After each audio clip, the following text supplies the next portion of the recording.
All right, ladies and gentlemen who have been awaiting our fourth episode of Retrospection Chats, I would like to apologize for that. Usually, I did say originally when I first made this project, it was going to be like one upload a month, but life gets in the way, and also maybe it was good timing because our fourth guest is not a Sixes player, nor a commentator, nor a producer.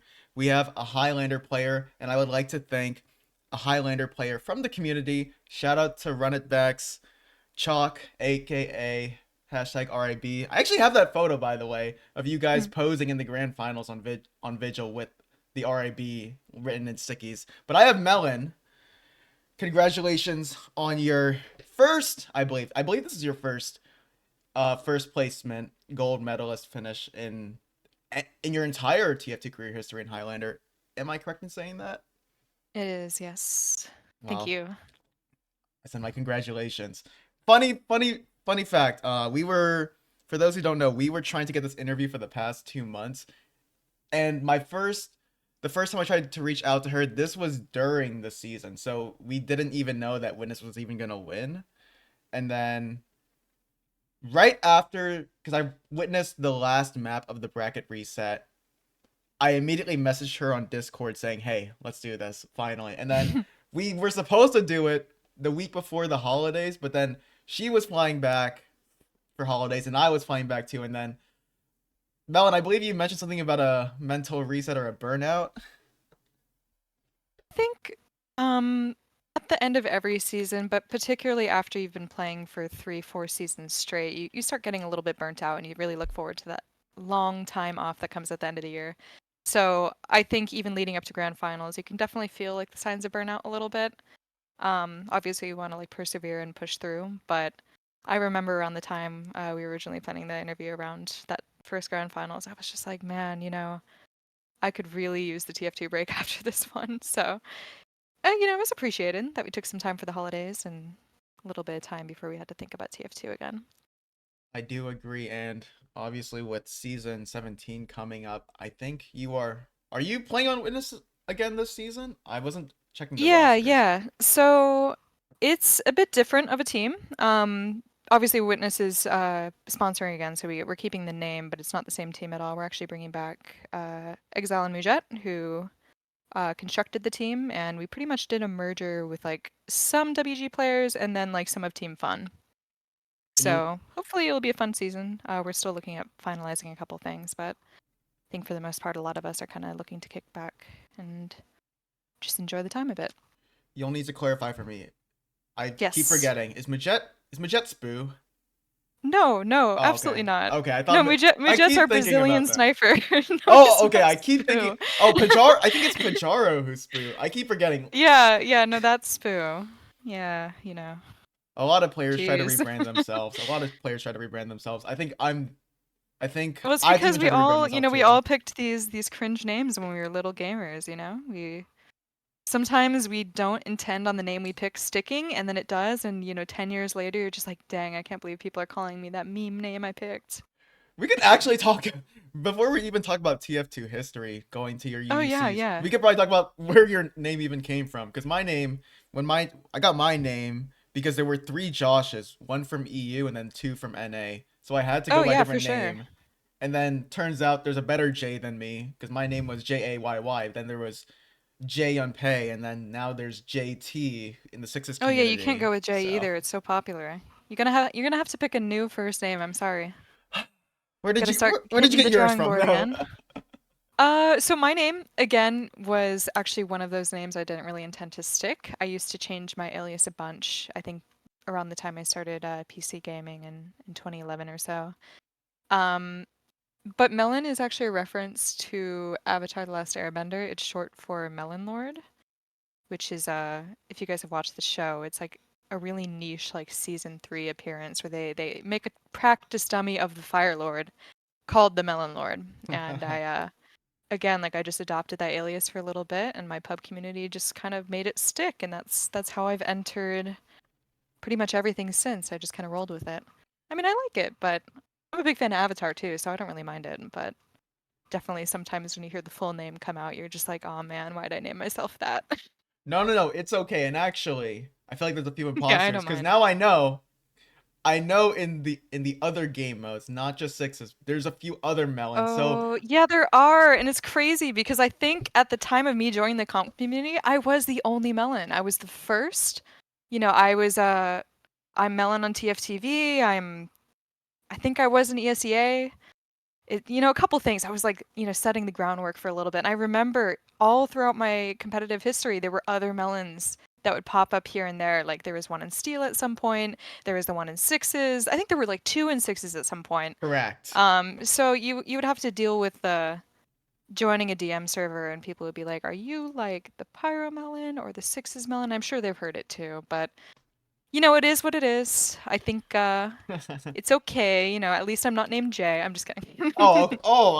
I'm You joking. I'm want to throw joking. shots out around here? No, it's Okay. not a shot. It's just there's so many of them. Like, how do you tell them apart? And it's funny too because I think all three of us in the NA community are Asian. So he's Korean. I think the other Yeah. one is some form of Jay Asian. is also Asian. Yes. Oh, there's also Jay Easy, so that's a fourth. Jay-Z. There's a Yeah, I guess fourth. so. And then I'm Filipino. So okay, so now we know at least 3 of the 4 are Asian. So that's even There might more be a trend crazy. here. I know, it's funny. Could also be a red flag if you're not interested in dating TF2 players. If they have a J name and it's 3 letters or 4 You letters, it's think? probably a TF2 There is a player. stigma about a J name thing. It's not even like a TF2 or like online thing. I've like been browsing like TikToks or something and they're like, yeah, man, they have a J name. Like that's a red flag. Like don't date James, don't date Jeremy. I don't know, man. I've never heard of it before then, so I only heard about it through the internet too, so that's funny. IRL, Yeah. never heard of it. That and they say you can't date like Gemini or something. I don't know. There's a ton of superstitious things with the people that care about that stuff. Thankfully, astrology is not my forte, so. I know, Sam. I don't know what I'm doing. Okay, so enough of the banter. Let's get straight Of course. into TF2. Dang, we had to talk about TF2. I just enjoyed a winter break, but oh well, we had to It's talk okay. about it It's for time. You content. got to get back to it eventually. So Melon, for those who don't know, goes as far back, maybe not as old as Demento, aka Jacob, but I actually am a little bit you're older than actually are you Demento. actually? I think you're Y- Yeah, I've been really. around longer. He actually started playing my third season of Gold, I think. I will have to let me refer Yeah, to and he that. was in my friend group, but he like literally that was his beginning. He got his start in Gold. But I thought he started like season 8, season 9ish. So I was gonna say like, because your first season was season 9 silver, and I was gonna Yes. say like, oh, he was like a season older. Like, oh, apparently not. I don't think so. I'll have to look at this I UGC think page. Bobby might have been a season older, but not Jacob. Yeah, and that's kind of his like claim to fame too. Is he literally started um at a relatively high level and kind of rose to the challenge very quickly, and I think met skill level of his peers, and even then, I think he never really stopped that improvement. So a lot of respect for him. So first season, and I don't think you could have like any better debut to TF2. I think you started on the Chill Penguins roster, and I think Chill Penguins is also like a team name that also had like very, very different rosters throughout the seasons, but like For that was sure. your first start. And I think they were around like a season or two before. Because when I was doing my research, Yes. I think they started in Steel question mark, and I Iron, actually. Iron. Okay, We're close. Iron existed, and that was also So the they weren't. time. I do want to clarify. They're not Chill Penguins at this time. This was a completely different team. They were called Cuties. Oh yeah, Um, So they were they used the same cuties. roster. So like they did become Chill Penguins like many seasons later, but the original roster that was used was a completely different team named Cuties. And they did start in season 8, And it's funny which was too. yeah, before. It's funny because I I always think about like the sixes team called Six Cuties because they Oh played in yeah. ESEA, and I believe one of the Chill Penguins players were on it. Maybe Remedy. I don't even remember if Remedy even played on Chill Ooh. Penguins. Well, I'm not sure, but he was definitely around. I think there were times where we would be hanging out with him. It was a long time ago. It's hard to remember that kind of stuff. so season 9. Couldn't Yes. ask for a better debut. I think that was a first place finish, right? No, second place. Second It's place. funny. It's funny you say that. It was second place, but I do want to put a little asterisk on that because What is the asterisk? so The asterisk is that we didn't have a bracket reset back then. Well, we did. We did until grand finals. So the Cuties team that went into silver that season actually won 10 games in a row, including beating the team that we knocked down to lower bracket, and they won their way back up to face us in grands. So we Okay. beat them already in that playoffs. They were able to lose, continue playing, and get back up. But the first time we lost was that grand finals, and we just got second place. They didn't let us play a reset. They just ended it with that result. Wait, So I was it think we were like singles? so salty about it. It's been like over 10 years, but we still think about it a little bit. We're just like, dang, we got cheated out of our first place. Like we won all those games, and like they were allowed to lose, but we couldn't lose. And I'm also looking. I'm also looking Yeah. at this season, That was a and crazy team, though. I love that group of people. It's honestly a very memorable thing to reflect back on. you guys actually started the first week on Steel. I mean, on in the Steel What? division. You started in No. the Steel Oh, yeah, division, and yeah, then you yeah. got moved up right after. We did. So Oh, it's funny that season, even though we were the second season of the Cuties team, I believe we only had 2 people from their Iron roster. And most of us were brand new to comp. So for them, they thought it made sense. Usually, I think winners would only go up one division. So their Iron team was moved into Steel by default. But in addition to that, we had another 7 people who had never played comp before. So we were aiming for Steel. But back then, it was pretty common to scrim pretty heavily in Highlander. I correct. think we would do anywhere between, God, I feel like we would scrim from like Thursday to Sunday. And we would do 3 scrims a night sometimes. We were like definitely into the grind. And we got moved up because we were actually doing so well in preseason scrims. I think we just got bumped against our wishes. So we were a little afraid going to silver. I think none of us felt particularly qualified for it, and we didn't know a lot of people in silver at the time. But we were really determined to kind of rise to the challenge because, I mean, even in preseason, we were trying really hard to get better. And I guess that's maybe why we were performing the way we were against those other steel teams. But when we moved to silver, I mean, we were definitely struggling, I think, the first like 2-3 weeks. And that's kind of why, if you look at our record that season, our only losses came from the very, very beginning of the season. And then we just got so much better from the time we put in. And it really felt like kind of a hero's story because of that. I mean, like our effort really paid off, and you can like feel it throughout the season. I think we were all like really close with each other. And kind of the result I think most people aim for when they play Highlander. Like nothing feels better than having your work pay off with a group of people you really care about. And that season was that kind of like hero season for that. That takes me back to my first season too. I was really dedicated to the grind.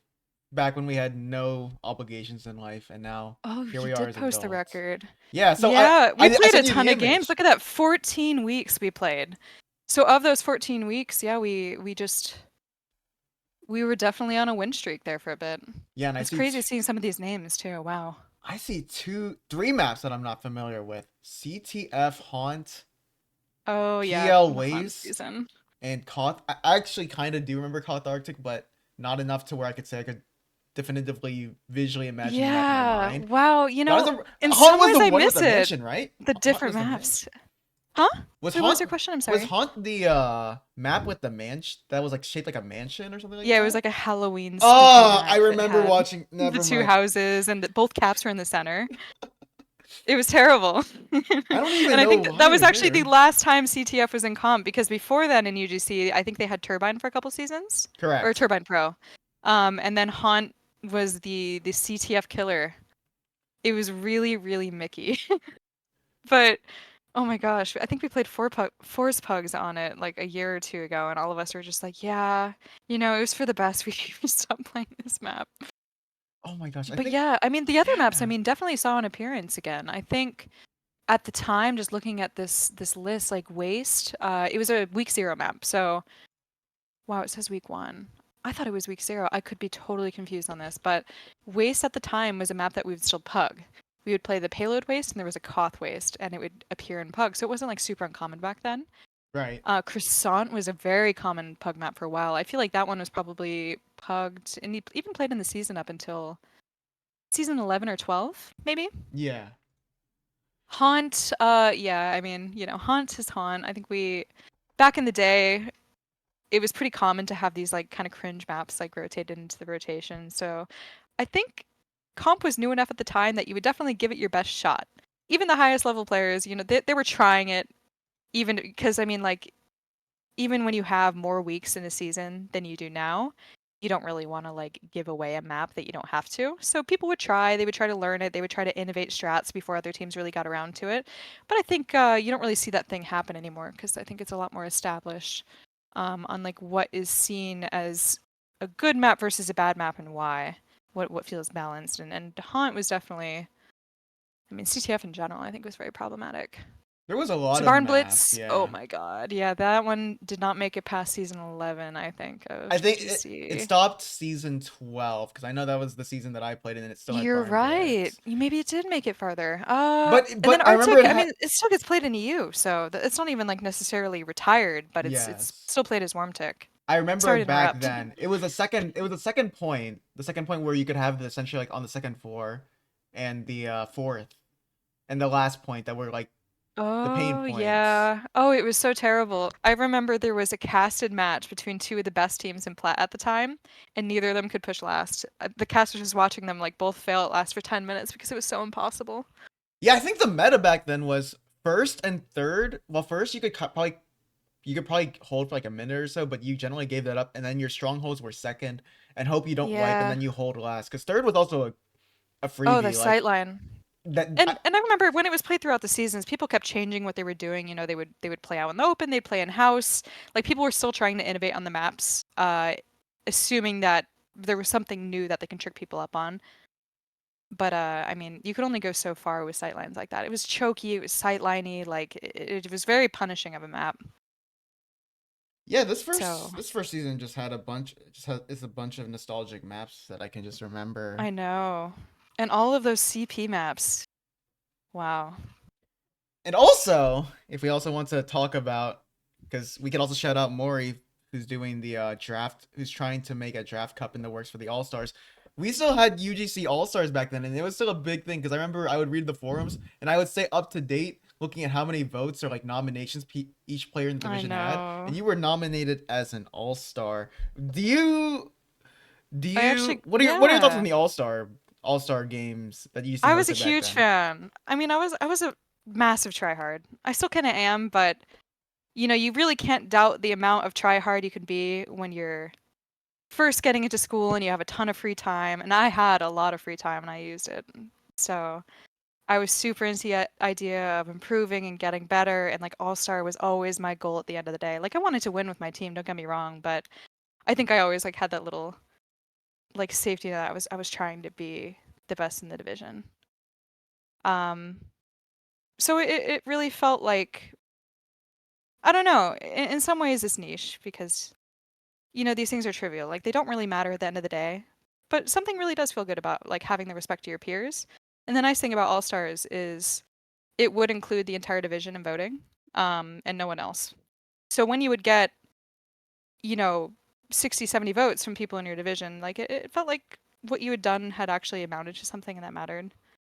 Yeah, and But this yeah, was the it's time. totally Yeah. trivial. Like I know it's somewhat, you could always like boil these things down to like, it could be because you genuinely put a lot of work in, you did really well, it paid off, people noticed you. But I mean, these things also can be a popularity contest, so you do have to take it with a grain of salt and just hope that you're doing it for the right reasons. But I think it was fun. Like the All-Star game itself was very inconsequential. It was just the top 18, votes wise, they would pick the top 2 from every class in votes, and they would scramble it up and try to make like balanced teams, which I think was a really nice thing because I think 1 versus 2, maybe it'll be like a pug and you get maybe a little bit more predictable results, but mixing it up, you're really just putting on a good show. And for me, like I actually got into comp around season 8 of UGC watching their All-Stars games. I remember at the very end of the season, like I was so into it and I looked up to these players. I was just like for me, they were stars. Like I was super psyched about the people who were on the rise at the time. And even when I started playing, like I would recognize like, oh my gosh, that guy like won the Steel All Star game, and like now they're in gold. Like they're so crazy. Like so, you think about these things and you're like, oh, they don't matter that much. But back then, it was kind of a big deal for people like me who really wanted someone to look up to. And in a way, too, I think that kind of shaped the way the scene reacted to one another too. I think there was a lot more positivity. I think there were a lot more people that were very into the grind set and wanted to go somewhere, wanted to, they had goals for themselves, they had goals for their teams. And across the board, you just saw a lot more people that cared. So I had a lot of respect for, I think, the people that would play them.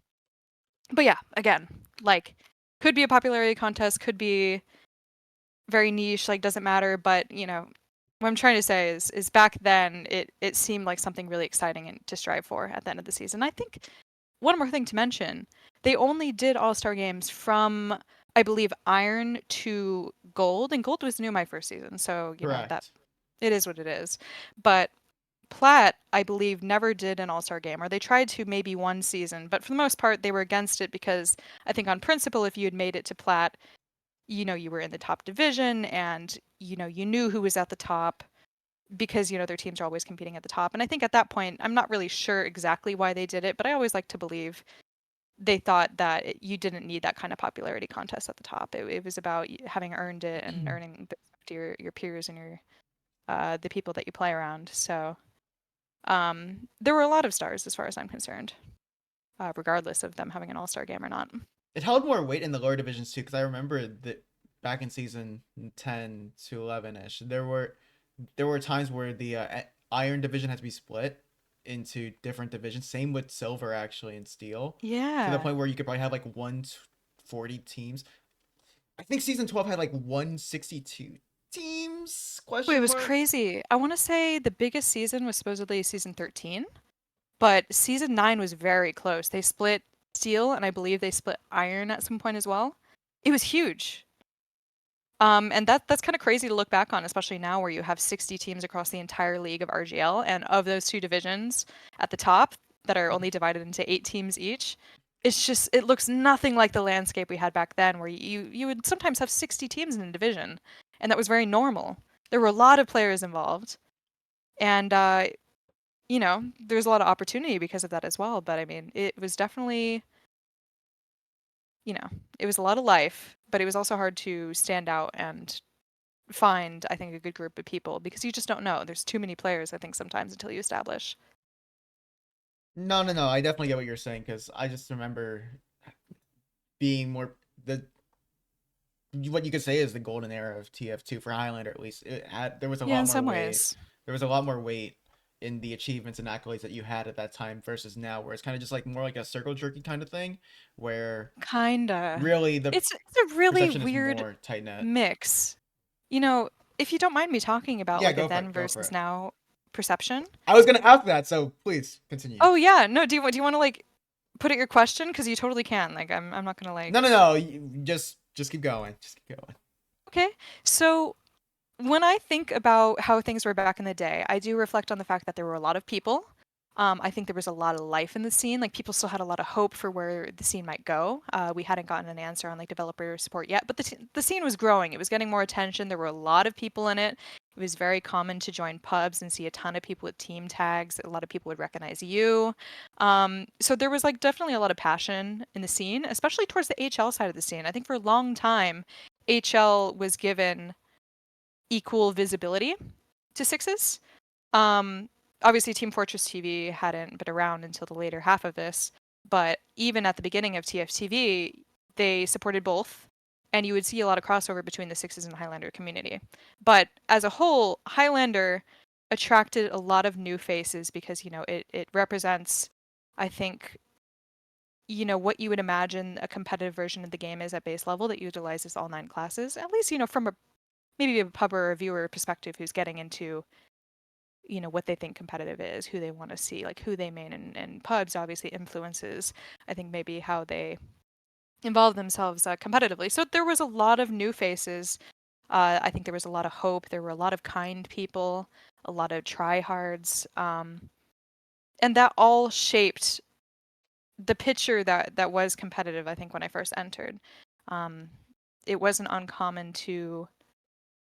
Man, it was amazing. I think we used to have so many times where like the teams would just hang out with each other. We would do a lot of in-house pugs, just team versus team. We would have movie nights. We would so many nights where we'd be up late doing randomly through together pugs or pubbing nights. With just our entire division invited, and that wasn't uncommon. A lot of people had mentors and people they looked up to.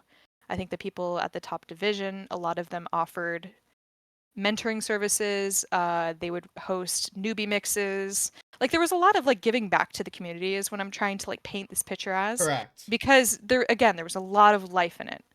It was still ongoing. I think there was a lot of shaping towards like the competitive meta that was still going on.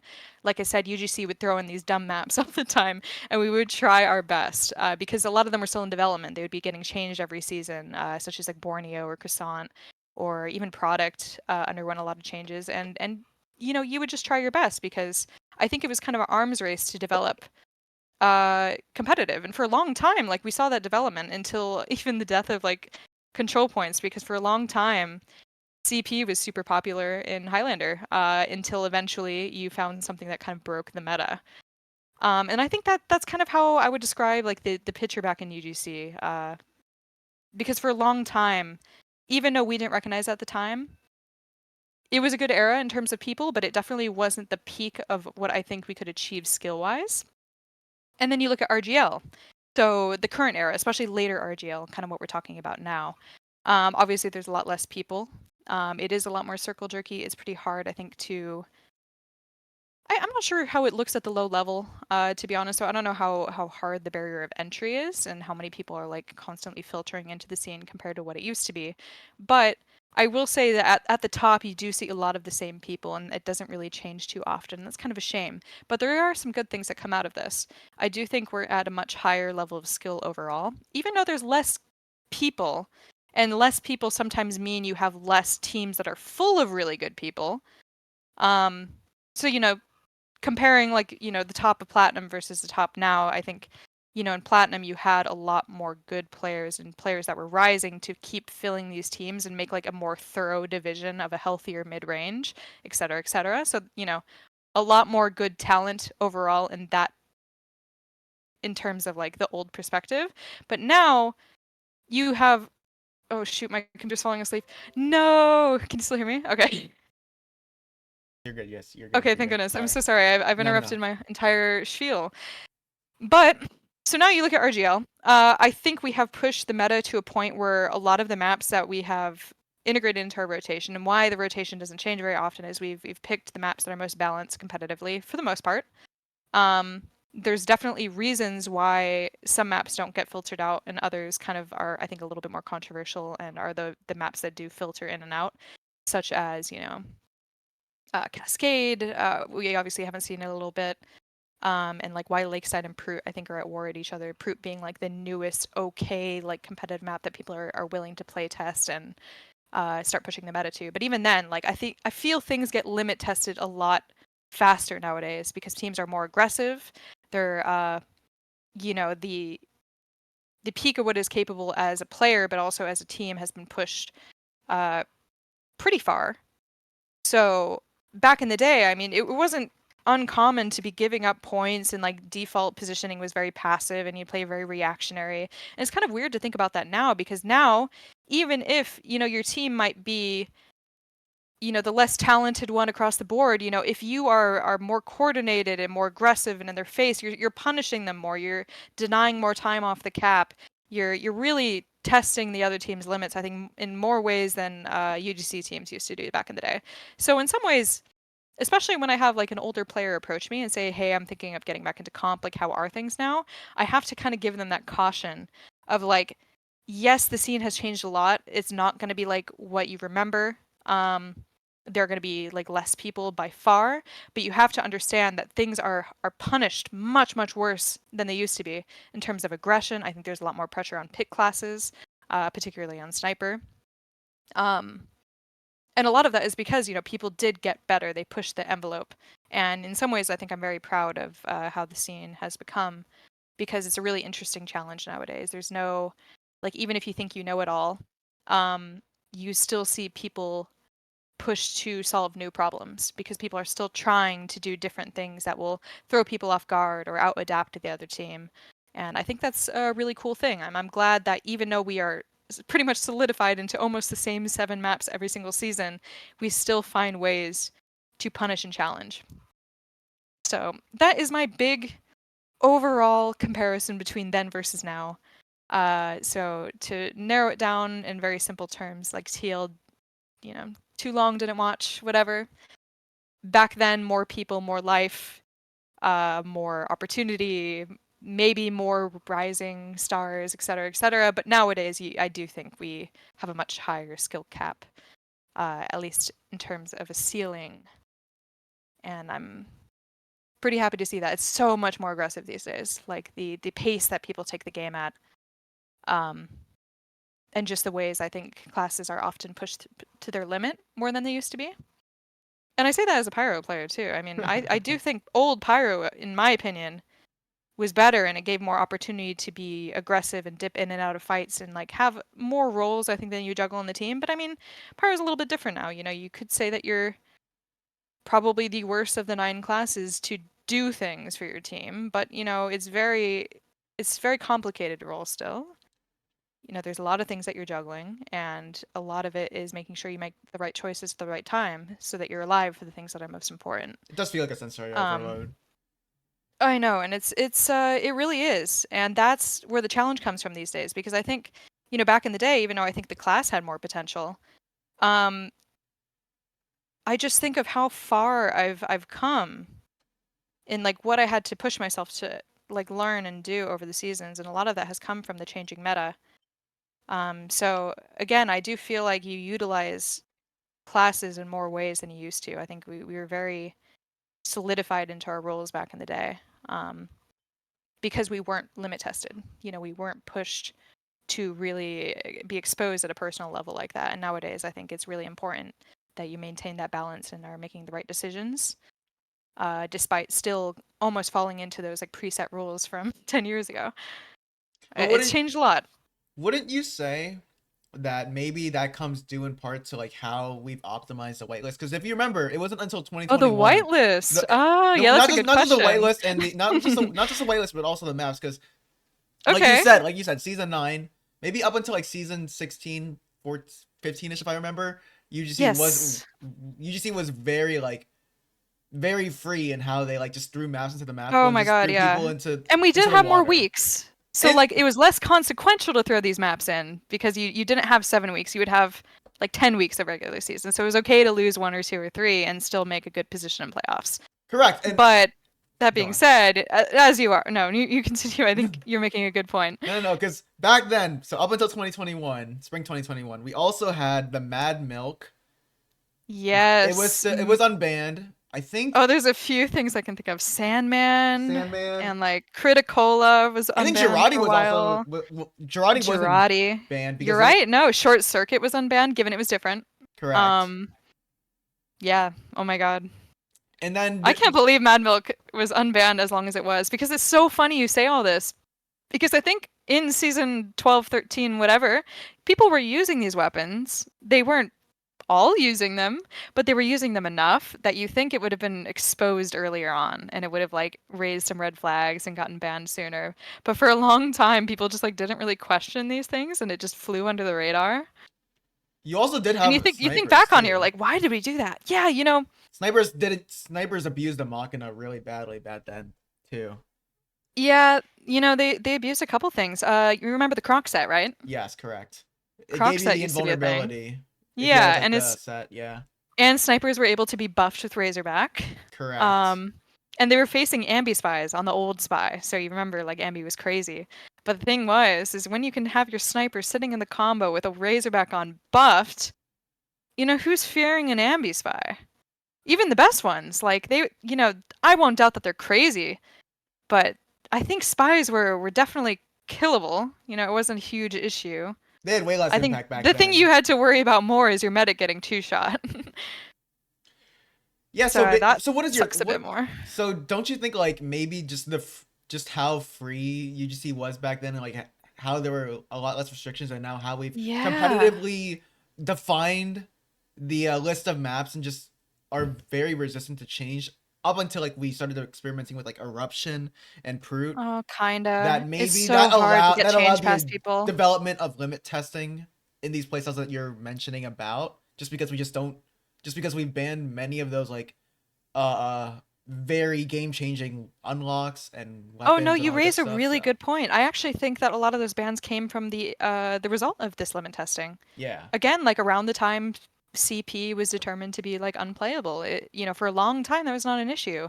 And you just further abuse these things, and suddenly, they're very flagged as an issue.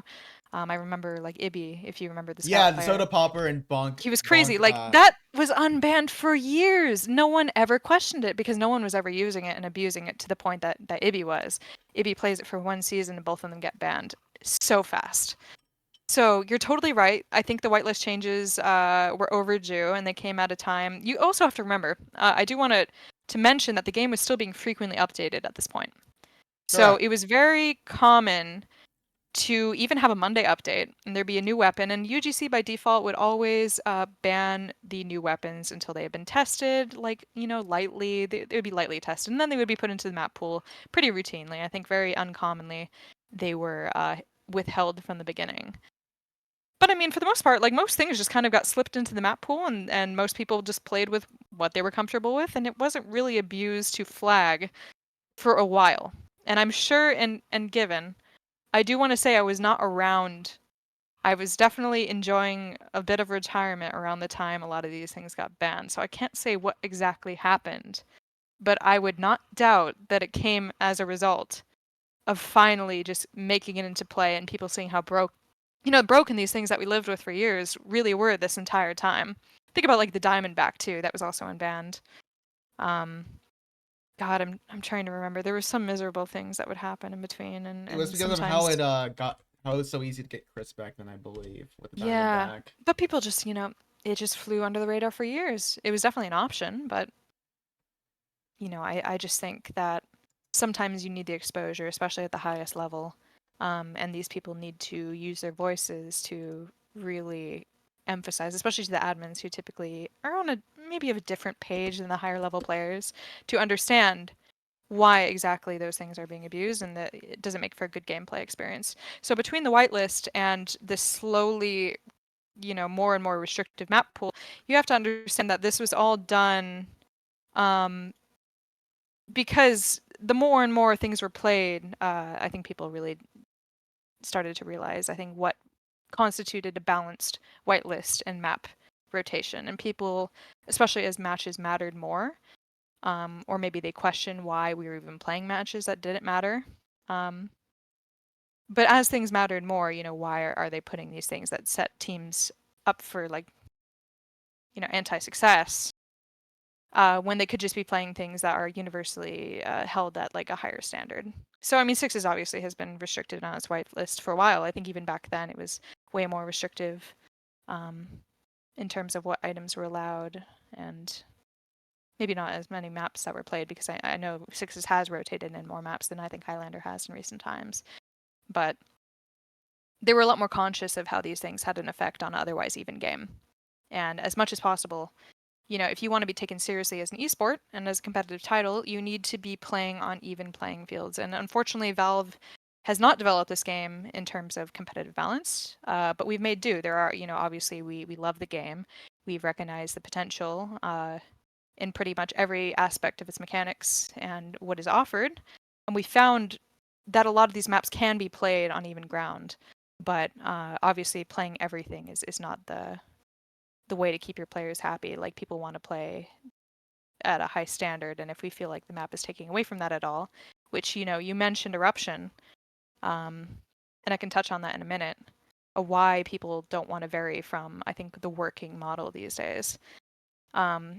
So Prut and eruption were Well, two maps. Oh yeah, go ahead. I'll hold you on that because That's okay. I can rant forever. maybe we'll go into that later because we have to talk because you did mention about your UGC career like a little bit Oh, there. okay. So I think maybe Sure. we'll go to that before we start talking about RGL Yeah, to an sure. extent. So let's talk about those gold seasons that you had, and I think that was like an awakening for you guys because if I remember, I don't remember season 10 at all, but I do Oh remember a few yeah, of the it's faces. fine. I do remember the faces on season 11. I think I remember. I do know season 11. You guys had Sissel on Scout? Question mark. Yeah, we had I remember Sizzle Sissel. 11, 12, and I think 13. as well. So I know Sizzle was Sissel. Sissel was crazy. good. He was very, very good. But you guys like just I think you guys made playoffs at least one of those times, but you guys Oh, didn't find any all three relative actually. all three? Like you Yeah, guys didn't my make my it. depressing careers was always being one of the top teams and then finding a way to throw it all away in playoffs. But yeah, my team made playoffs every single season. It was crazy Yeah. though, cause I think you guys went out in the first round every time. No, we would usually make it 2-3 in. Two The or one yeah, time yeah, I see it, I we see we it. fell out in the third round was actually season 12, which was our best roster. We had beaten I know our win-loss record I think doesn't reflect it as well, but we had Yeah, beaten you every guys went single five top team that four. season. I know it's funny how that works too. We would like randomly lose a random map to some like mid team, I think. But I mean, for the most part, we were considered like one of the high gold teams, and we went into playoffs actually as second seed because we had beaten every single top team in regular No, season. you We guys beat beat KND too. Yeah, we beat KND, we beat Tryhards, who was the number one. We were on a roll. We were literally on like our final 4 games of the season were against these top teams, and we beat everybody. And then we went into playoffs and lost to the 15th seed in the very first round. Oh my gosh, And I that remember remind it was I so remember playoffs were that depressing. big.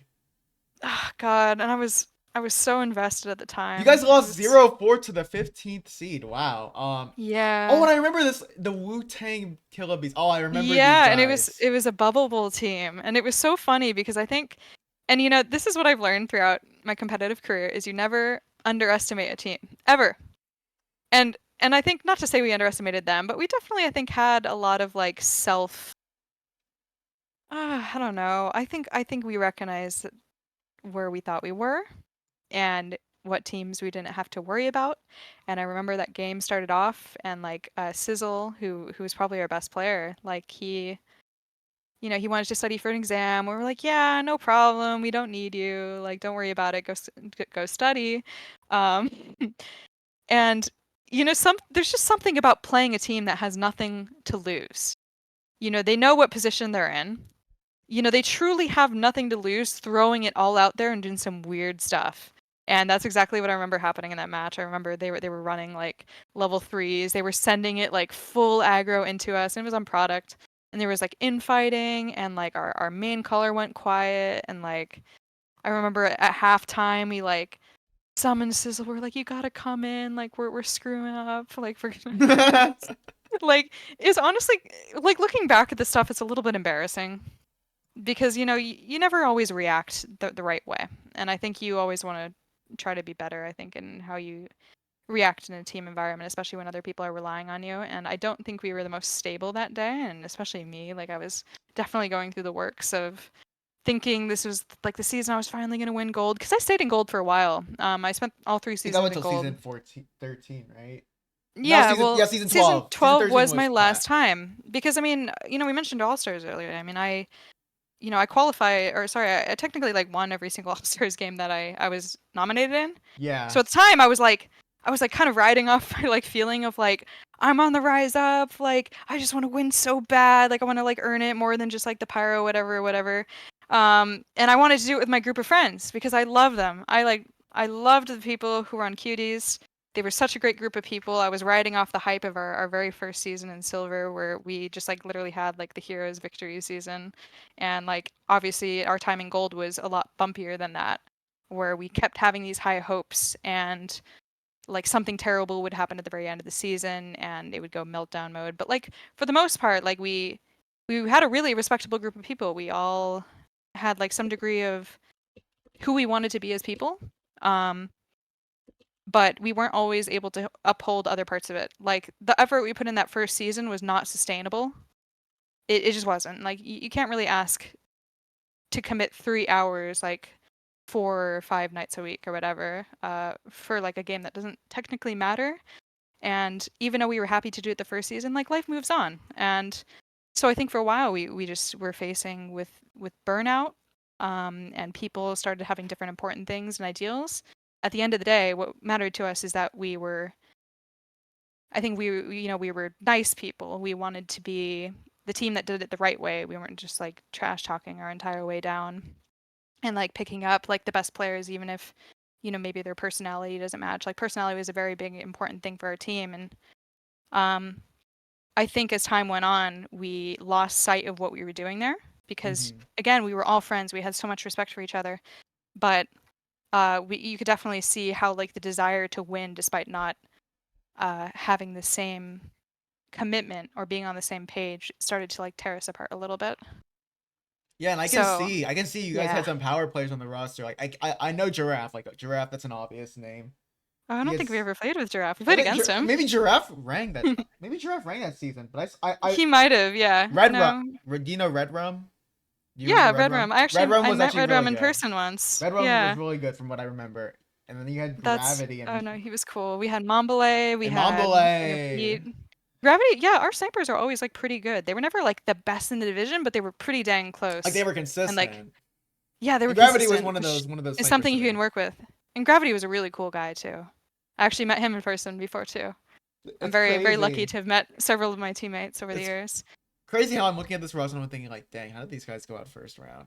Yeah, I mean we had like Bala and Monkey 66 who honestly was like a goat, like an absolute he was so good.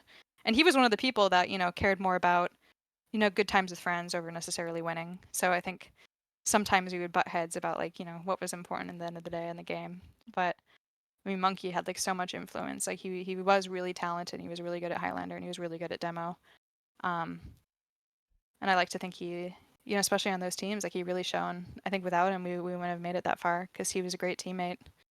I think too though that really like winning meant a lot more. So definitely wasn't a it definitely wasn't unheard of to be moping around these kind of losses and like A little bit. being being Sometimes I overinflated look in back terms of though, team ego and all that good stuff. it's so So hard. Yeah, the team ego thing. It was a hard thing to balance. I mean, I think every TFC player I think has a little bit of ego. It's kind of what you need to have in order to continue pushing forward and thinking that you can be better and you can improve and you can achieve more. But ego definitely destroys people sometimes too. I think if people feel they're entitled to a result, they tend to not be as great of teammates. I think if things start going wrong, because if it's always me versus them, and say you guys are doing this and you guys are doing that, you might not have the compatibility to make it because you have people who are giving up out of like selfish intent. Maybe they're not necessarily giving up, but if things are falling apart around them, sometimes you need to put your ego aside and just have respect for your teammates and their ability to work with you and get better. Um, but sometimes the ego can become a problem with certain players and get in the way, I think, of their own goals. So yeah, we definitely I think had an ego issue, whether we wanted to or not, and that wasn't across the team. But I think, I obviously cared a lot about winning, and I've reflected on it a lot over the years of like how to keep caring about winning and like having passion for the game, but also having more respect for your teammates, their time, and how you can work with them to come on the same page. Because at the end of the day, you leave the game. It's a very small game. It doesn't matter that much in the grand scheme of things. But what really sticks with you is your memories, uh, and how you viewed your time in the game, whether it was worth it or not. So what do you want to walk away with? Feeling like you tried really hard and got really mad at your teammates and, all those guys are bums. I'm going to leave them in the past. Like, no, absolutely not. You want to leave the game feeling like, yes, you set out, you accomplished what you want to do, but you want to have some good times and you want to meet good people and have great times with them because I mean honestly that's going to stick with you a lot more. So having respect for your teammates I think is really important and it's going to be like mutually productive too. I mean, having respect for your teammates certainly helps win games. So if you care about winning, I think it's important to have both. You have to ground yourself and always recognize that if you are yelling at people and it's hurting their experience and your ego is getting the best of you, you have to rein it in, I think. well, I agree with that. I mean, I just remember like when I first started, like I felt like I had a lot to prove, so I expected people to Oh, meet the totally. same expectations as I did. Yeah. So when It's a you great driving factor. so until you finally feel like you're complacent with where you are, you kind of have a more selfish attitude towards the game, Yeah. Me and versus that kind them. of correlates to how the team environment sometimes. But there are some people who just right off the bat they have that very good understanding of how to balance both personal ambitions and how that affects the team. And those are kind of like the players that rose up more sometimes. I think maybe there are some Yeah, I think players so. that like just just got there through pure skill. Like maybe if you just remember Axiomatic, that guy. Yeah, Axio. Like that's Yeah. one guy I can definitely say was somebody Oh my whose god. He was a ego, controversy. yeah. And actually, we can actually segue That's into funny. your first Plat season, which was the season after season Yeah. 12. And when I looked at the roster, I was like, damn, there's a lot of players on the team that I recognize. I see like Patty, I see Rikachu. Well, obviously I don't know because I looked at a few logs and I just assumed these were the Uh-huh. players. So you had like Overseer, Faint, Yep. Faint. Yep. I think I remember Faint too because Faint was I think Faint played on Menace to Society. And Faint like played a bunch of different classes. I Ah. swear Faint played a Yeah, bunch of different he even classes. like I remember he would sub in Pyro sometimes. He was like kind of a jack of all trades. You know, sometimes it's just a really good player. They can fit several shoes if the team's good enough. Yeah, no, we actually had Stabby on Spy at the beginning of the season, and Faint came in after Stabby had left.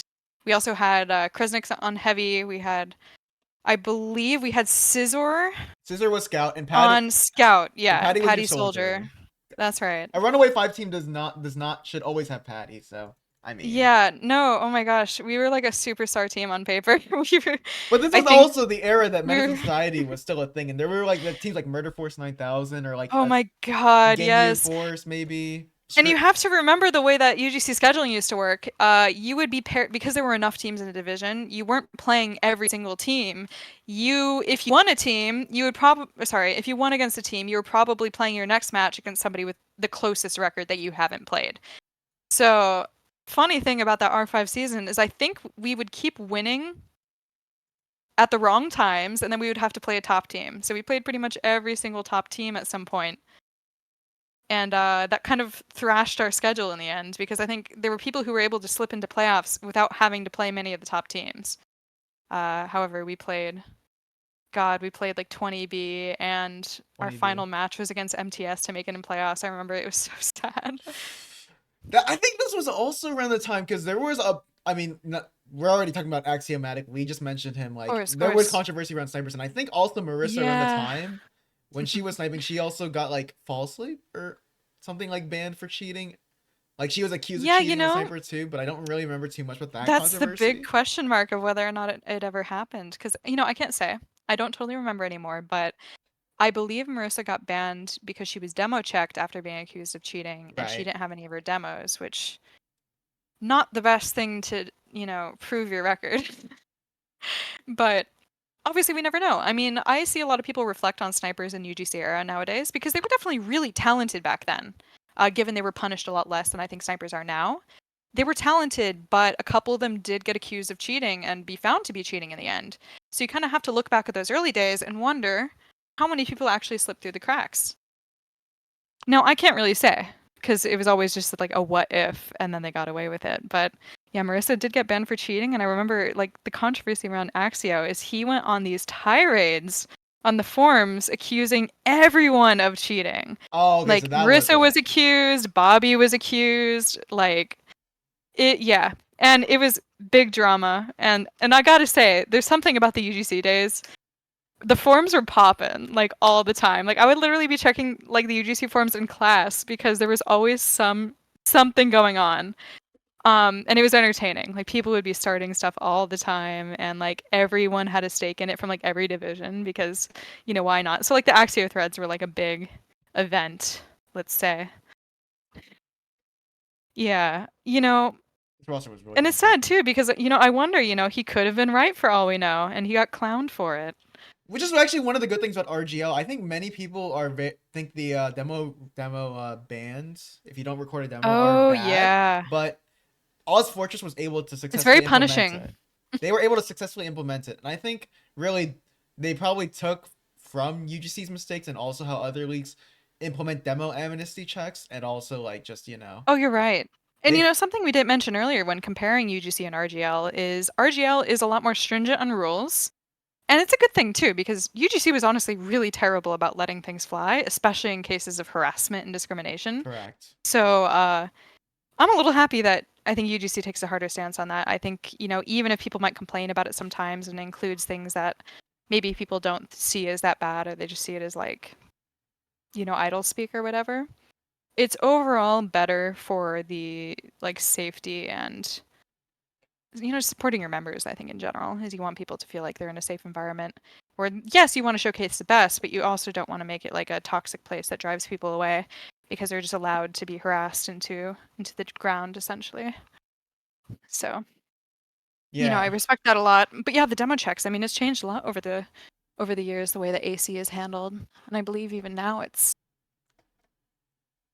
gosh, I think they have a independent like private panel of reviewers per class.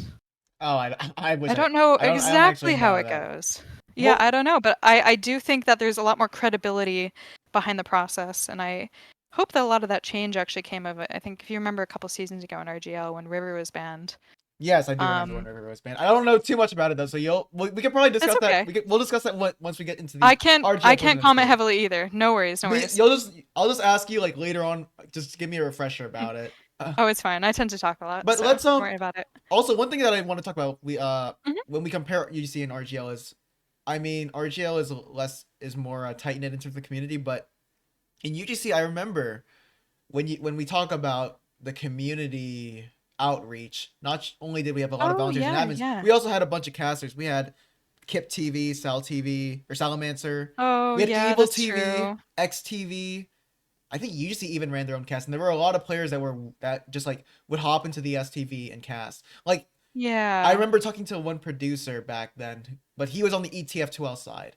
He Okay. like Blackout TV did a lot of ETF2L casts, and there would be times where like you would have two or more different casting works casting the same match, and combined you would have like a lot of viewers. And there was Mhm. also that time when Twitch was not owned by Amazon, so you had Twitch Sean, Oh, totally. I feel and like Twitch Twitch was Sean almost were new yeah in the middle of this TH2 era we're talking about because I think a lot of people created their account in like 2013, 2014, and that's, after several seasons have already gone by. yeah. I think people don't realize that how big the casting community and the producing community was, and like how easy it was to catch these streams of players. So it was easier for newer players to watch these and realize, oh wow, there's a lot of matches Oh, going on, yeah. and there's a bunch Oh, of there was people a lot watching of them. So visibility. now I can get into And TF2 and all that stuff. yeah, yeah. Like And I want to it be was on also stream. supported by the fact that you, again, like both Highlander and Sixes were given like equal attention back then. And I think they got a lot of visibility. Again, people tended to go a little bit more for HL, and maybe that was something seen as counterproductive when they were looking for dev support. But Um, something I will mention about the casting community as well. I do think there were so many community initiatives to give back to the community. A lot of people wanted to be involved and like do what they could, but there was a lot of criticism back then, especially from the players at the highest level, that a lot of the people that were involved in casting weren't qualified enough to be talking about the game or like the Correct. players that they were watching. And unfortunately saw a lot of casters being driven away. I don't know if this is the case for Kip or um, gosh, Salamancer, I think too. But I remember because I casted on two of my off seasons. I casted for EVL and EXTV, and I remember there Correct. was a lot of trouble keeping casters just because people were so critical. They were like, "Why is this guy speaking? Like, why this guy doesn't know what he's talking about? Like." Why are these steel players commenting on platinum? And it was a pretty negative scene. And for a while, we actually saw EXTV go away. We had a season or two where we just didn't have casting, and we hardly even had weekly casting, even for the seasons that there was EXTV. It was very common to only see like a very, very highlighted match casted, and then they would skip weeks, or um, it wasn't always like the best matchup. Yes, I And remember Gex was one of those people that got driven away, and there was that it's controversy with sad. Sigafu and It was EVL a little TV. sad to see. Yes. And EVL, I think, got a lot of criticism from that too, because like again, XTV was chased away, and we didn't have casting for a season or two, despite it being like very, very good seasons. So EVL stepped up to the plate. They were like, we need publicity and we need visibility on our scene. Like a lot of great things are happening here. But the people that would sign up again were people that I think maybe only had a couple lower level seasons of experience. And I remember when they talked to me, like I don't know, I was kind of at a crossroads there because I liked casting for what it was, but obviously being a girl and putting yourself out there isn't always the best thing either. Mm-hmm. Mm-hmm. So I had to think of like, do I want to help them give back like high level perspective, while also putting myself out there when there's so many like people out there harassing, I guess. So it's a mix, you know. Attracting people to these roles was very difficult, even though there were a lot of people I think qualified for it, and that's why you saw the only casters be these, you know, the people who are passionate and unfazed. And I have a lot of respect for them, and I wanted to see people like be easier on them, because you're chasing away services that are literally helping you. Like, these people are doing great things for the community, and you can't pick and choose. Like, as much as they wanted to, like, the result was that they were losing casting. I do remember. Crap. Well, I just was just gonna say something. Damn, I just forgot. You remember something, and then I you remembered forgot it, it. and then I just forgot. Yeah. So one. Shiz. I will say though. Uh-huh. That there are, okay, yeah, I just remembered. There are a bunch of casters and other titles that just purely were analytical. Just watched a lot of VODs and they just got their Yeah. upcoming from there. And a bunch of coaches actually from other titles in the scene. Many of them played it what would basically be the equivalent of silver or like main Oh, level. totally, And then they're yeah. coaching invite level teams. So it's like, I think many people at the time didn't appreciate the fact that like you had all of these high level players all playing around the same time, that like there weren't any high level players to actually cast, because all of them wanted to compete against the best of the best. Because that was when, essentially, in That is that era true. of UGC, that was the best of the best. Because you had Dunning Kruger, you had 20B, you would have the Ginyu 4 squad run by Stabby. Sometimes it would change names a little bit. You would also have Oh, Runaway yeah, yeah. 5, Menace to Society, and all those teams. And it's just like, Hmm. if you pull at least one player away from those teams, doesn't even matter if they're an engineer or something like that. They're still like going to change that Yeah. team's level very heavily. So we're very lucky to have casters like Alto and Zagron who played at that high level to a sense. Hmm. Maybe not at the pinnacle peak of invite, but still provide a foundation of knowledge to the cast that they're casting. Yeah. I think that's really what people should have been asking back then, is how do we attract these players to come back and want to contribute? You know, if you're complaining that high level people aren't, you know, providing the input that you want to hear, why don't you keep encouraging them so that you will see them coming back and wanting to give back to the community? I do also have that note that, yeah, you said everyone wanted to be involved and compete. That probably was true. I think back then you would see more people who wanted to fill out several high level teams just for the opportunity to play and keep getting their name out there, rather than, you know, all stacking the backup list of the top team, which is, I think, a lot what you see now is usually like the top like team or two have like a full other invite teams worth of players that just don't want to play for anyone but the top team. So they end up backing up, and you sometimes have worsened quality because of that. So yeah, no, I know, even like if Alto and Zag get criticism now, I do think that what they're doing is really, really good. And I do like to think that they try to stay a little bit in tune with the current state of Highlander. At least they try, which provides a lot. Not only just having the high level experience themselves, but I think listening to the community goes a long way to improve quality. But you know, it's also, I think, how you cast sometimes too. I think usually when you're highlighting high level play, you should be a little bit more positive about saying, like, wow, that play was amazing, like that, you know, good for that player. They got away with something like incredible, as opposed to being like, how did that person let that get by, like, and be like so negative and like There are trash on the times, players. yeah. Because you have to, as a caster, I think, emphasize the fact that the game we play, even though it might look funny or stupid or whatever on cast, it's so complicated when you're there in the moment. There are a lot of moving pieces at play, and I think you need to give the players the credit to find opportunities amongst the mess of good play, as opposed to just highlighting the bad, because, you know, you don't have the full picture. You're not in their comms. You don't know what was called. You don't know what other stresses were on their plate. So I think that's very important. I think in promoting the scene through casting as well is highlighting uh, the positive impacts of players rather than, I think, tearing them down and giving fuel for the chat. I am watching. So while you're talking, I was just watching this Oh VOD yeah. that I sent you of a Oh, scrim of that you had R5, of R5 week versus 0. EBM. I forget who EBM Crazy. is. I think it's like the Electric That Temptations. that you know EBM that feels was like an Electric actually Temptations Mumble's team. team. That so my husband led that team. EBM were they Electric Temptations? I forget. No, they weren't. Totally different groups. What's Electric EBM's team Temptations name? was the same as K-Light, which was the same as the Diggas. That was the Argo That they team. I were know all, that. yeah, it was Argo and FaZe and Paragon, and I think all those players were all together. EBM was Mombole, Red Rum, Pete.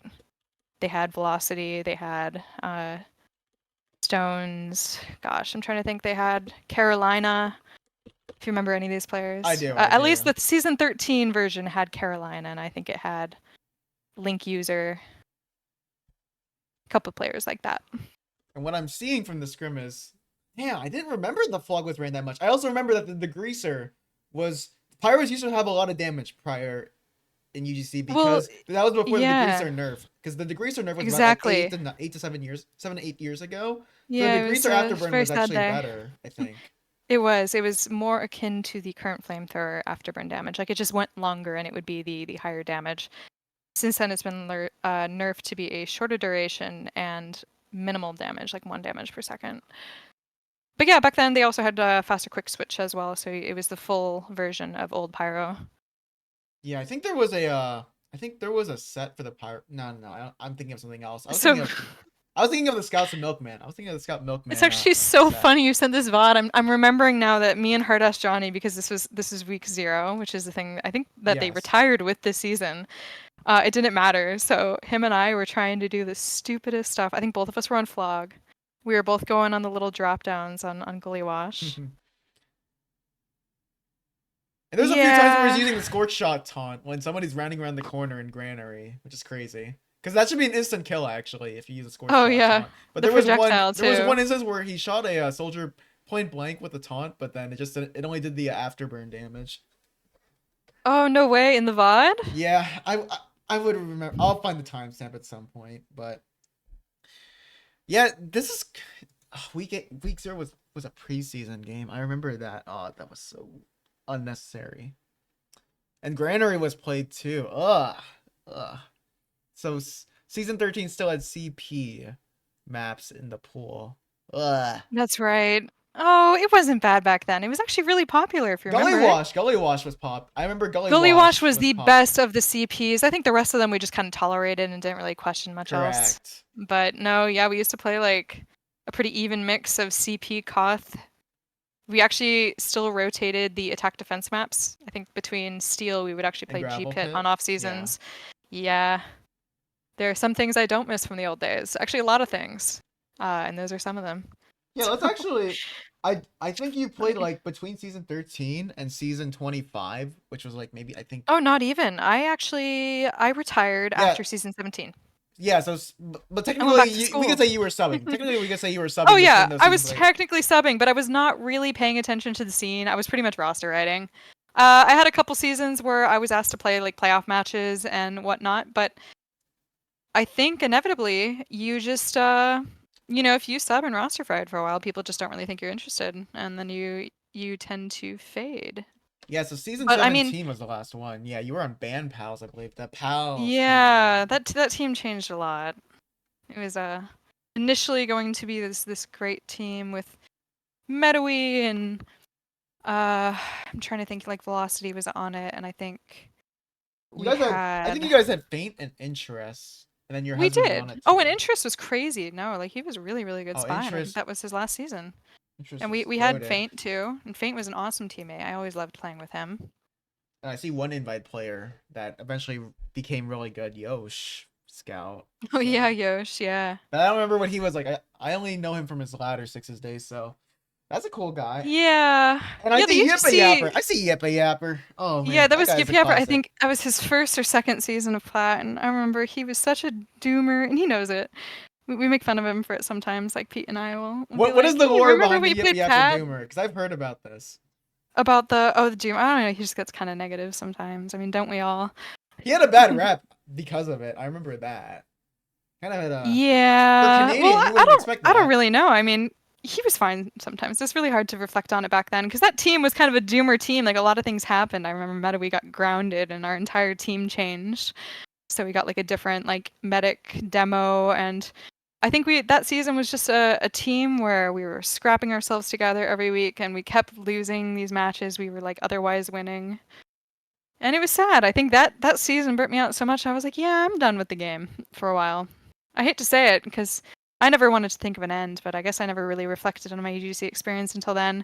But I went from being on the rise up, I think, for 4 or 5 seasons where just like everything was going really well for me, and I was, I felt like I had a lot of respect for my peers, and I was very visible. I was out there. And just one season, I chose to leave a team right before the season started and back up for the number one team instead. And I just think, reflecting back, that was a wrong decision because there were so many new people who were coming into the scene at the time that there was a lot of rising talent to fill the shoes of the people who dropped out like that.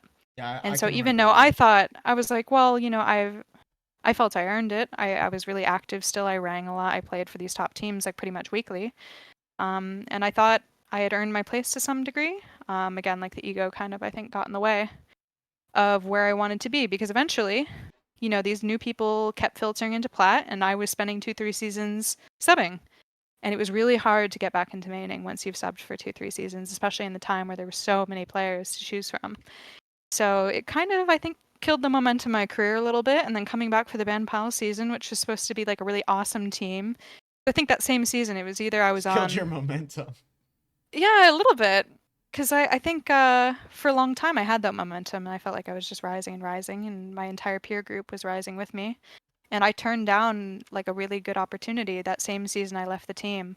Go on, go Because on. like Do you remember this Candy. Oh opportunity? yeah, actually. So you remember R5, and Yes, round of R5 five. obviously had a more tragic of a season I think than we expected. It's fine, stuff happens. I don't think you always mesh with a group of people um, across the I board. would say But on when it's paper though, that was probably like the best roster you probably played on in the UGC era. Yeah, Probably. probably. Um, But yeah, I maybe, but mean, maybe we were kind of an at the all-star time, maybe team. not.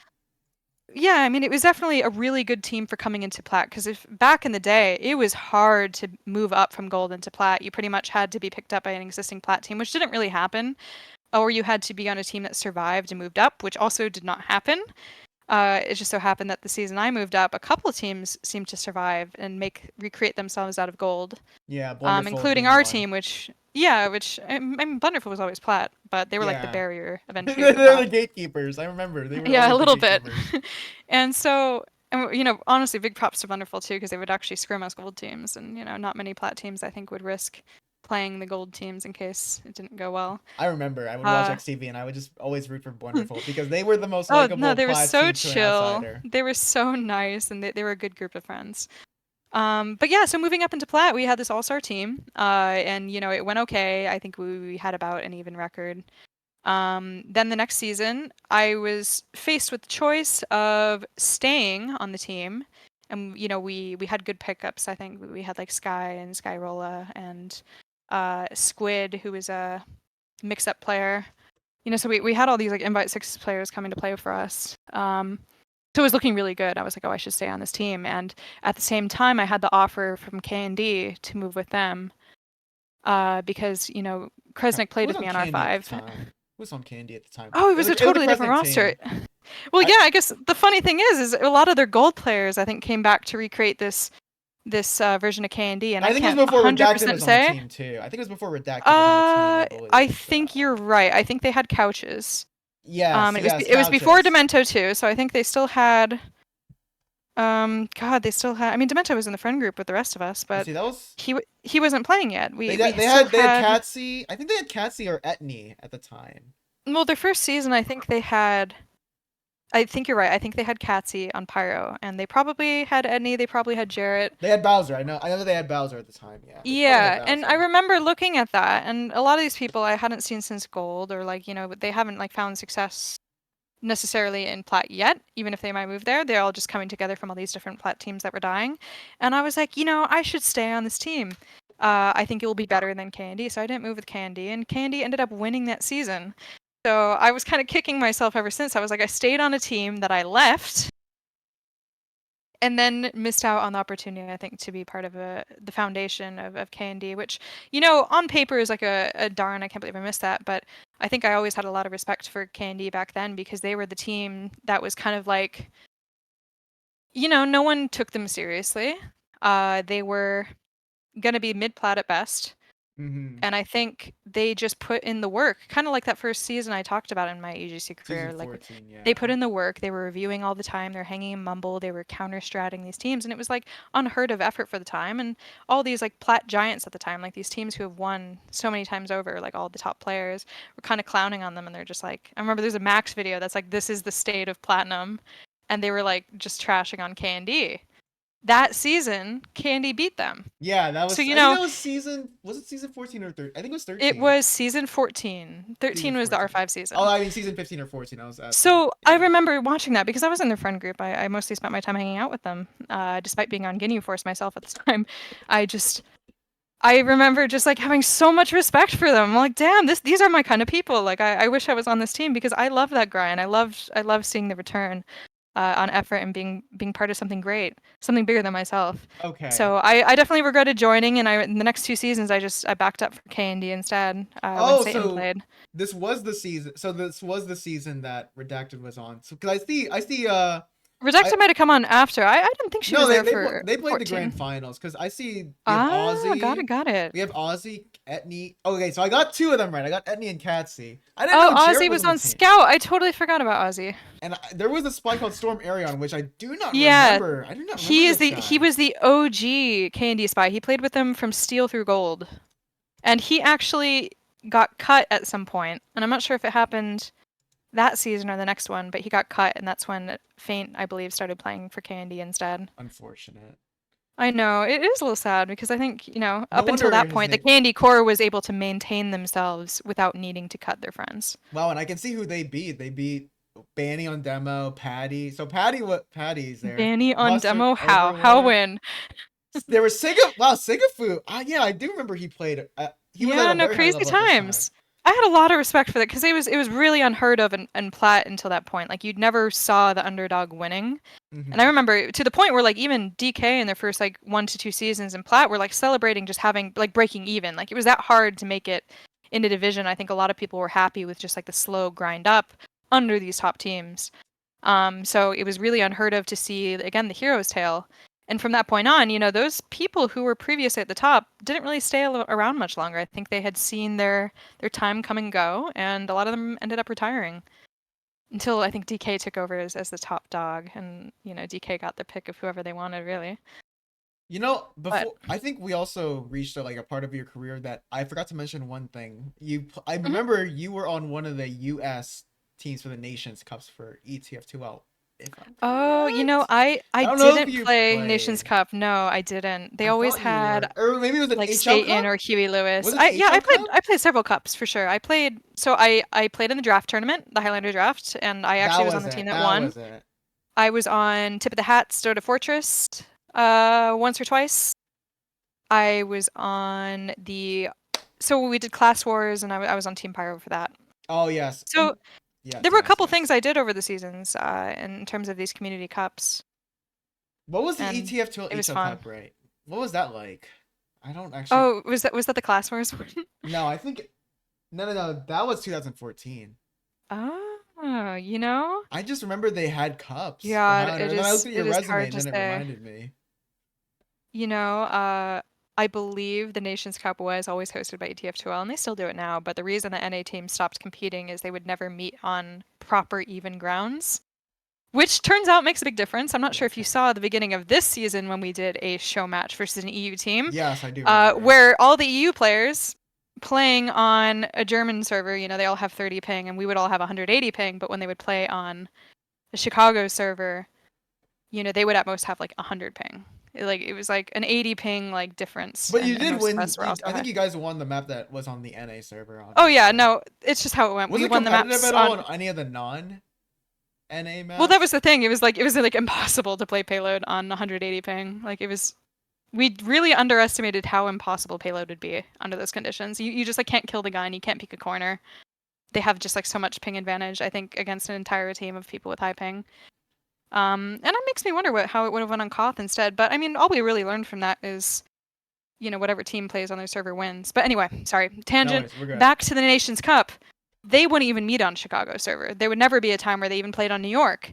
Like the EF2L teams would be like we're doing a Russian server and you have to deal with it. So we would have the NA teams sometimes playing on 300 ping, and there's nothing they can do about it. And they did better a lot of the times. There were times where they would still be beating these teams, but it was definitely not on an even playing ground, I think, anymore. So when they finally lost, a lot of the players that were in charge at the time were just, they're like, screw this, we don't need to give them our participation if they're not going to be fair to us. Which makes sense. You would definitely feel slighted in that scenario. Yeah, there's just not a good way to do it. I think if you really want a good show match to see evenly, you play the same maps on both servers, I guess. I don't know. It's a very difficult thing, I think, to make even, because you're just so far apart on the globe. So we're now at the part where you basically just take a break after season 17, and then and then eventually your career picks back up around season 4 RGL with a Turbo Alcoholics roster. Before we go to RGL, go ahead. We can finally talk about Prut and Eruption. There Sure, were a lot of UGC players back then that people, if they were still around, would say define the play style of that class. Would you say, like, for example, Sigafu, like, there's a famous clip of him on Barnblitz with the Rescue Ranger and the Wrangler combo. Sigafu save? Yes. Is there any players that you can distinctly remember from your UGC career that had that kind of reputation that you would say cements their place in the scene from back then? Oh my god, that's a good question. I'm there's obviously biased. There's Ibby. Ibby was crazy. No, like, some of these people were so impactful and they don't even realize it. I'm sure these people don't even think about TF2 in their dreams anymore. And I mean, before Satan got banned, obviously. Oh yeah, no, Satan was very, very good for his time back then. He was a pillar of Pyro. I mean, he was my mentor. And I mean, there were a couple of people I remember, like, and just Pyro alone, like Cygnus, for instance, capitalized the term spy time. Like, it was like his whole brand. He made like whole videos on it. And like, I think even if he hasn't made long-term strides on Pyro, like, at the time, he influenced this little thing and it went a long way. I think obviously like Huey Lewis was one of the pillars of Pyro, and so was Billy Saurus, although he came pretty much after my time, so I can't really comment on it. Across the scene though, wow, that's a tough one. I mean, you hear like the top snipers, like, Max and Barry Center, and I would say FaZe. FaZe was probably one of those guys for me. Oh yeah, he was OG. I mean, a couple of those people were, I really looked up to a lot of the people who were on like the Syndicate and 20B.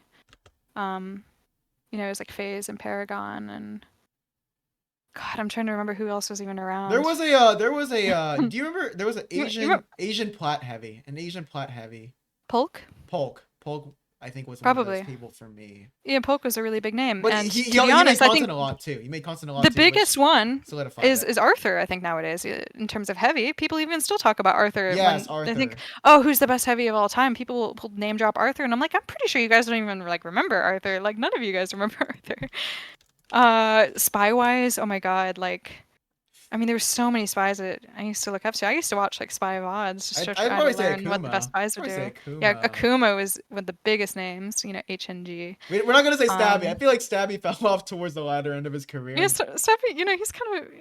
He definitely defined it. A YouTuber a little bit, maybe, but he definitely defined it. And you know what?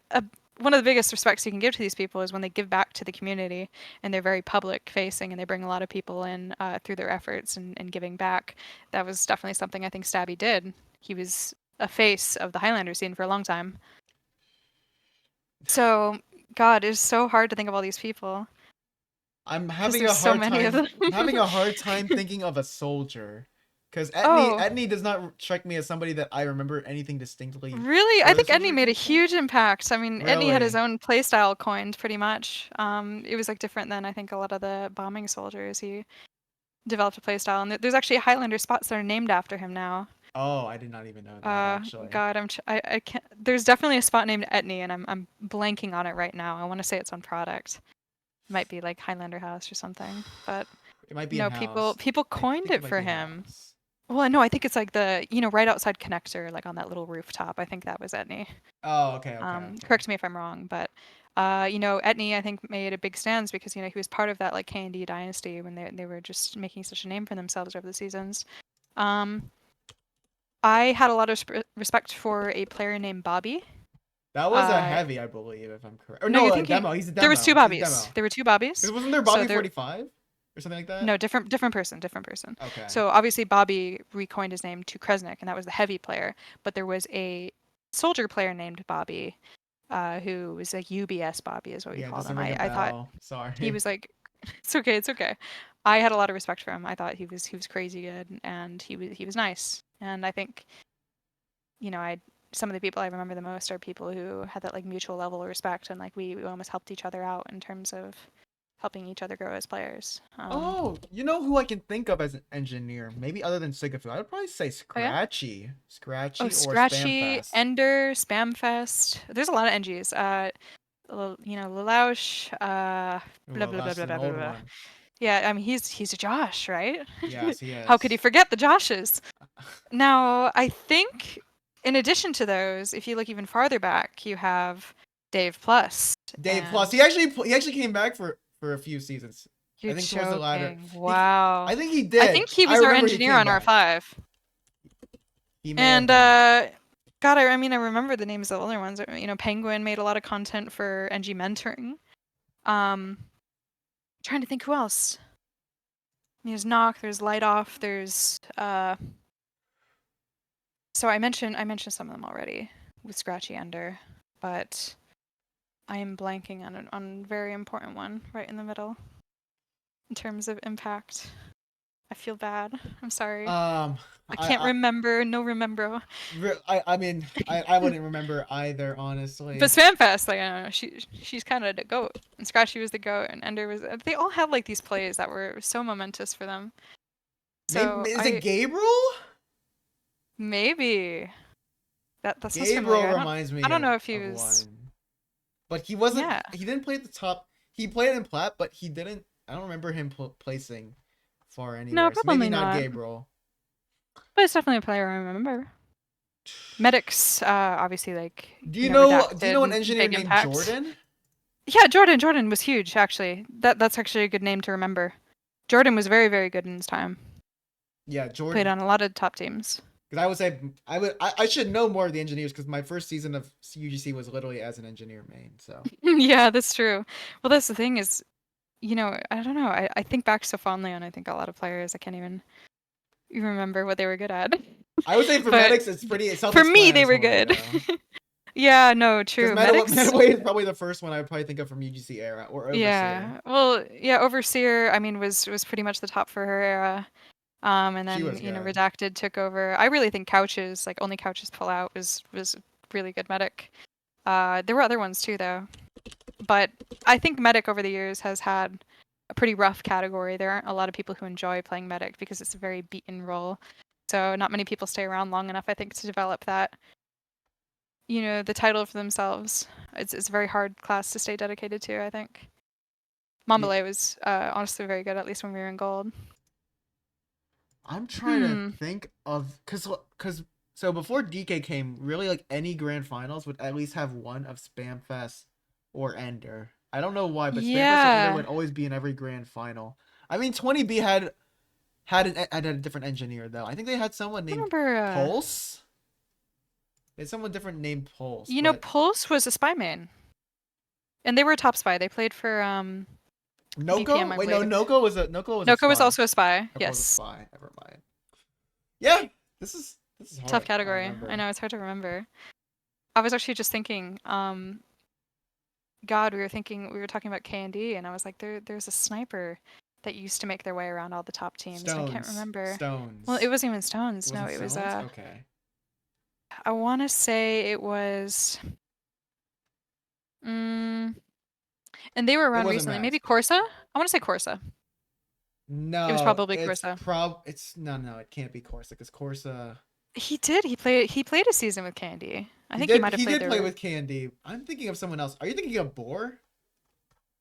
No, but Boar did spend a lot of time with him. Okay. In terms of, God, you see, we've been around enough years now that we're honestly listing off so many top players, and you're not wrong on any of them.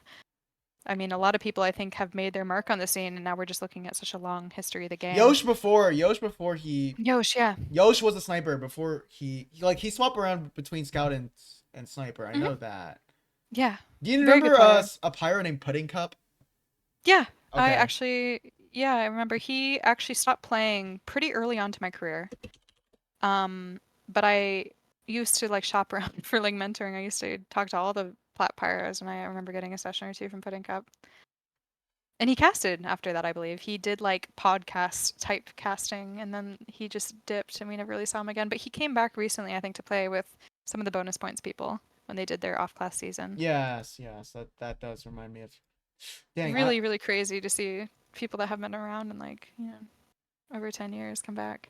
this is Because I say crazy 10 how I years, but can we're actually remember. over 10 years. I mean, We're over 10 we're years. talking 12 This is years 20. This in is some of these 24. This cases. is 2013, 2012ish. I'm Hmm. thinking You of know, another great pyro, I got mentored by Fathom as well, and Fathom. he I think he was on the I looked up to him the Ginyu most. I mean, Ginyu squad. Yeah.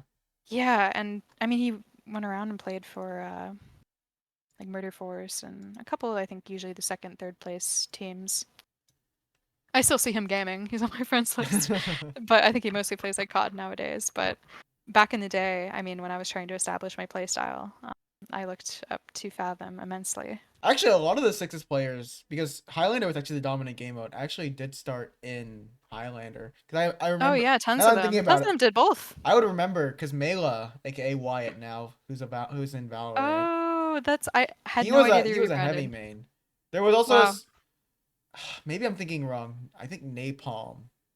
No, Napalm didn't play could be. sixes. Napalm didn't play sixes. I feel like I can name some. Let Yeah, me I think. could. Let me think. Let me think. Well, Blaze was Badonsky the one. played Blaze was the both. one. Yeah, Yeah, Badonsky. Blaze. Banny for the longest time did it too, but he Yeah, started off the with mix-up sixes technically. players. Who was the scout that had that like controversy and got like canceled? Ruin. Ruin played both. Ruin, yes. Yeah, he, along with a couple of the classic mix-up people, played both Platinum did, Highlander and Sixes. yes. Yes. It was very common for a while. If anything, you would actually see full teams of Sixes players pretty often, even off-classing in gold. I mean, off-classing as much as they could.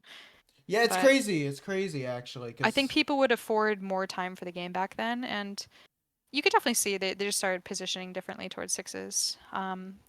One, because they wanted that to become the legitimate, like, more serious game mode, and as far as we were concerned, like, Highlander was a bit of a distraction, I think, as time went on. But for a while, I think it helped people who just wanted to play the game, and they would afford the time to deal with both. And I think people were more accommodating towards that. But also, as limits have been touched on over the years, Sixes players don't really want to tolerate the BS that is Highlander, I'm sure.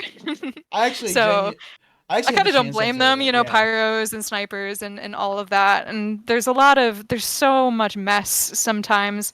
I can kind of see how individually, you can matter a lot more in Sixes, and they want to pursue what they thought was a cleaner game mode, Yeah, and among other one last things. name that I'll probably mention that I can just remember off the top of my head is probably Skyrolla from Tony B. Yeah, But that's it. Scarola, yeah. I think And one of the Scarola, who things I played with for a little bit, yeah. so we can probably transition to that talk between like HL and Sixes, and I think one of the things that I Sure. found weird. I actually observed Highlander for the past 2 seasons for production for the Hmm. Fireside cast. I think one of the things that I Yes. noticed because I also my last season of Highlander was the first season of RGL, so I noticed a lot that like Oh, if you okay. play between Sixes and Highlander, I noticed that there's a lot more sensory overload, regardless of whatever class you're playing, because Oh, there's a lot of totally. things you're keeping track of. I actually think Pyro is the hardest class to play in Highlander. I think you're Maybe wrong. aside from engineer or medic, because I think like I There's a actually couple played that I think are tasked with a lot of different things at the because same I think time. Pyro is for me. I never understood spy timings, and I tried to main Pyro once, so maybe I'm just nuanced or biased because I never really got good at Pyro and understanding how to air Hmm. blast well. But I found Pyro to have the hardest skill curve for me when I it think comes to learning Pyro Highlander. is very difficult in Highlander because it is, I mean, like, on a mechanics level, like, obviously you are not highlighting, you're not going out there DMing things a lot of the time, so you're not put in position to be It's more of highlighted. game sense, I would say, to me. It is largely game sense, and you can definitely be mechanically talented in Pyro, but I think the correct way to play often doesn't reward that kind of play style, if you want to be playing for your team. So it could be a very challenging class when there's a lot of things going on because you're balancing so many different roles on your shoulders, while also having on paper probably the least and most impact at the same time. So you don't get the rewarding aspect. You get shit on a lot, Correct. both in game and out of game, because you're not in a position to be out there for one. But again, you could be playing perfectly and nothing's going badly for your team, and great, then you're relying on your team to, I guess, contribute the rest of your success to some degree. But if something goes wrong, you mess up once, it's very highlighted. Everyone sees it. They're like, "What a fucking dunce!" It's suddenly, like it's one thing goes wrong, and suddenly you're in a very like publicized position to be criticized and ridiculed, and that's not easy. I don't think anyone wants to be in a class where they feel like they can't do anything and they can't contribute much to the game while also having things go wrong and feel like that they're a difference. But you got to understand that like Pyro, like what makes it difficult is not because like on a simple level you look at it, it's probably the worst, if not like one of the worst classes, just in terms of like DPS and other things, what they can contribute. They're a short range class. They're often the class that is best set for sitting in the background, like managing all the things that other people don't want to do, because the other classes are more forward and in a position to actually like contribute and like have more impact in the fights.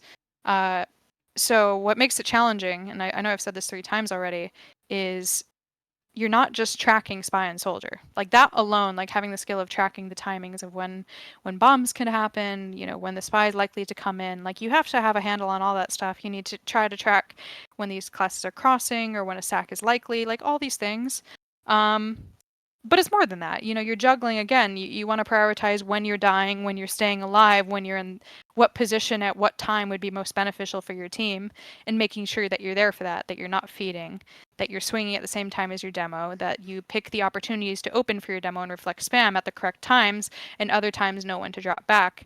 There's a lot of like very minuscule knowledge that you kind of have, and a lot of that is developed through experience and not developed through, maybe grinding your mechanics as much as I'd like to say that it is.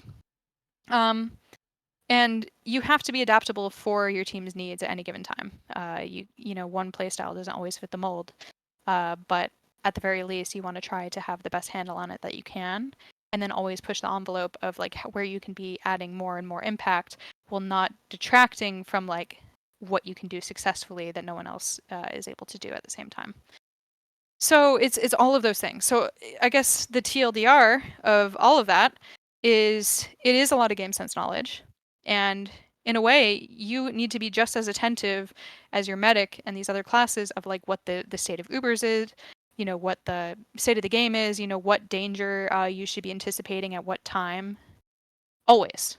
And because Highlander is so many different pieces and they're constantly moving and there's a lot of random stuff that can happen and a lot of unpredictable stuff, you just kind of have to be on your toes and do your best, as hard as it is to say.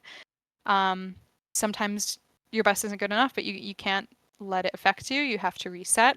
It's very important because people are relying on you to not let it all fall apart. You're kind of a glue, I think, for your team holding it together sometimes because, again, you're taking out all of these extraneous factors that can crumple a team. You're making sure that they, I guess, are set up for success in the best way possible. So that's what makes Pyro hard, is you don't have this like reduced role of like, this is what I do at this given time. You just always need to be on your feet and paying attention and adapting based on the changing conditions of the game around you.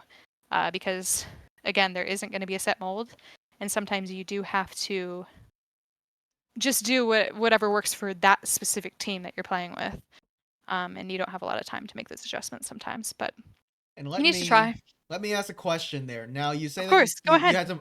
you say that Pyro is not a playstyle that can be molded into like one default playstyle that just works for every scenario. What were the things that Yeah. you would say like throughout your career were things that you just had to slowly change playstyle wise as a Pyro that you felt like were significant in like keeping that top level form that you had?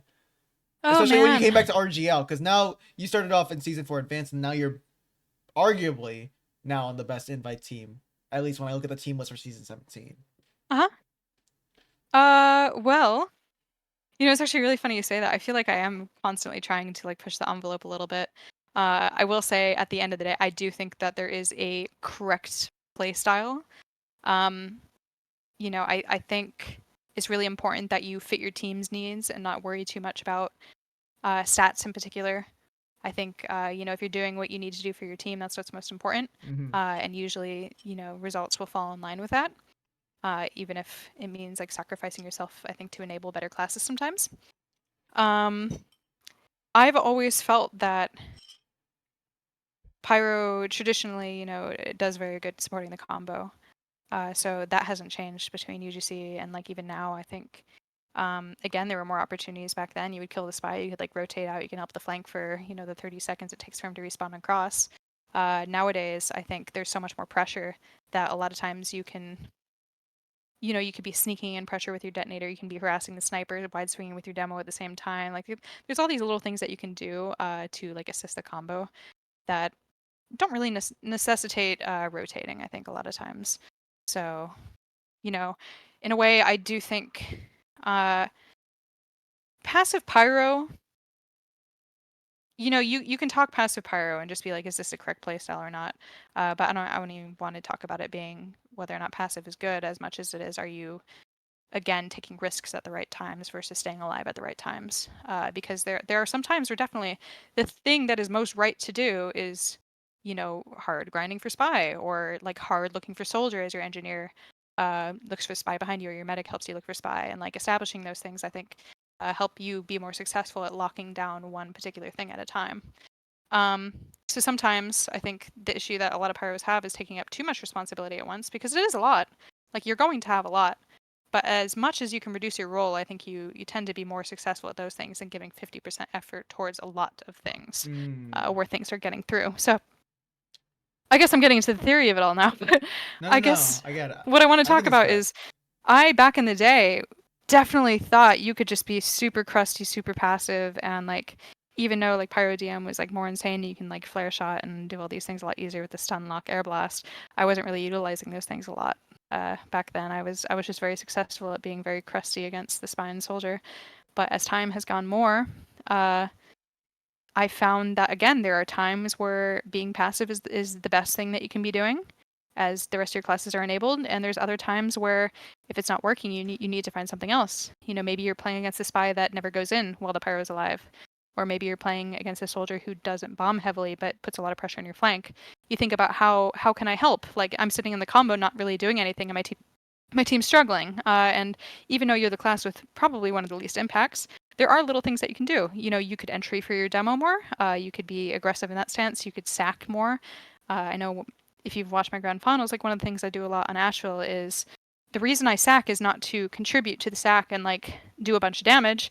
It's specifically to open the roof and avert a lot of eyes. And it works. It opens an opportunity for my other classes to succeed. So even though I'm running it down, it makes my sack successful. You start thinking about pyro like that, of can I afford to do this right now? And if so, will it make a big difference? Is the trade-off worth it? And sometimes, gas passer? No, I just think it's terrible. No, I was wondering because I've seen I've seen some pyros in Highlander sack with the gas passer, so I was just That's curious. crazy. Are you thinking of the jetpack? Yeah, the jetpack thingy. Oh, that's different. Gas passer is like the little gas tank you throw, Oh, I okay, thought. okay. Am I Yes. confused? No, I might no. be I confused. think you're right. I think gas passer is the one with the canister. Yeah, Okay. yeah. No, it's good. Okay. Man, that weapon needed a redo for sure. But yeah, no, you do something sometimes, I think, that where you're just pushing the envelope. Like, for instance, if your flank is being run over and you can afford like having less pressure on the combo, like you might want to det the flank a lot more and affect their unhealed players' crit heals. Like little things, I think sometimes do have a big influence.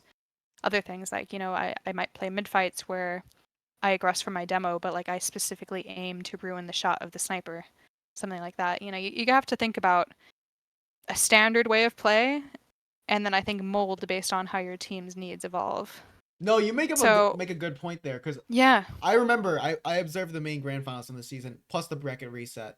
So I mm-hmm. noticed the team that lost had the better pyro, I would say, because and the reason they lost is just due to a main calling difference, and then their medic just Stuff happens. had a skill diff, I guess I would say. You're very reliant on Pyro on the rest of your team. I So the think team that sometimes you can be playing out of your mind, but it's not gonna win you the game necessarily. yeah, because he did a lot of impact, so I would notice because they were very strong Mm-hmm. at Lakeside, but they lost on it in the end. But I see. the pyro would play really aggressive. He was actually very good at he got aggressive a lot and used his flare gun to like help his sniper get sightlines on the other sniper because he would pull the other sniper off the sightline. Whereas you would see a contrasting playstyle with the other Pyro. I think the other Pyro was a lot more passive and more stuck around playing to support his team. And in Yeah, the and that's not end, necessarily a bad playstyle. I you mean, know, for all we know, both of them could be making good impacts, and you just yeah. only see one more than another. Because I mean, sometimes again, like passive is the right thing to do. It doesn't mean you're doing bad. It probably actually means that you're not seeing anything because not much is going wrong. And you can But it see what really it enabled depends. for it also caused like both team spies to like play differentiating playstyles, which is Oh, something for that I sure. noticed. And when you And that mention happens all in of Invite that, too. You I start thought seeing about a it a lot lot. of coordinated plays on the flank, I think, if the combo is very locked down. Or they just hard pressure your combo and leave your flank sitting there, you know. There's a lot of things that you can do nowadays that mean that you just have to kind of outthink the other team. And even you individually as a Pyro, where you feel there's not really much you can do sometimes. You're like, well, I think I'm doing everything right.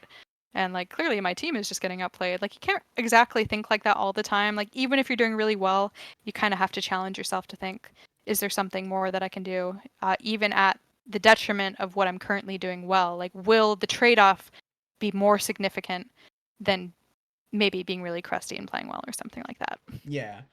And now I that we're think that's how you talking have to about play. And RGL has challenged me for that. Like every it. single season, I'm really pushing myself to continue just thinking of ways to maximize. Yeah, a Uh, lot of the teams tend to be the top team I noticed.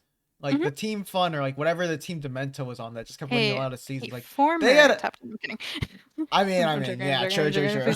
Please don't hate me. Please don't hate me. No, you can repeat that No, again. honestly, no. They played out of their mind. Like the 2 seasons before that, they were a very very difficult opponent to beat, and we were trying very hard. So, you know, I have a And lot of respect for those people. you know, we can talk a lot about the players, but I want to go back to that same topic that we had a bit earlier. Yeah, That we were talking about Prute and Eruption. So you had something, sure. I completely forgot where we were going, but we were Oh talking about yeah. something like limit testing, not just in terms of like the playstyles, but also in like integrating new maps and how players Oh, can it's like change. so hard. It is Because so difficult to get a new and map I in. remember there used to be one COD map. Do you remember the map where it's like the midpoint? It was like basically like a battlefield, and like you had like an underground ramp that led to like something under the point, Uh, and then you had the tunnels to the left and the right of yeah, the I tunnel. know what you're talking about. I think that's synthetic. Synthetic, yes. And it That only used to be ever the got map. played in map cups. And the whole thing about all of this is map cups weren't taken very seriously because might play them, but they play them for fun, and they're just like, well, obviously we'd never actually play these maps. Synthetic was in UGC map pool though, and I'm surprised it never made its Was foray it? into RG. I think it was I mean, played they in UGC. I tried. remember They it. they tried to put it into the RGL map cups, and it just would never make it because I don't know, not enough people would participate, and not enough people would give like legitimate feedback. But if they did give feedback, I think most people would just prefer to play the maps that we know are better than put in a map that isn't great, has some faults. And like, why would we want to play that if we have an established 4 Koth maps that are perfect and we like playing on a ton? So I think that's kind of the mentality you see, especially among invite players. And I don't blame them because I mean, obviously, like these new maps that are coming in are very rarely perfect, and they often have problems that are going to need a very involved map maker to keep making revisions. But a lot of the players in invite aren't really playing these playtests very much anymore. And you talk about Prute and Cascade, and I believe there was like one other map that was being tested alongside them. We might have pugged them for a bit, but as the revisions continued coming out and these pugs kept going on for months, people lost interest in the maps, and they're just like, well, these maps just aren't great, and we don't like playing the pugs. So they Hmm. stopped playing the It's pugs, way different compared to and UGC. the map only gets so much better, and it still has problems. Like it only gets so much better. But the thing is every single iteration like still has so many problems, and you just don't see, and you're not convincing enough people that this effort will be worth it. Like at the end of the day, it's going to be worse than our current map pool. So RGL actually, I believe, forced in Prute and um, shoot, what's the other one again? Eruption. Eruption. They forced them in because invite players weren't participating, and they figured the only way to get legitimate like feedback and limit testing out of it was to put it in a season where you're forced to play it in a season where the regular season matches can have an impact and they can matter.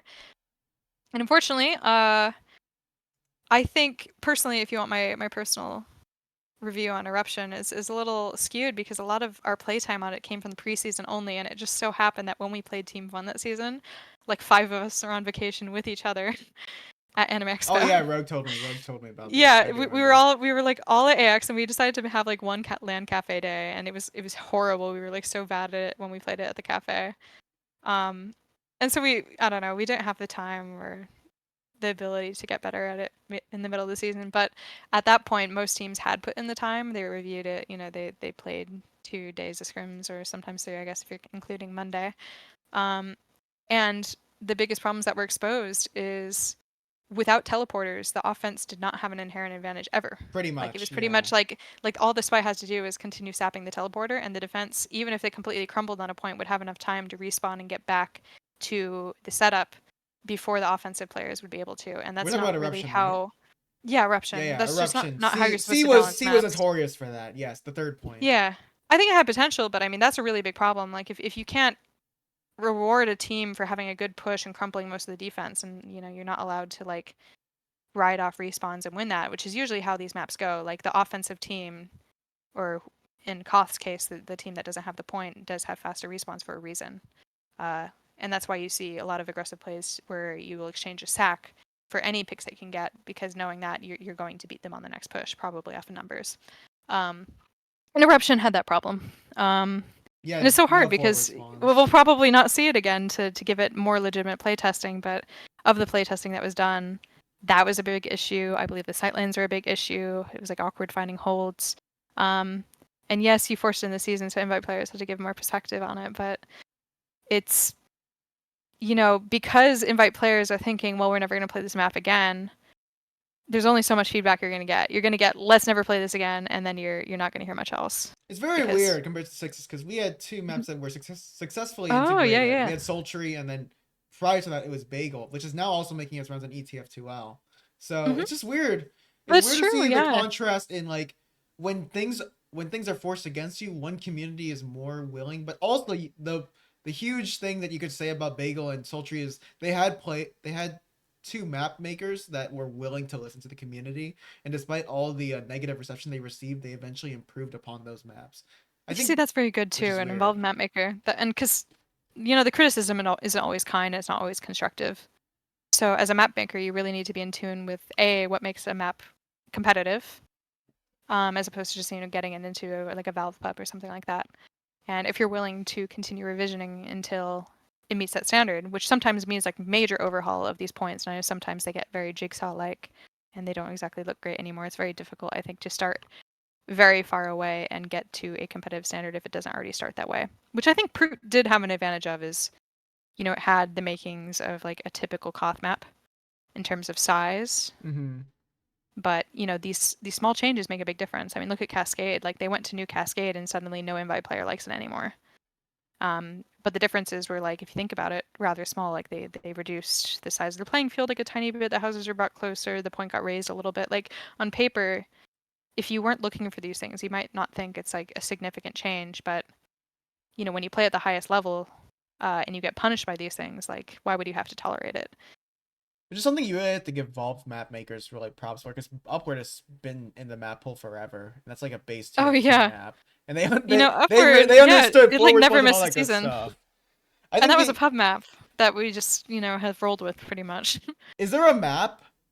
Okay, so I'll probably just go back to one of my questions that I had written down, because there were a bunch of maps that I remembered that I probably nostalgically would want back, but probably for the for competitive fine tuning would need a lot of rework. So I'm thinking maps like Croissant. I think actually no, not Croissant. Yeah. Croissant. It's not Croissant. Got driven into the ground. That's Alto. That's Alto propaganda actually, because I think he really likes Croissant. Maybe that. Oh man, I don't know. Also, I mean, he stands these random maps. I can't remember if it's Croissant though. It's not Croissant. I think it might be. Is it Croissant? CP Croissant. We'd have to ask him. No. Croissant was the map that was like. Yeah, like that was like a little bit before my time, and that was actually a pretty decent map. Yeah. I wanted that back. I wanted Borneo back, but Borneo's third point was a pain in the Borneo almost came back at some point. It actually got discussed amongst invite leaders, I think, a couple seasons ago for subbing out Swiftwater. Yes. And it's very controversial. It's hard to get enough invite players to, I think, participate in a discussion like that. Oh, it's Vanguard that also had propaganda for. That's Vanguard, I think you might be right.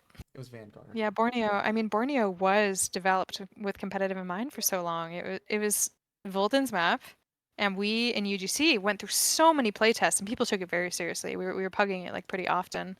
And eventually it just kind of stopped getting revisions. And that was one of those maps where, it got changed so many times, but without doing complete overhauls of how the points worked, you were pretty much like tweaking some challenges, but creating other ones. And it was never getting like perfect because at some point you just have this like literal jigsaw puzzle that you've created and it's a mess.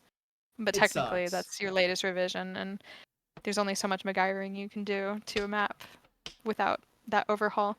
But yeah, I mean, you're making the argument of, is a flawed Borneo in its final iteration better than Swiftwater, which is known as like, one of the most like fun I think or Swiftwater is renowned an okay Highlander map. maps. It should probably Yeah, stay in I like forever. it. It's a balanced one. I Yeah. personally like it. And now that we've subbed Upward Out, I was personally happy to try something new. Don't get me wrong, because I What get is a the little map bit pool this season bored like? of the same maps over and over and over. This season, we are doing the same maps as last season, except Prout instead of Lakeside. Bummer. So, Still not too Upward is different. still in the map pool. It is Okay. a new iteration of old Prout, so, but it's pretty much the same. Okay. I mean, even Prout, it has, obviously it's survived long enough to be in 3 seasons now, but there is a lot of mixed opinions about it still. There's a lot of people who don't like Prout, and they're just like, why don't we play Lakeside? I still have a problem with Or, Prout's bats, honestly, but maybe that's just yeah, me. I think it has a sightline issue, it has a choke issue, and I think, unfortunately, despite all the playtesting that has been done on it, I think there's 1 or 2 playstyles that kind of work on it so far, and I think people are feeling a little bit limited by that. But I'm not sure. I like the introduction of the I think it's side good flank enough on that the we can midpoint, afford to give though. it more. Yeah. Oh, yeah. I watched the think map for the first time and I was like, wow, they have a side flank on the midpoint? I haven't seen that on a map before. you want flank to matter, I think, on these kind of maps. Oh, because it mirrors Lakeside's if a bathhouse team on the can work sides, around yeah. it, that's crazy. Yeah, exactly. Like whatever team holds the flank holds the point most often because they're able to pinch, put pressure from 2 different sides. No, you're totally right. So let's talk about RGL. So you came back. Was it just because you just had a lot of free time? Yeah, pretty much. Okay. I graduated from university and I moved to a new city, and I had a lot of free time because of it. I actually got messaged by a former mentee of mine to play like a match only season on. Were Pete and you class married team. by this time, or like? Yeah. Okay, Well, actually, no, we weren't. I didn't get married until we were together. I mean, we've been together for 10 years now. Okay. But we didn't get married until after like UGC season. Did he come 8. back at this time, or is he not playing anymore? No, the last season he played was 17 of UGC.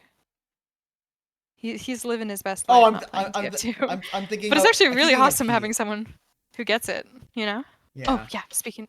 There's Pete, the Sixes player. I keep thinking about him, and I was like, wait, didn't he play Oh Sixes? yeah. But like, no. No, different Pete. Heavy main Pete. Yeah, I just remember his name distinctly because he had one of those awkward, those Oh yeah, again like one of the unintentionally gamer funny names. Yeah. Exactly. Yeah. He's definitely not a plumber, and his name isn't Pete. So spoiler alert. So season 4, you're on Turbo Yes. Alcoholic. It's a bit of a reintroduction. I'm not gonna touch too much about that season. It's just more like just breaking off the rust. It was horrible, but it was like a fun group of people. Like I think the whole mantra is we would have a drink and just go into our monthly match, and it was like horrible, but Can we talk about it was like charming in a way too. Can we talk about the Owen season that you had? Like that, I think that was the season after My you're Owen on season. your Yeah, Owen that's season, true. Chill Penguins. So you make a return to that team. So now they're not Cuties Yeah, anymore. They're Chill yeah. Penguins. But I think Yes. you guys make a team in season Yes. 7 that's called Cuties. But what happened that Owen season? I'm gonna look at it right now and see what the roster is. I think Yeah, the Chill Penguin season. it's a roster with Johnny. Is going. Oh, Rain. yeah, it's Johnny going backed Rain. up for me. It's going So Rain. the BV people, obviously a lot of them were founded in Cuties, so it's been a friend group that has ridden strong on all these years. And so when I came back into TF2, I like definitely got the itch again. I was like, oh man, I want to come back. I want to finish what I started. Like I want to play Pyro again. And I didn't know anybody. Like I looked at current invite at the time, and like it was all these new people. I didn't recognize anybody. I recognized like Jacob, and like Jacob like got me like signed up with RGL, and like everyone else is pretty much new. So I didn't really know how to get a start again. But because this friend group I had has existed all these years and they've been chill and they've been supportive, I actually convinced them to play one more Let's Run It Back season of TF2, which, you know, huge respect for them because like I don't think any of them wanted to play TF2 anymore, and I feel like a lot of them were willing to put up with my willing to put up with it because it was something I really wanted to do. Obviously now it's the pandemic. Maybe not yet. I guess the pandemic started in the middle of the season. But I was super into it again. I didn't know anybody. I just wanted to play. So the best way to play, and I think getting back into it when no one knows you, is just to make your own team. I was like, well, I mean, most of us like have played in the past. Like them, most recently, I think played season 1 of RGL. They also had a like winless Chill Penguins roster. Tragic, honestly, but you know, so goes. And I invited all the people that hung out at the time. I was just like, let's just make a team. Let's just work it out. We'll get somebody. And I remember the only thing that was the stipulation is Monkey didn't want to play demo anymore. So Monkey played heavy, and we got Smitty, who was like a Sparkle Gang, like Sixes player. Yes. And we had Spamfest, who was friends with us. She played Scout, and we had Iskon Rain was on Soldier, despite being a sniper main. I think he actually played a little bit of Soldier in UGC as well. And 88 Fingers and Book of Cheese. Despite they all going came back. 0 So a couple of people I haven't played with before, but they were all chill, like, and that's all that matters. Oh, and Blinks, of course, Blinks. Oh yes. Actually, I don't remember Sorry. Blinks. Actually, no. Sniper I main, was just trying to think. good little burb. Despite going 0-7, Yes. how was the team environment this whole time? I don't think we really cared. Maybe I cared because I have trouble turning off my ability to care sometimes. But no, I don't. I think everyone else was just playing for the sake of playing, and they did not care. Yeah, I was gonna say, and I don't. I was gonna say, so like yes, we were imposters. losing everything. We were getting like Gigril, and I remember MCM came back, and I'm trying to think. Door came back in some iteration, and these were old players that all just happened to come back around the same season, and we all started being friends with each other again and talking and reminiscing. But no, we were definitely much worse than all of them. And even though we scrimmed a full schedule, we lost like everything all the time. And I was still trying hard. Like I felt I had a lot to prove coming back, and I was really motivated by that. So I was just happy to play and like get my foot back in the door. But I mean, for the most part, we were just a group of friends who were just trying to enjoy the game. So we actually forfeited a match that season against like the best team. Fred. Yes, the best team. Yeah, well, the second best team. We actually played Candy. But we forfeited against Fred because Kingdom Death Monster. Someone just like gave us a tip. They were just like, yeah, these guys are really toxic. They like troll all their scrims and are like mean, and like I was like, yeah, you know, the Chill Penguins like just don't really want to deal with that. This is the season they got. We literally just forfeited grants. Yeah, this is the season they threw grants. I remember this whole concept. It was, yeah, no, it was that season. I was literally just getting back into the game. I just was trying to get my foot back in the door, and that was it. So honestly, yeah, huge props. You know, we went Owen. It was still fun. We were pretty terrible though. So, but I had some good times. You know, playing with all the returners, both on our team and with the Doris. We had a lot of, yeah, it was a good support system. Good times over the pandemic. Let's move on to. I think this is the first time you actually make playoffs in any of your Plat or RGL seasons. I think this is Order of the White Lotus, and I know this because I know this because it's a UGC team name. I know it's a UGC team name. Is it? UGC team name. I know it. It was an Avatar reference again. It's from Legend of Korra. Yes, I don't know if the. I don't know. Oh well, White Lotus is I guess Avatar, but I don't know though if one of those if Catalyst or Michael LA was playing UGC at the time. I do not believe that they were playing UGC at the time. You know, I don't think so. They had Amasita Nova. It may have just been the team that rose up with them through RGL. I think it was a coincidence. That they were pretty much a continuation of Amasita Nova with a couple new players. Yeah, not the same. That team was a little rough. We were actually riding off of their second place season. They took a season off, and then they came back for this one. And I think the expectations were there. We were supposed to make playoffs, and then we like. You did make playoffs. We didn't. That was the imposter season where they made playoffs. We were supposed to. We were like definitely like a top like. We were like either the third or fourth best team at any given point in time that season. Made playoffs. Man, I didn't even realize and that was just because we threw our match against the imposters. We like literally we played them on Lakeside, and we played horribly. Like our medic and demo, like would never get on the point, and like I remember there was a lot of infighting. They're like, "Get on the point, start capping," and we're like, "We can't." Like they're just like, "You're just sending us in to die. Like we're not getting supported." It was like this whole thing, and like our heavy was mad. He was running it down, and that set the stage for the whole season. Like everyone was just bickering. I think Like, Dave and Plus was on Imposters actually. Maybe he was. it wasn't Dave Plus. It was just Dave, which is Oh, a different literally player. just Dave. Very nice guy. Ew. Yes. Maybe I'm Yeah. thinking of a different. Anyway, Dave then, yeah. we threw that match, and then we were on we had a very difficult schedule after that to get back into playoffs because we needed to win against the top 3 teams, and we kept losing barely. 1-2, Like we were like 1-2, and then 1-2. Wow. Yep. I mean the product match wasn't very close, but the other matches were super close, and we just kept screwing it up. And I think So it was we kind could of have probably a seen one of the bad closest. memory. We probably could have seen like, had you guys beaten Imposters, this probably would have been like the closest like invite playoffs. Maybe even. Maybe. Well, I don't know. maybe not include maybe because I mean like this just this past season, Run It Back would have never beaten you guys. Even if, because like, I think yeah, the last lower couple bracket seasons of round was, RGL, there just has not been a very close race between like 3 and 4 have not been close to 1 and 2. I think for a couple seasons now, unfortunately. Which I don't think it's necessarily unfortunate. What really matters is you have a healthy, I think, competitive invite where every match matters. It's not just, I don't know. At least have some competition. You guys almost beat Krusty Krab, and actually now that I'm noticing a trend, you seem to play really well on Steel. Like any match that has you on Steel, you guys seem to play very punch above your weight. Maybe. It's so funny you say that because I used to never lose Steel in UGC, and then like in RGL, I feel like I've lost Steel a lot. Yes, I will It actually depends, mention though. now. I will mention now before I I don't lose Vigil. Funny enough, Vigil is the map I never lose anymore. Oh, isn't the meme though never face Danny's or American's team on Vigil? Like for some reason they somehow managed. Oh no, you're thinking of Chalk, like Chalk on Vigil. Chalk on Vigil. I mean, what it really should be is like these teams keep picking Vigil against us, and they have never won. I don't know why they do it. Like Team Fun or whatever iteration of AD that is has always banned Vigil against us, and I think that's largely because they haven't been the best at Vigil, but they also like I think respect that we're usually very good at Vigil. And for some reason they're the only team that bans it against us. We always have these other teams trying to pick it, and we just like roll on that map. We're like historically very good at it, even if we have like different players or different main callers.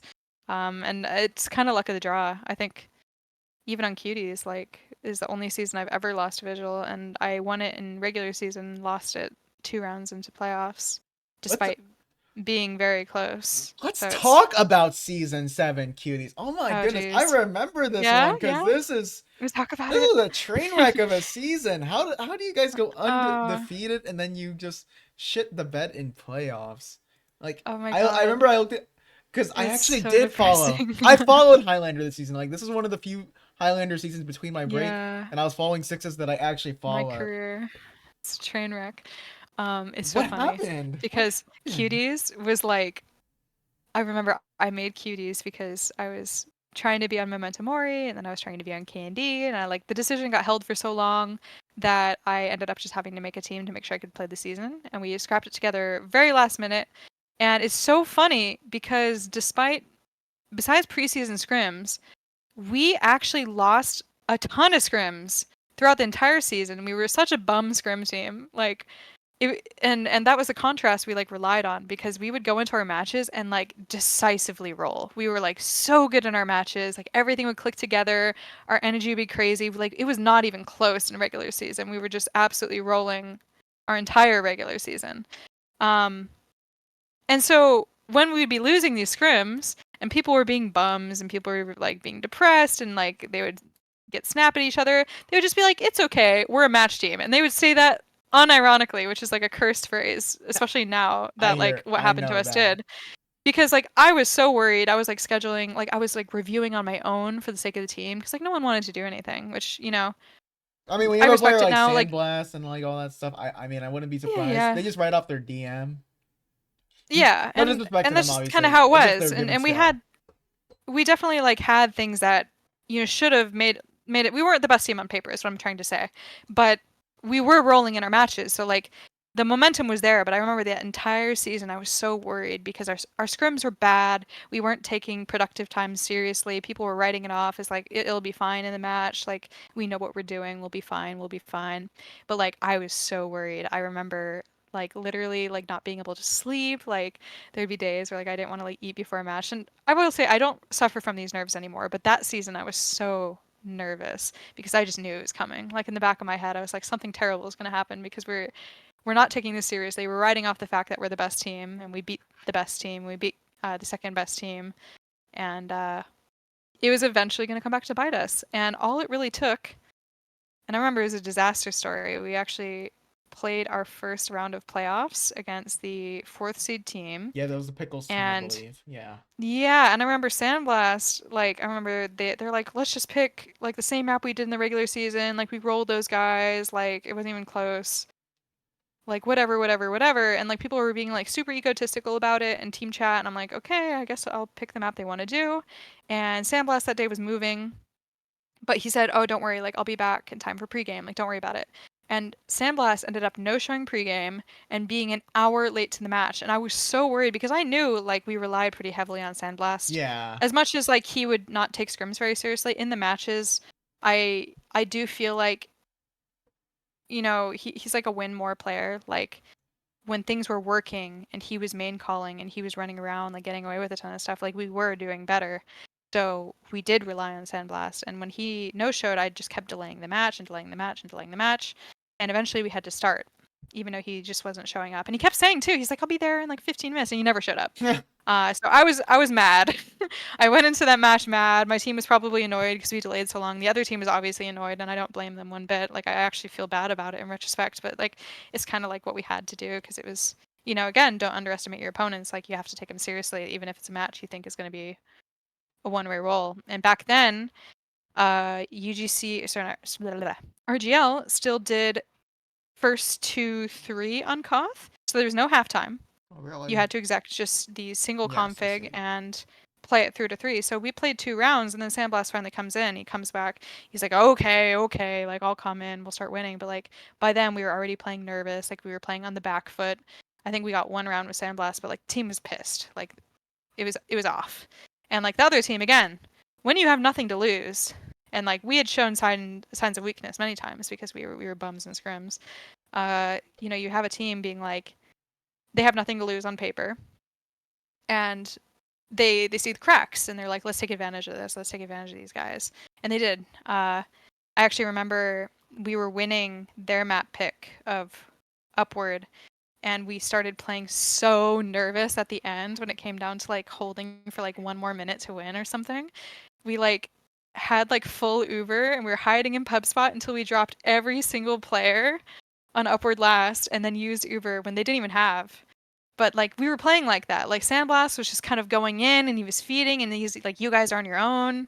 And like the whole environment just kind of like crumbled and we threw it out. So that was a real big match, I think, where we crumbled. I do think that we actually had a pretty good match against K&D the next week, where we won a map pick and brought it to map 3, and we almost won map 3. It was like literally like, I remember we won a round of Vigil, and we had so much momentum, and then the final half, because we set like a blazing time, lost it. Then they set a blazing time, we won it, and the third half, we were setting like the perfect time. We like blasted through second, we like blasted into third, we were spawn camping them with full Uber, and we messed it up. We like had a bad use, or we like dropped a ton of people, and we had like a ringer demo that week, and he was trying his best, but like he wasn't really getting a lot of feedback, and there was tension within the team between like Sandblast and Adam, and I remember like there was all this stuff that was going on that once we lost our momentum on that push, because we rolled through, we literally had like a 1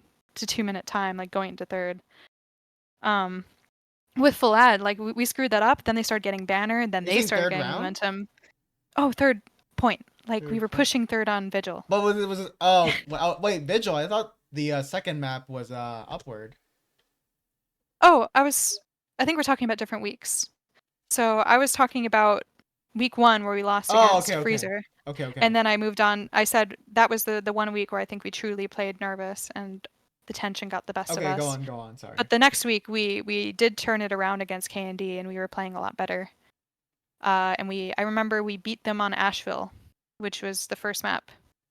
And then I think we lost the next one, and we went to map 3, which was Vigil. And this was to continue on. So whoever won this match made sure they didn't get fourth. But like we went on to Vigil. It was 1-1 on Vigil, and the third half, again, we had all the momentum in our favor. We were blasting into third. We were about to get this crazy time on Vigil, and we just screwed it up. And we lost our footing, and they regained their footing. They started farming banners. They started absolutely plugging us. And I remember we kept making bad decisions of pushing into low ground as opposed to taking the flank. And we just lost it. We had a terrible time. It was like 13 minutes, and I think we actually held for like 9 or 10 of those minutes. So it was terrible, but you know, we tried our best. But it's really, really difficult to, I think, pull it off in those conditions on Vigil. So that's the tragedy of the Cuties season, where it was bound to fail almost. You know, our luck inevitably ran out. But we were pretty crazy for a little bit there, at least for our matches. I personally I had a season like that for sixes, but maybe not as high of a stakes because it was a lower division. We came into the playoff as favorites, but the thing that brings stark contrast to me is that like when it all came to matter, like everything crumbled, also including the team chemistry. Whereas the team that I was on, obviously, it's not the same, but like we were chill. We didn't set expectations for ourselves, and even though we played so well in the regular season, we knew that in playoffs we could lose to any of the teams that were in the playoffs. Oh yeah, because anything can happen, always. Because obviously, when you always have to stay on your A game. Yeah, when you're a team that doesn't scrim and you just are a match only team. Wow, no scrim. Once you rely on being match only, and you're not playing like you're match only, things can crumble down. But you know, we were good sports about losing. But it seems like from what your retelling of it is that there was just like a huge crackdown in not just how you played the game, but also how you guys mentally were in the game too. Which is sad to hear. We had some chemistry issues, I think, and we were just, I think we were just relying on pure DM and aggression for a while. And you know, the second we lost our footing, I think it exposed our ability to be able to rebound, which is really important. I mean, even as a top team, like you can be absolutely crazy, but at the end of the day, you have to just be better about resetting and adapting to the changes in the game state. And I think the theme with a lot of these teams that failed, you know, we weren't always the best with rebounding, but particularly with adaptation. Like once our thing stopped working, it just the wheels came off. Yeah. And like we were playing good teams, so in theory, like, you know, even though we were undefeated regular season, there was definitely a point of the season where I recognized that we were no longer the best team. And as much as I wanted to win and prove myself and say that we were the best team, I witnessed a tremendous growth from the winner of that season, which is Memento Mori. And and I'm looking at that roster. I was like, who the heck? How did these guys win? They were the super team at the time, actually. Really? Like at preseason, they were the super team. They were the favorites to win it. They were very cocky. I followed it, but I didn't know that they were the... Because I know they had Giraffe. They had Giraffe. They had Giraffe and yeah, Giraffe, I think, might have been their, you know... They all had issues, but Defjo, ODB, Triple, like they carried the heck out of that team. They had so much good synergy and momentum in DM. And I think everyone else kind of fell in the cracks very well. I mean, on paper, K&D was always a favorite. Because, yeah, I mean, they dominated, I think, early RGL especially. But, I mean, Memento Mori, and why I respected them so much that season, even though they were kind of mean, they put in a ton of effort. They lost to us week 1, and it like severely bruised their egos. They were like super mad about it. They made team changes, and despite that, they lost to K&D like 3 weeks later. And I think again they were crumbling. But from that point on, you know, this is where teams are really challenged. You know, it doesn't matter who is better in the regular season. It matters how you make adaptations before playoffs when it truly matters. And the growth that Memento Mori had week 5, I believe, onward was tremendous. You could definitely tell they put in the time talking to each other and making sure they were on the same page. And it's hard to put that offline effort into changes in game because we do have very limited practice time in Highlander, and you can definitely use that time and play really well. But again, what matters at the end of the day is who adapts better and who plays better in the game when it matters. So they did a lot of offline work that season, and honestly, they were just much better. So, and I know they were itching for that rematch, and I don't think they expected us to lose. I don't think really anybody did. If they did, that's fair. We definitely had our cracks and our issues, but they were dying for that rematch, and they never got it. It's just But funny at what they were revenge able to can put really that do. energy towards Candy. I know. Because The they didn't rivalries. most of them didn't really amount to any success right after that season either. Like wait, No, I mean most of them were satisfied. I think with that, they were just kind yeah. of done.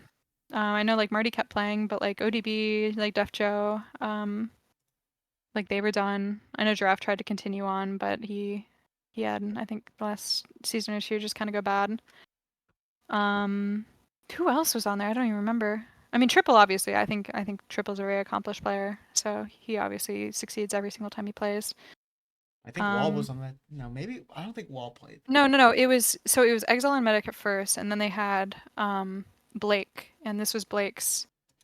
Yeah, I don't Blake. know if it was his first big season. I'm not sure, but that was definitely I think what started his chain of winning, if I remember correctly. Yeah, I just remember like thinking back on the season because I never like it was never really on the radar. I was just more focused on the fact that like Kids Next Door was not the favorites, I guess, Hmm. because I thought they were the favorites because like if you're Yeah. like a UGC boomer like me, you're looking at the roster. You have Kresnik, you have Jarrett, you have Boar, you have Oh yeah, Muma, it was a and you have classic Saya. Candy. You have Saya and Scratchy, and it's like okay, yeah, Yeah, these guys are Seth gonna was crazy win. good.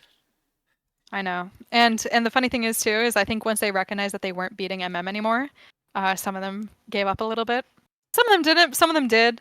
I think they only have so much to give anymore. A couple of those players, and when it became apparent that it wasn't going to be enough against a team that was way more passionate, I wouldn't say they settled for second place, but because they definitely still challenged them. But you could definitely see the frustration and the almost giving up from some key players, I suppose. Because as long as they see it's still in the cards to win with what they have, there's a lot more energy, and I think it's visible to even people outside the teams. And that season was just not really it. Yeah, man, like if you're just looking at name Crazy. reputation, maybe at the time Kids Next Door would have won in terms of like the reputation, but Yes. okay, let's move on from season Sure. 7 because Sure. we don't want to mope on bad times like that. Oh So no, it's okay. They continue. I'm gonna ignore your UGC experience after that because really we could just write off anything past season 24. Oh Really, yeah, you're fine. yeah. Yeah, I mean So it was winning UGC at that point of RGL. It was like a freebie, unfortunately. It was so we actually won some matches 8v9. I'm gonna skip your seasons where you sub, and I'm actually gonna skip Okay, past. I'm gonna skip past Fat Peter. I mean, that's fair. do you want, and we're gonna go Oh, like, there's not really much to we're say gonna there. I go think fast forward into fast Fat forward. Peter. Yeah. Go 'Cause- ahead. Go ahead. So for those who don't know, she played season 9 or season 8 with Fat Peter, and then she did play. I believe you played one more season. What was it? Yeah, Fog? Fat The Peter. Fog? Yeah, yeah. Both of those seasons we were favored to do a lot better than we did, which it happens. I'll have to look. I was particularly unlucky, I think, as a player up until that point. Let Just me. tragedy unfolded. Would you like to briefly glance on that or touch on that before Eh, we move on to your fast you forward know, seasons? I don't think there's too much to say. I do think that was around the time where I started realizing that if people are not on the same page, and I mentioned very early on, probably about an hour ago at this point, that sometimes ego can have conflicts on a team where once you start feeling entitled to a result and you're having problems and you're not getting it and nothing's working, some people tend to give up on their teammates. And I think there was a lot of issues internally that season. And I wish it could have gone better. I wish we could have um, I worked can with each definitely other see more. some. I can see some people that I would recognize as tilters. I would say specifically. No offense, Yeah, yeah, love you, Sand, but I kind of saw him as a tilter. that's fair. And I think Mad Ring Me was tend to have some issues on that team that season as well. And then there was other people I think that just couldn't really. Sometimes you just don't have anybody on the team that knows the answer, and there's frustration over knowing the answers, and there was giving up. And I think there was a big feud of like, do we play the game do we like learn how to play the game properly and start playing it well like that, or do we just like shove in and just say like, well, you know, monkey mode is what's working, so let's just keep doing that, and then that doesn't work, and people are just like, well, you know, nothing else is working for us, so let's just give up. So It's yeah, crazy. I think that Peter started having those issues, and there was a lot of I don't know, it just didn't work, and I think personally I've grown a lot as, you know, the kind of teammate I want to be since then too, because I remember being very desperate that season to try to make it work, especially riding off the Cutie season. I had a lot of momentum, and I remember I, you know, had a lot of nice words and respect following season 7, and it just kind of like tore down season 8. And I was trying to make my team work in ways that didn't always benefit me. But it made me reevaluate again, like what I want to do as a player and how I want to be as a person as well. So I've just been always trying to grow and learn from that. That's all I'll really say for season 8. You know, sometimes the team doesn't work chemistry wise, and unfortunately, I think we just again we threw one match. I think we were the closest team to the number 1 team like all season in scrims, but when it came to matches, we Oh were yeah, you did take a super map off messy. of them. Wow. Yeah, and even in regular season, we lost 2-0 on Swiftwater, but it was super close, like down to the wire, and it was like probably the closest match they had. Besides the Lakeside one where they lost to Spy for 3 rounds. But yeah, no, we were so good sometimes in scrims when we had nothing to lose, and matches you know, it was like a different team sometimes. So I remember when we came into playoffs, like Hood or whatever, they were super anticipating our playoff match against them, and we underperformed, I think, a lot, and they were just like, wow, we expected better of them. And then we went into the next match, and it was against a pretty weak MCM team, I think. But they changed their Their roster pretty team. significantly that match. Because they were afraid of losing, and you know they had not been doing that well in scrims. That, you know, they were kind of getting rolled over. They ended up swapping out their combo for like Exile and Zukima, and having, I think, their engineer sat out. That's that's actually cringe, honestly. Yeah, I was pretty salty I about it I for a say while, I but say you stick with a it team. is You know, within you got to their go with ability it. to do. I Yeah. think so too. I have definitely I would feel so been of that disrespected if I got perspective, swapped but out. yeah, no, they were willing to. I mean, they're pretty desperate not to fall out. So the people who stepped down in order to let those people ring were like happy to step out Oh, I in see. order to continue on in playoffs.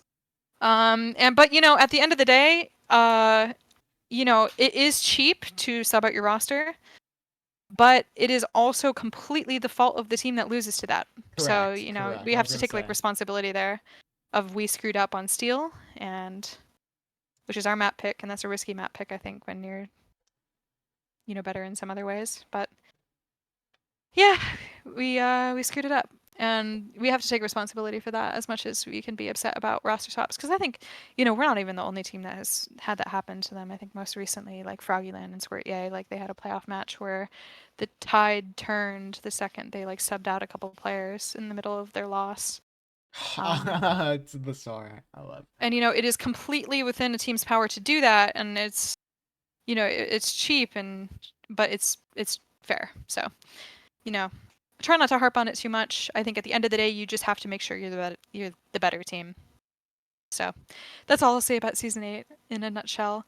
Do you want to talk about fast Yeah, let's talk about fours, fast fast forward. fourth? I'm gonna mention Yeah, though that yeah. season 12, like you did play with the fog, you did make playoffs, but the only reason I'm gonna Oh, I talk about forgot it, the fog. I'm just gonna mention it because I think you meet 5 of your future teammates here. I'm thinking Yeah, Exile, we do. We stayed Toy, together as a core, Lujet, which is Ether, crazy because we and did bad on the Fish. fog.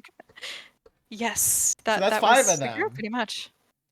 Yeah, And then, but you guys don't. I think you subbed the season after, and then I fast did. forth I came in for the comes. very end in playoffs when they needed me, but I was just subbing the season after. The fog was a tough loss. We I don't think anyone expected us to lose where we did, and we certainly didn't. And I think we, you know, we got DDoS in the middle of the match, and it tilted a lot of us, and we're like, let's just get it over with, and like, I don't know, it was just this big thing that it like didn't need to be, because ultimately at the end of the day, like again, you just have to be better. And unfortunately, we did not take our regular season performance on Lakeside into that playoff match, and that's on us. So, and that was a very good help team. You know, they had May that season. May was like absolutely shredding. But It's actually crazy at how there wasn't. I don't think there was actually a team that was considered dominant this season either. uh, that Maybe season, the maybe fog season. yeah, the fog season. I'm thinking Yeah, I mean, because like AD, I think eventually won it, but like they had a K&D team that technically was like better, and the K&D team actually died. folded It because died. they had one person who couldn't make playoffs, like grand finals or something, and they're just like, well, why are you playing if we can't play without that person at grand finals? Well, And couldn't they, they just like get a new player? They just yeah, but they didn't want to, so that's really dumb. so funny enough, the fog, yeah, it had a fair amount of problems, and I think we're learning a lot about I think overworking ourselves and making things too complicated and we had some chemistry issues, but it's funny we reflect on that now because yeah, that core did stay together, which was riding off of a wave of frustration and feeling underwhelmed and disappointed and usually in those situations, a lot of people tend to look back at their team and blame their team and be like, yeah, well, like I'm better and like those guys though, we really screwed it up. And I think so kindly on that core group of people because I think we all felt a little bit ashamed of it, and there was some initial, again, a little bit of camaraderie I think among the group and like which who was pointing fingers at who for the reason we underperformed. But at the end of the day, we thought we had something that was worth the effort. Um, and we thought we deserved, or the people we played with deserved better. I don't think anyone was really thinking like I deserve better, so let's play with these people again. I think. I know I, for instance, was like I wish I could give Toy a better like last season to end on because I thought Toy was like insane on medic, and I felt bad that it was so difficult for her. She is a good medic. She had that same And reputation in Ether. sixes too. Oh yeah, no, Toy is like insane. She like I've never had a medic that was so like one thing she's really good about spy checking surprisingly. And she was insane with her bows and really, really talented. And I remember she had some issues sometimes getting used to Highlander, but she never gave up. And those are the kind of people I think you want to hold on to. The people you love being around and the people that never give up. And what's really important, I think, in a core is people who believe in each other and respect each other. And you feel safe enough to continue playing an environment knowing that we're all like working together. And like people might have ego or whatever, but they rely on you and they trust you, and that I think goes a long way. And I always felt that way with Toy. I felt that way with Ether and Exile.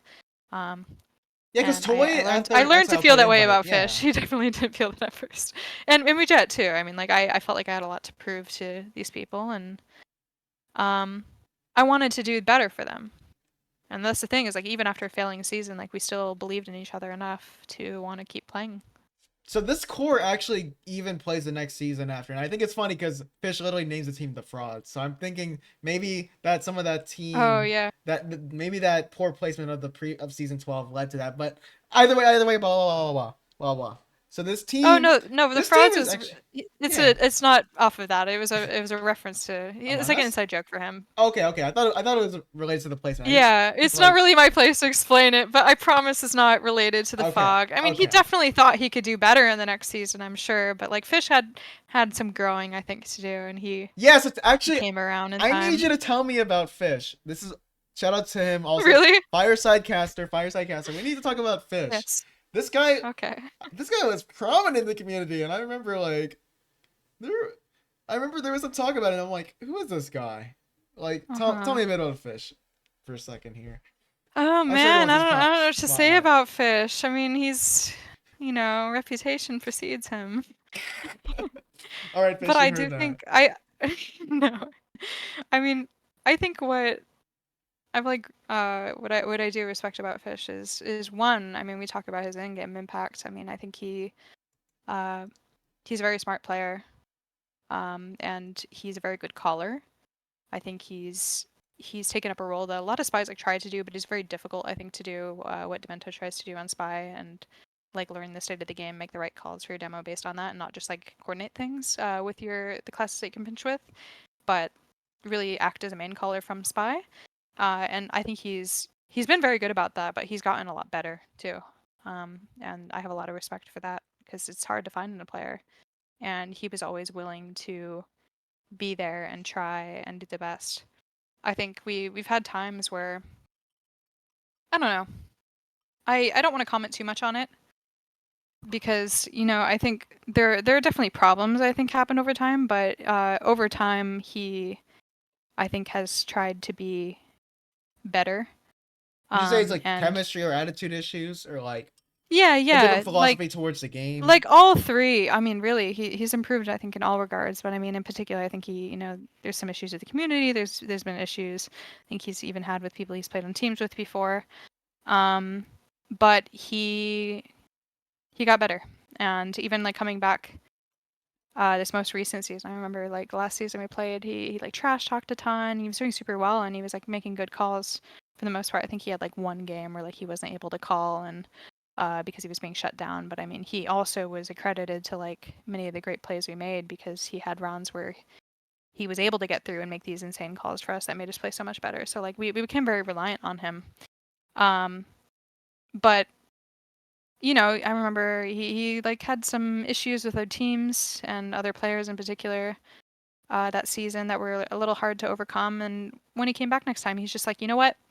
I don't care about all these people. Like what matters the most at the end of the day is like you guys. Like I care about you guys. You're my friends. Like I'm playing because I want to see you guys succeed. Like I don't care about what happens in this game.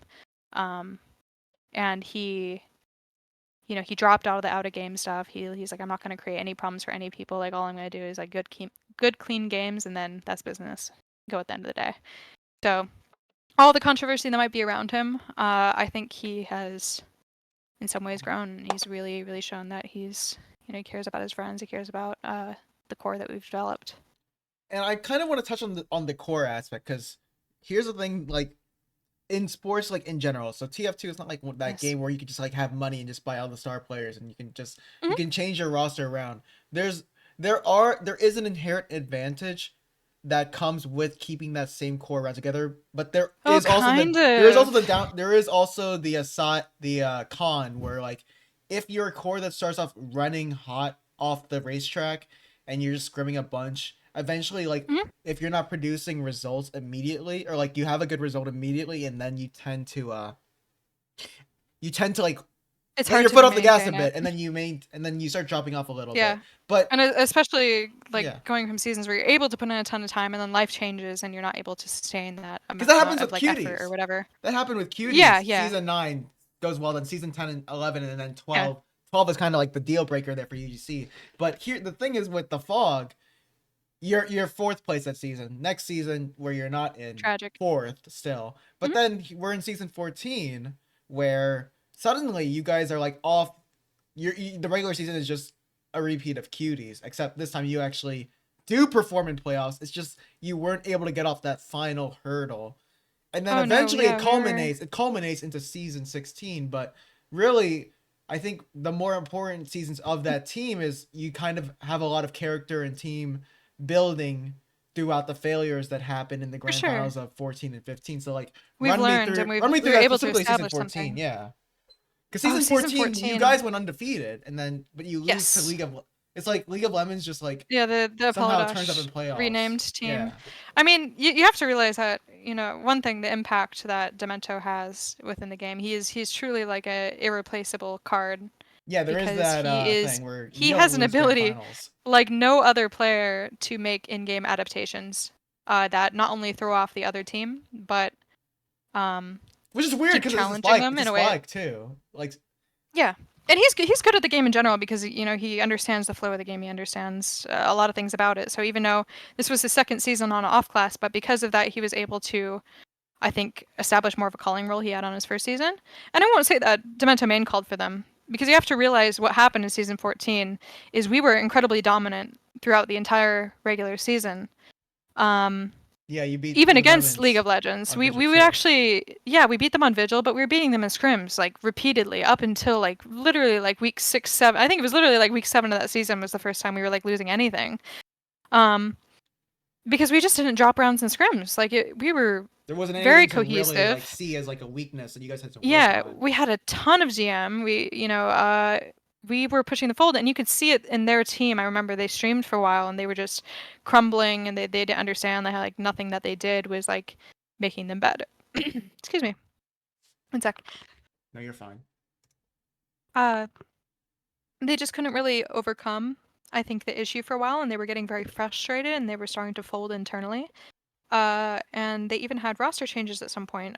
Usually forced actually because Adam got banned around like week 5, maybe week 4 Yes, of I do that remember season. that. And they overall improved their roster. They did the coined 4-man swap where they brought in like Hunter and Carson on his main, and Blake started playing medic and Hyphen moved to NG. So like their team got a lot better. But the thing was is they were still losing the first 2 weeks, but now they had like these you know renowned as the best of their class Weren't in you the still RGL beating era. them though? Because you said you started only losing to them in scrims in week 7. Yeah, no, we the first 2 weeks I think of their roster change we were still beating them, and even in scrims and playoffs the first week or two we were still beating them. But I mean you have to realize again how difficult it is to turn the results from scrims into matches. Like that's all that matters is how you do in these matches. But I think it Uh, comes in with a And when you psychological play effect. scrims, you have You nothing know. to lose a lot of the times too. It's totally a psychological effect of like when the stage actually matters. You know, you're not playing like you have nothing to lose anymore. Where you're playing giga aggressive, you're starting to be a little bit more careful. You might make a misstep that has like game losing consequences. And that team was very composed, I think, in matches. And not only that, but they also had Demento, who was able to even when they did get set off, and they started losing their footing, and we started gaining our footing. He was able to just throw us off completely and like completely change to something we've never seen before. And suddenly we were challenged. And I think the issue that Fast Fourth had is even though we had like Exile and we had Fish, you know, we were just outgamed, I think, for a while, Out of where they were experience, able yeah. to make these adaptations that we just couldn't adapt to in the moment. Like we might be playing insanely well, and we might be playing with the best DM or whatever. Something Demento said about like you know how you used to just be the team with the best DM and you would just like beat the whole division. But he's like, I don't think that's true anymore. Like you guys have had probably the better DM the last 2 seasons, and those 2 seasons were the ones we lost and got second. Um, and that's because I mean, at the end of the day, you just have to be able to keep outgaming the opponent, especially if they're making changes and they're trying to throw you off and they're you know they're being more aggressive. They're shoving people in places you haven't seen before, and suddenly your norm that has been beating everybody because you know you didn't have issues in scrims, you haven't exposed your weaknesses. Suddenly they're exposed in the middle of an important playoff match, and like how do you react to that? That's the big question. There's not a lot of time to figure it out, and I think that's kind of what happened season 14 where you know there is a merit to losing. Um, you know, people I think a lot of times think like, oh, those guys are noobing it up. They're losing scrims. They're not that good. But losing is good because you learn a lot more. You if you guys are dedicated to step up to the plate, and you're constantly reevaluating how you think about the game and how you're learning, you're going to learn a lot more about a loss because it's exposing more things in different ways, maybe that you haven't seen before. So even though we played this game like, you know, for so long now, and there's certainly a by the book way to play that I think most teams will fall into in default. If you guys are very good at pushing the mold of by the book, you know, there is still a little bit of room for innovation and pushing boundaries and in ways that don't necessarily have a set answer. Or sometimes you try what you think is your set answer and it doesn't work and you have to think of something else. And there's not a lot of time to think about that. Like you're losing minutes off the clock. So um, you know, big respect to those guys because they like as good as we were playing the 2 seasons we got second to them. They were always able to just rise higher at the very end when it mattered the most. I think you did lose one other match in season 15. I think you lost to a different team though in season 15. I'm trying to remember. 15. Because I mean, Uh, we could actually just go straight to season I 16 can't. right I don't. after. It's so hard to remember what season's which anymore. I Oh, mean, there was when we started playing with DT and J-Eazy. Yeah. who did you guys? Let me look. I'm just gonna go look up the RGL It was roster it right was a now. hard change going from Oh, you Exile only and lost a Fish team who are fun. You only lost a team fun. Okay. yes, and that was Eruption. That's when we were all on vacation. Oh Oh my god, it yes. was so bad. We actually thought we were gonna do a lot better on Eruption because we actually, I think, put together a lot of last minute work, and we are like, this is gonna go okay. But like, I don't know. Like I said, we up until that point, we just had this tendency to come into like specifically the team fun match like super nervous. And it wasn't until this last season where we're just like, why are we letting these guys like affect us so much like all the time? Like we know we can like play up to this level. Like we're literally shooting ourselves in the foot by showing up to these matches and playing like more hesitant and playing nervous. So I think when you finally get put on the back foot with nothing left to lose, you just you come out in full force. At least you want to. It was a challenge though, for sure. I think the So difference yeah. though with Team Fun and League of Lemons is that I don't think there was a Demento for season 15, was there? There was, but Demento was on Oh, he's Spy, on which Spy. He's on is Spy. He's on arguably Spy. his more impactful role. But and He has it's more weird, power. and it's weird because From they that actually season. have a lot more crazy DM. Because I mean, I don't know if you know Sin Karma. He did play that grand finals, but he has this reputation of being like one of the most insane and over aggressive demomans to play against. Maybe he didn't leave that impression on you guys, but I mean, I'm He looking at really this only Team Fun played roster. those like one or two times. I And they think were he played banking the on it grand too, I finals remember. They were banking on winning upper bracket finals so that they could play grand finals without him. without But him or with him. because they had Bull as their starting demo, at Oh, least for the end part of the season. It was the Bull same is a story great season demo 15. too. Yeah, well, same story. We were beating them tremendously for like 5 weeks. And again, they were like in meltdown mode. They were like thinking of dying. They were like, if we don't get Bull, like 3 people were gonna leave the roster. And I remember they got it and they started winning. And that's all it took to continue their momentum, really. So But again, really, like it's we tried to rise to the challenge. Like Jay-Z and DT are like incredibly talented players.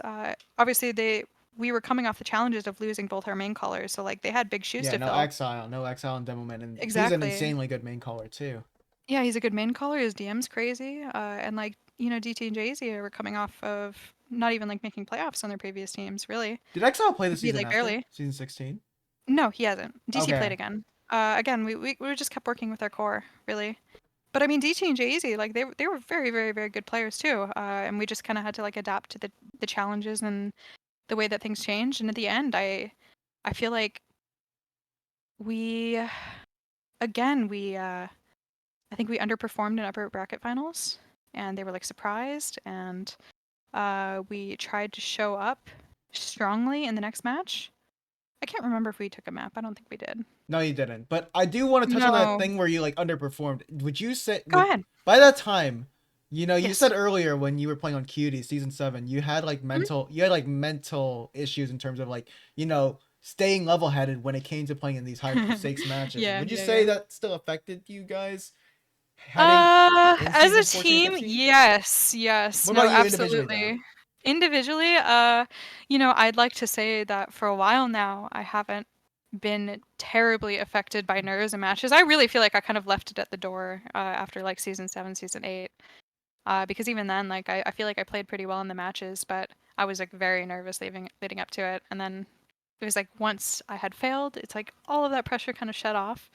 Um, and like I think I am a player personally, I'm going to say this. I feel like I play these matches chill. And especially the last 3 seasons, I have been a chilla going into these matches. It might not always sound like it because I tend to like Well, calm very you like do need to speak I over calm in a people. very serious voice, and like I sometimes get upset, but I try not to speak very much anymore. I try to calm very little. I try to well, who just joined? Hello? Oh, Sorry. in the Oh, middle you're of our good. podcast. We'll try to We will let him go away for a bit. An No, unexpected it's good. It's good. interruption. Oh, it's fine. I was just gonna say that I personally think I mostly play chill in the matches that matters.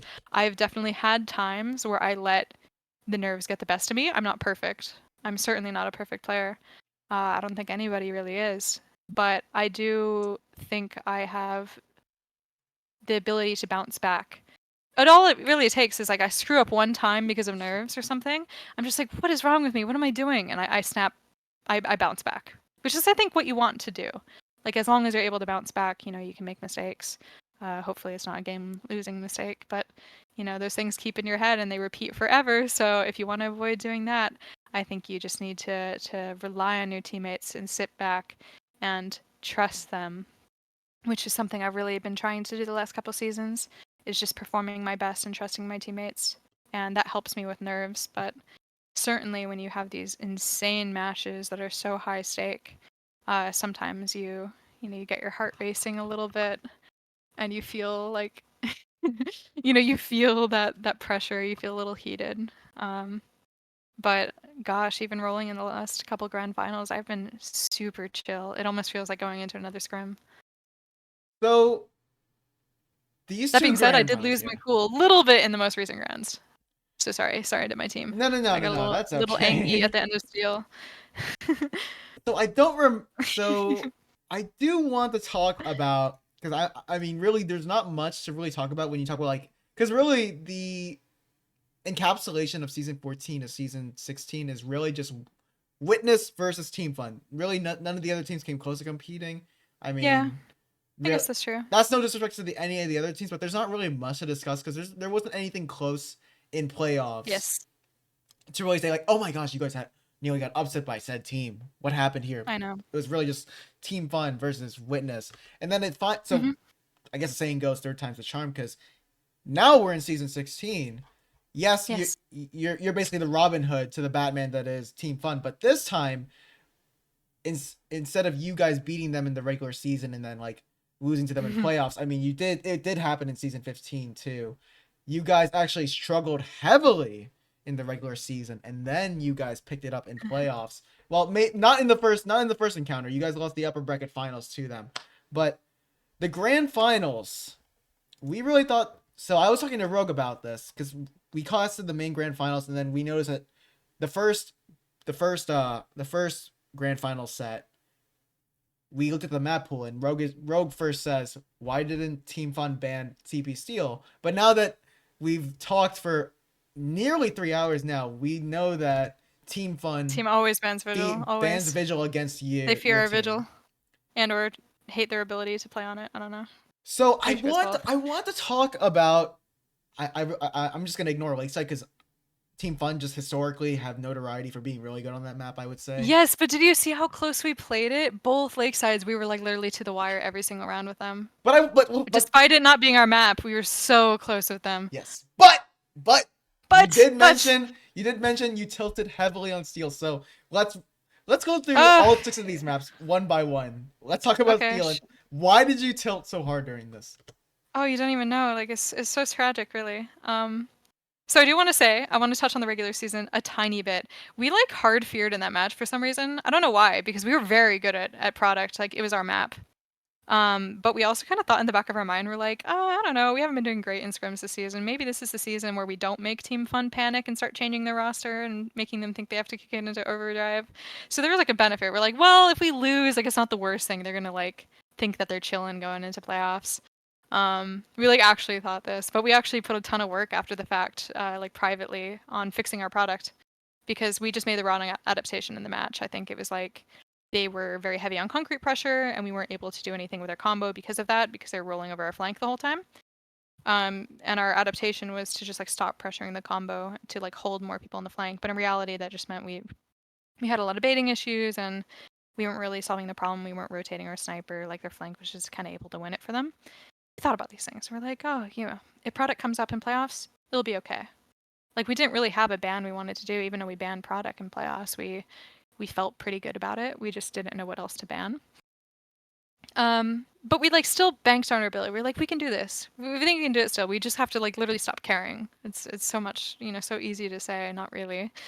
But oh gosh, I'm trying to think what picks we made in playoffs. So they always ban Vigil. I think we banned product.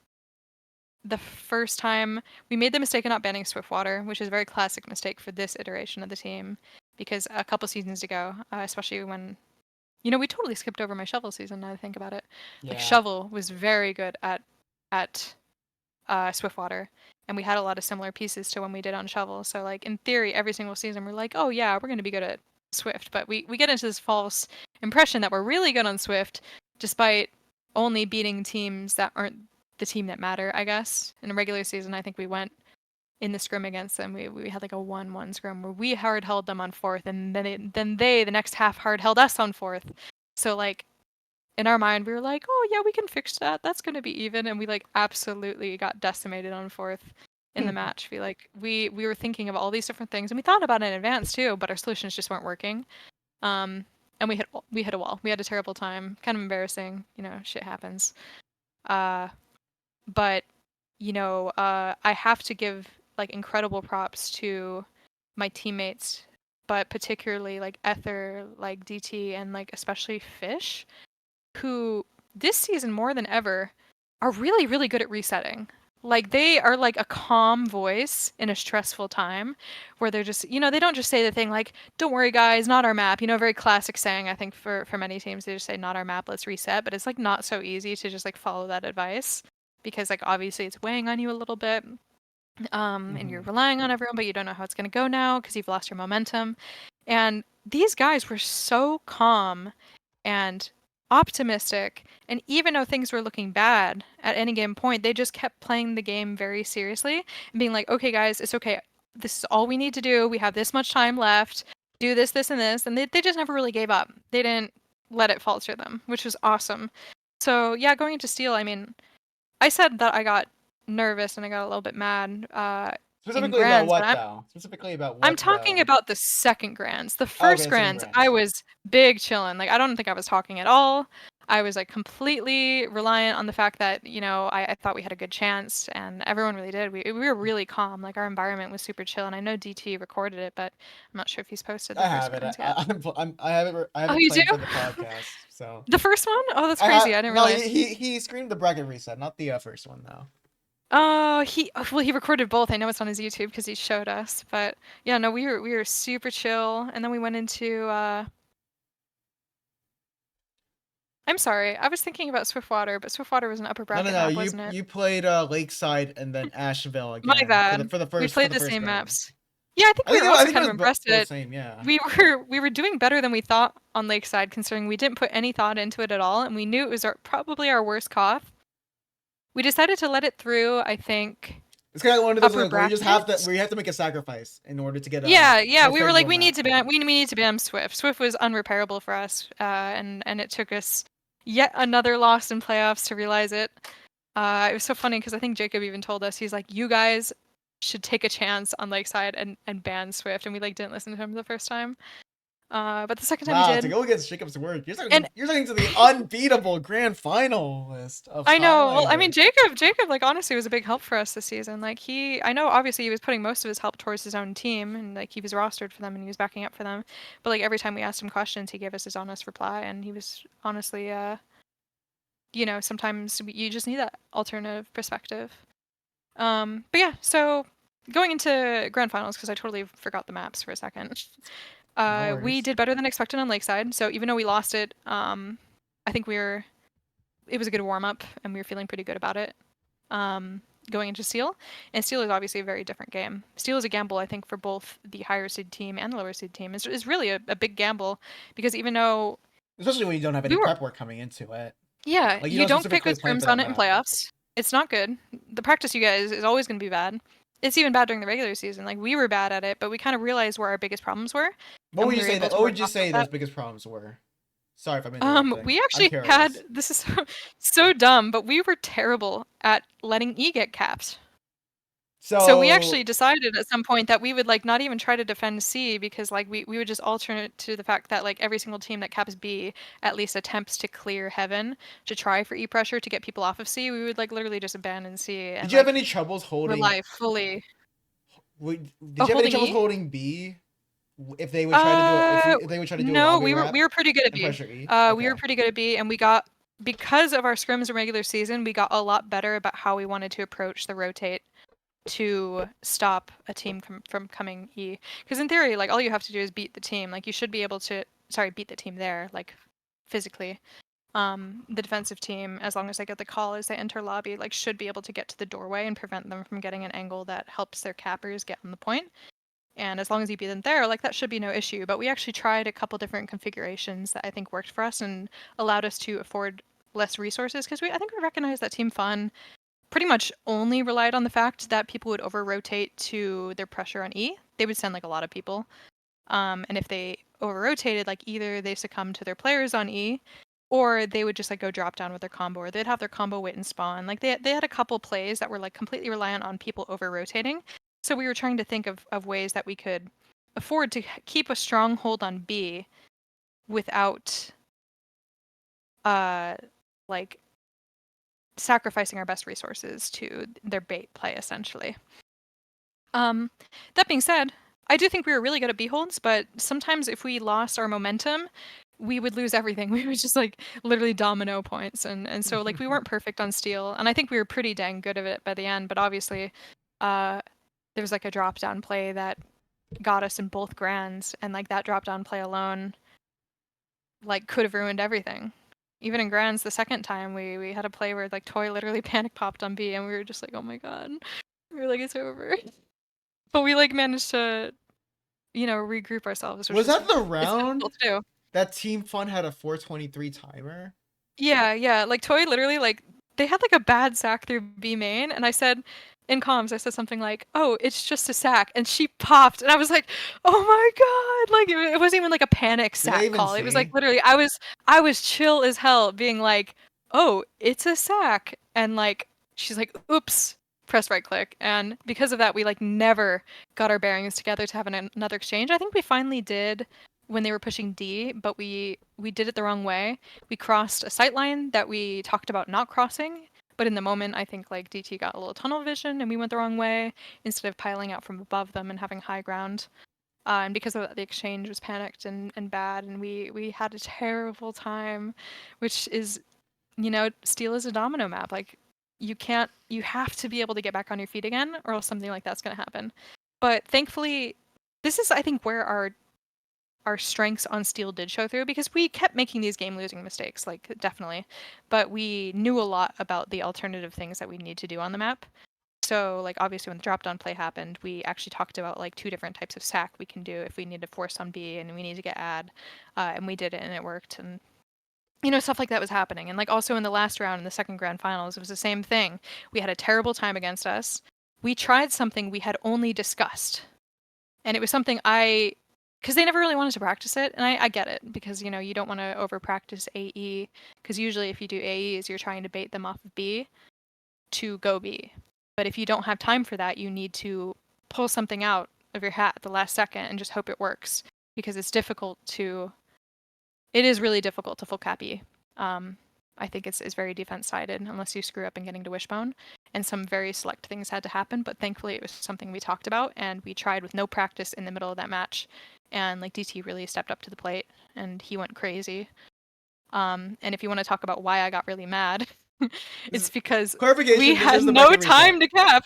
Yeah, we had no time to cap in the bracket reset. Like it was, we called that play with like a minute 30 left. Yes, wasn't that? So you guys only had, if I remember correctly, you guys only had A capped. Yes. And you guys pretty much had to all in order to win the map. Mm-hmm. Like ideally, I think the best way to push Steel is if you can afford to get ABE, or at least if you can you even need B at afford least in most scenarios, yeah. Usually, because B at least opens up another part of the map, so you have the opportunity, and forcing the team to play like their side of like the C and then the E spawns over there, because the spawns do change at that point. But if you can really afford to, you can usually even afford to get A, B, C, and then E on a fast time, because a lot of teams with that fast a time will give up C, and C opens up the bridges, which allows more cappers to get on. So sometimes if you can afford the time, that's worth it. But we failed enough times on B, and I think we were panicked and we were making mistakes, and they were able to scramble together from those mistakes very quickly. So we had to bank it all on that one play on E, and the reason I was getting frustrated is obviously, B is not capped, C is not capped, there is no bridge, so there are very few people that can get on point at that point, and we needed, for our hold that we discussed, we needed Ether and Wishbone. And Toy died towards the latter end too.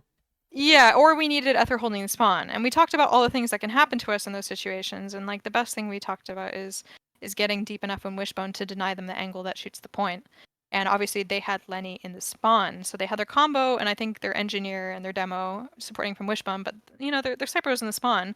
And the only people that can cap in that situation, because our soldier was either controlling the combo or the spawn, was me and Blank.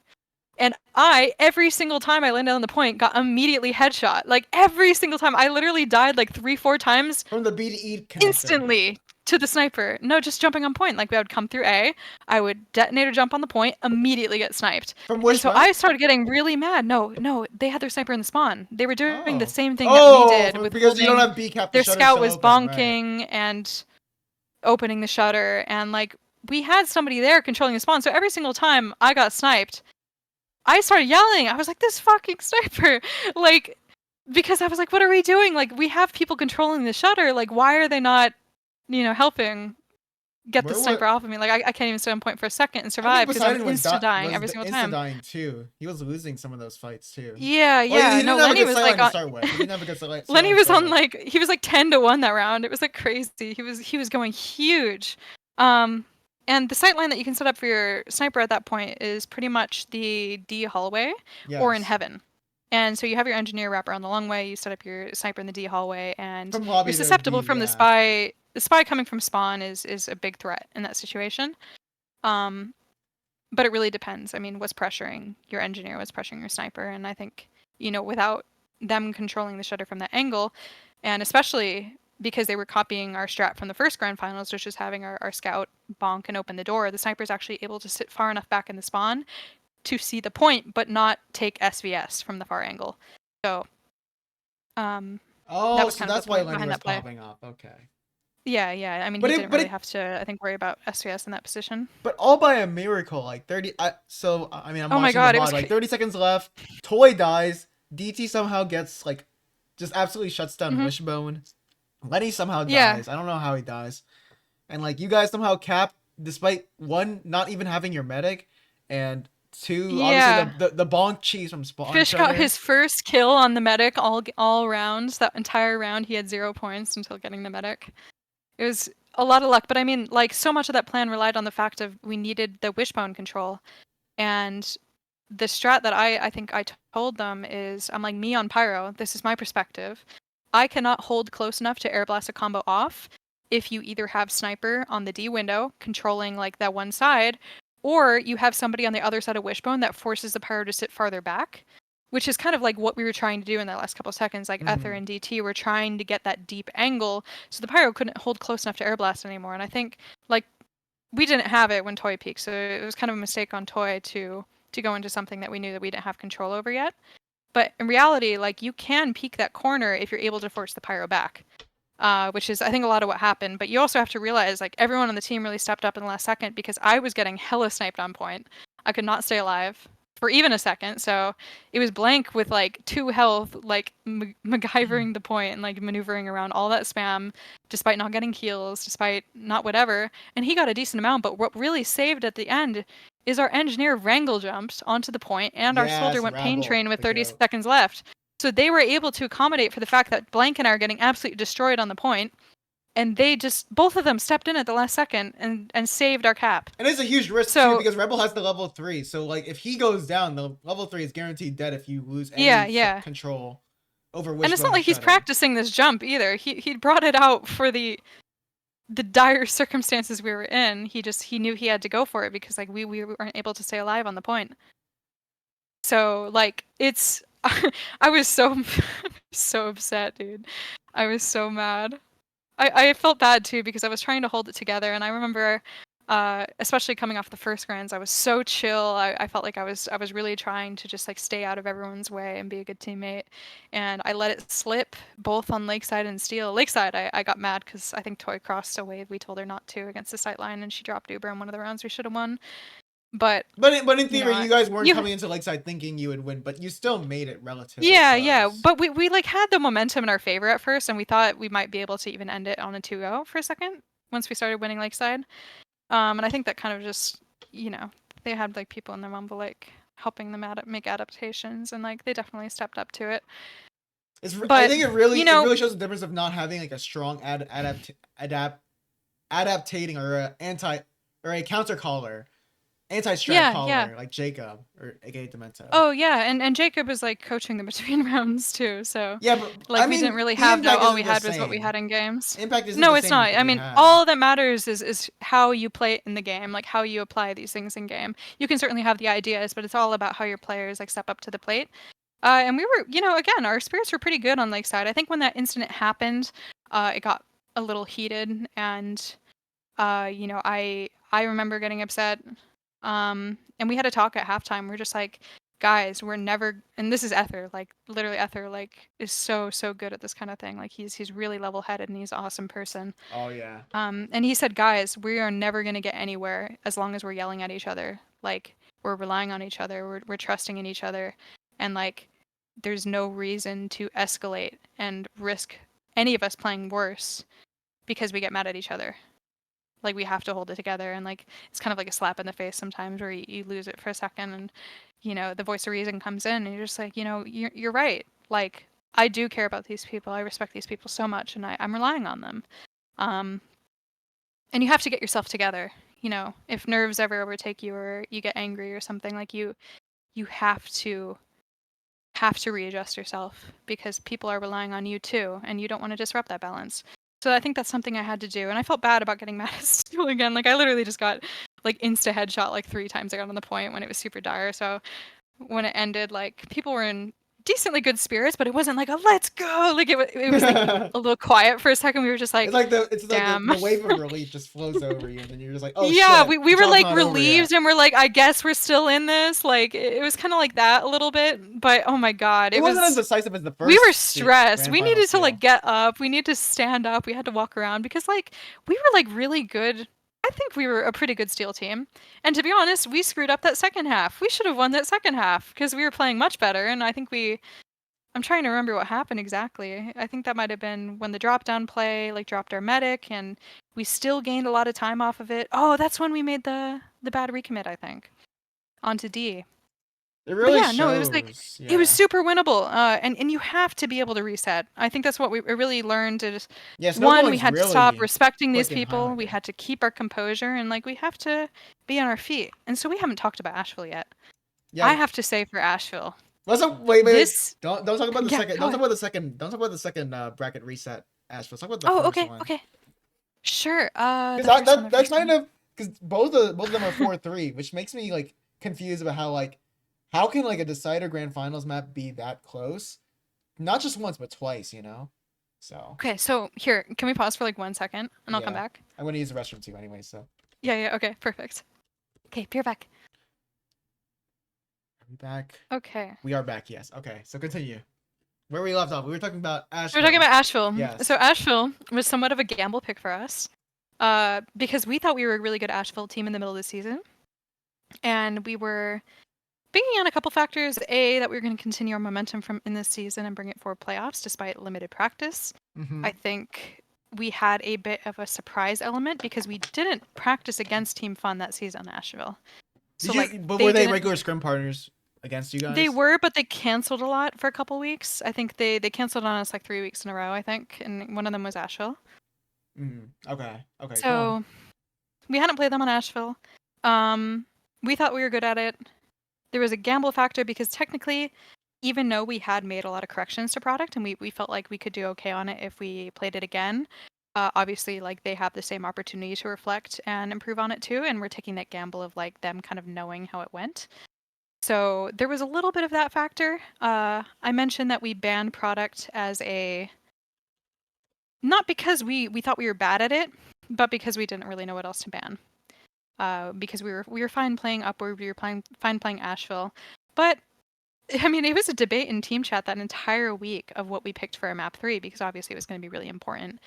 We thought there was a real chance that we lost their map pick, won ours, and had to go to map 3. So like, for a decider map, you want to give yourself a lot of opportunity, and I think we tend to be a bit stronger as a Koth team, both in terms of like obviously it plays to our DM and our strengths, but also the fact that you have a lot of opportunities to reset on Koth. Like, yes, it goes very fast, and yes, the Asheville is a map where it's very difficult to repush. So, like, obviously, you want to be winning the mids, you want to get the momentum, and you want to be defending often. I mean, as simply as you can put it. But we just felt that if things went wrong and we needed to adapt mid-game, we thought that a Koth map like Asheville would give us more of those opportunities. And we had Blank, we had Zukima, we had DT, and we felt that those strengths, as well as our calling with Fish, were going to be good enough that we could turn Asheville in our favor. Yeah. And I do want to, explain the caveat too. We were unsure. I think we actually debated the choice of picking Asheville over Steel and allowing map 3 to be chosen by them between Upward and Steel. Wow. Which I'm glad we didn't do in retrospect. I'm glad you guys didn't pick Upward. Yeah, and to be honest, Upward again, question mark, question mark. I was We just feel thought we scared were. playing against Lenny on Upward, honestly. Yeah, Like and that's I'm just kind of, thinking I about think it. that's what it came down to too, because we thought we were a good enough Asheville team, or sorry, not Asheville, Upward. We thought we could win it, but it's been a long time since it was played, and we knew that Lenny, like, obviously was the best sniper in the division last season, so it's, you know, we thought about the possibility of like, what if we get hung up on second? Like, what if we get stuck on second? Because most of our time on Upward, we were really good at holding third if we were able to establish it. But the other points were like, a bit more average, I think. So, you know, I think we would have been fine with it being played, but we were trying to feel for which map was best. So if we talk about what happened, I so mean, one thing I want to say before anything had happened, I mean, like of course, of the course, flank popped off. Like you talk about blank, and I mean, obviously Ether was already mentioned, but blank had like the best grand finals performance on both Asheville maps. I think he top yeah, fragged minus the first one because Triple actually had the blank 51. He factor. had like a Yeah, no, 51. Triple, you have to understand how big of an impact Triple was last season, like both on product and that first Astro. Like he was our problem. We actually attribute Triple having the late crunches that he did to be the reason that they got as many rounds as they did. Not to say that they wouldn't have earned them otherwise, but I mean, you have to think about Asheville as a map. It is a very difficult map to repush on. If you were winning the mids, like we were winning almost every single mid, like very dominantly. So like in theory, we could have made it a 4-0 or a 4-1 based on just winning the mids alone. First But the ma- fact is first they Asheville or were second one? Talking about the both first one. Oh, okay, both but Asheville's we were winning almost every single mid. I think we literally it was like God, how many rounds was it? It was like 14-1 or something stupid. Like I'm not thinking about it clearly, obviously, but they won like one mid and it was off of like DT like going on the roof or something weird. Um but yeah, no, Triple was such a big problem for us. He like literally saved so many pushes where we would win the team fight and then Triple would peek at the last second and kill like 3 of us and like they were able to hold or something because of that.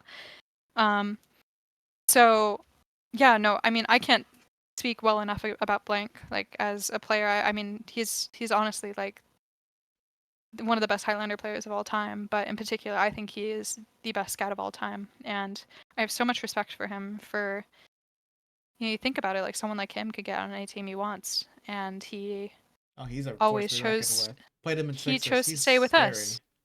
Yeah, he's really talented, and he's talented in a lot of classes. But I mean, like Hitscan especially, like he's very hard to play against, and he's learned a lot in the few seasons he's been an invite. He's a force.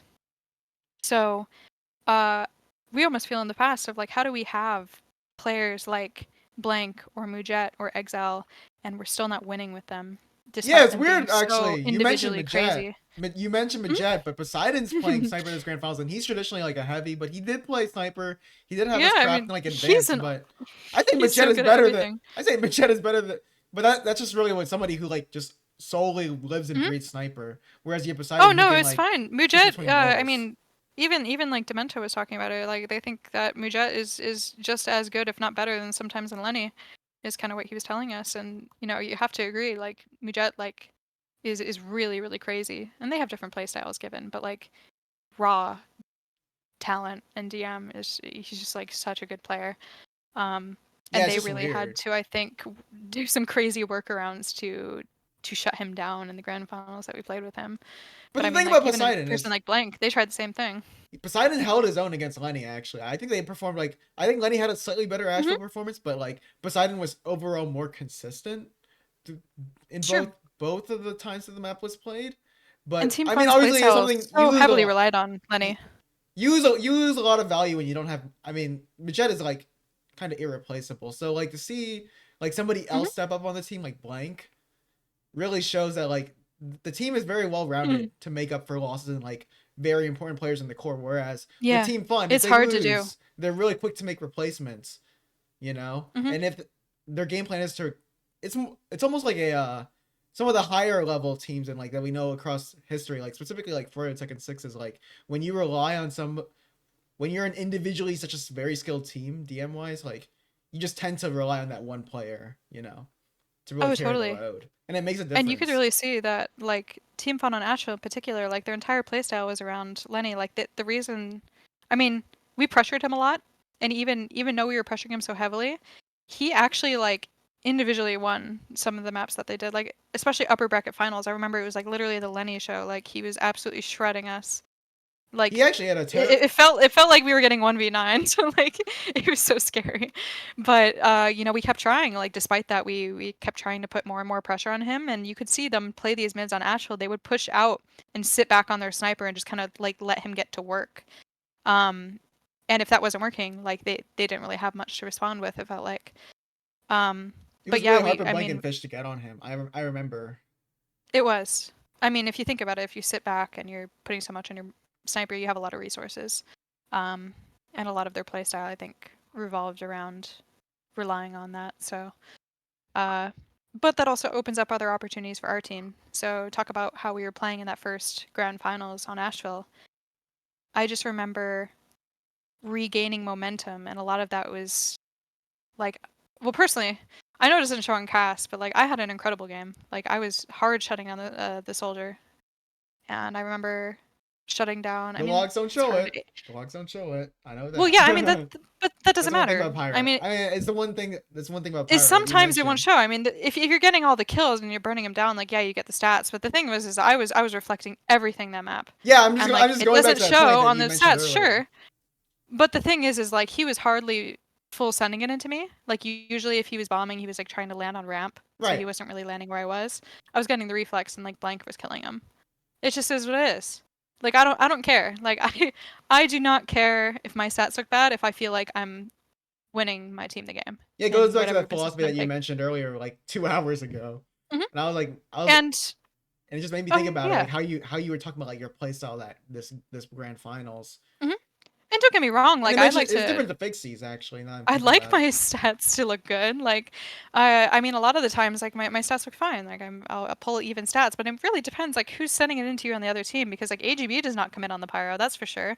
So I don't have the benefit of the spy feeding me kills. The soldiers hardly full sending it into me, so I'm not getting picks on the soldier. So who else can I kill?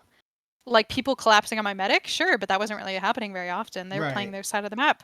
I'm getting mowed down by a heavy. I'm getting mowed down by a scout from very far away. Like we're not playing in a position where I was really closing the gap on all these kills, but I was enabling my team to do better.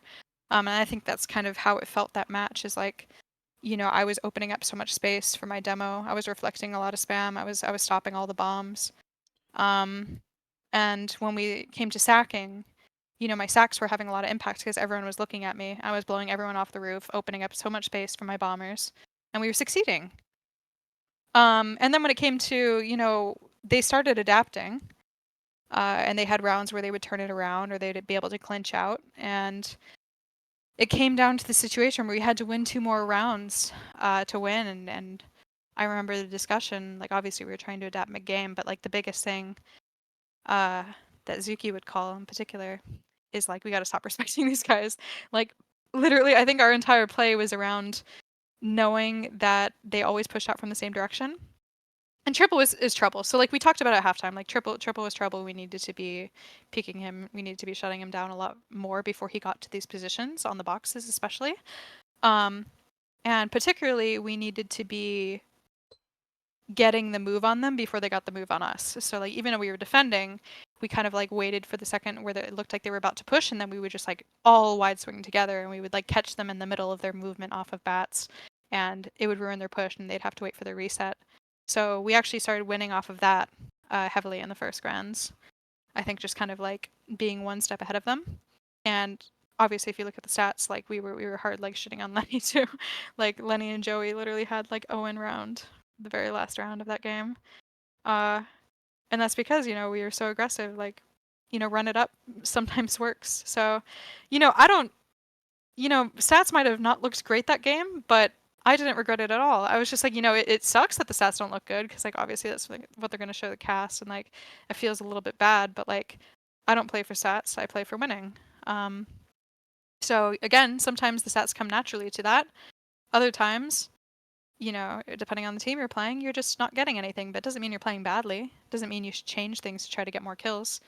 You know, you do what's working, and if it's not working or you're messing up, just do it better next time. And I think that's a lot of what happened that first grands is I was really playing to enable my demo, And I started just kind of like, I don't know, throwing away myself in sacrifice if it enabled my team to succeed, which it did. So what changes the second grand? And yeah, I do like to mention Lenny did have 0 kills, but Oh my obviously, like gosh. if you shut down one good player, another player will step up if the team is well rounded. And Triple had like the most kills Yeah. at round 14. All And it's obviously they had crazy. a lot to think about. They were saying all week, they're like, oh yeah, we know the correction. Like, our bad. Like they weren't giving us any credit at all. So, good and bad actually when the other team like underestimates how much impact the other team had. And just thinks that they can fix it if given a second try. Everyone thinks that way. I think you kind of have to. You always have to think that you can do better. But again, I think it goes a long way not underestimating your opponents. So again, second grand finals, like obviously we brought it really close. I talked about Steel already on Lakeside. Triples didn't have as much impact on the second Man. Nashville though. Lenny was actually outperformed Poseidon, even though he had a terrible Yeah. end to the first Asheville. So like You have to understand it's how so close though. stressful the second Asheville was. That second grand finals, Run me we through it. Run actually me through felt it. that Team Fun really stepped it up in terms of like the in-game adaptation aspect. Like they were making changes so often. Like we would be winning like 2-0 and then the next half they would be playing completely different and we would have to be like in the middle of the round like okay, they made this change. What should we do? Like they kept pausing, they kept being between rounds like during this time they were pausing, they're getting like coach, they have someone in their bubble and like I don't know, like I feel like you you shouldn't know, be able to the pause that much though. Is there? I thought you were only limited to one you're timeout. allowed to once per half, and we played 3 halves. So Ew. I don't Okay. remember if they paused the second half. I'm totally just pulling that out of my head. Like, Okay. Well, we can go on. We can don't go quote on. me on it. We don't need. But We don't need to get into the they, nitty gritty. the point I'm trying to make is they were actually bringing their A game for adaptations. There were a ton of changes, like a ton. It was not at all like the first time where like once we figured it out and things just started working in our favor. It was like every time we got in our favor, they immediately changed everything. Like they were obviously playing very carefully. They were getting good advice. They were getting good feedback. Their players were doing different things. And between rounds, we kept saying, this is happening now. How do we have to change it? How are we going to meet that? And we were really trying to think ahead and read their next move. And thankfully, I actually felt like in the second grands, we were accurately kind of reading them a lot of the times. Like it would be like a halftime and like this, and this would be working for them. And this, and this would be working for us. And we're like, based on that, they're probably going to change this. They're going to do this. We should do this instead. And we were pretty on top of it, it felt like. So even in the rounds we were losing, and I remember in the middle of that third round, like their third round that they won, um, I suggested pausing. I was like, Before guys, like obviously they've changed something, and like losing this round would be a lot of lost momentum for us. Like we should pause. And my team's like, no, we shouldn't pause. Blah, blah, blah. So wait. So before that, you guys talk a lot about anti-chatting, but I mean, there's obviously like one main guy doing pulling the strings for them. But who's the guy pulling the strings Oh, for you in terms of like like let's switch this up, let's do this? Because I mean, like it is oh it is a yeah. lot of team-based input, but like there is that one guy who decides everything in the end as an ultimatum. Kinda. I mean, I do have to give credit to a lot of people on my team because a lot of them were staying involved in the conversation, but I do think uh, a ton of credit towards like Fish and Zukima and DT. But Zukima, I mean, I really can't. I don't think I've given him enough credit in this entire talk about like how much work he did in terms of trying to do different things and outread the other team. Like he's a very smart player, and he's like one of those people that can think in the moment, a rapid Mm-hmm. adaptation. Like I actually credit like his calls at the very end of the first grand finals to why we were able to turn Asheville around so quickly. And the second grand finals, obviously, it was less of his calls in game, and it was more on these talks in between the rounds. But yeah, I mean, it was Fish, it was Zukima, and it was DT. Like they were really making some good reads and some good adjustments very quickly. Like it didn't really take too much talking. So would you Um, say like the first time you played Asheville, it was more like this team is playing one dimensional and they're having unprecedented performance from triple, even though Lenny's not performing well. But then you come into the second time, and these might what, and they're just like completely playing in a different like kind of form. Like every time you take an inch, they like take a mile, and it's like constantly a yeah, game of it like was trying to really catch up back to and one forth. another, basically. It was like literally like we would 2-0 and then they would change everything and then they would 2-0 and then we would have another time to talk. So obviously it was very, very stressful going into that last half because that last half we had to win 2-0. Like, there's a lot of pressure to it, and I was a little bit nervous. Yeah, I you guys were really down was like, 3-2, weren't you? Like heading into the final half. yeah, but that Okay, was yeah. the same thing we had the week before, and that's exactly what we calmed.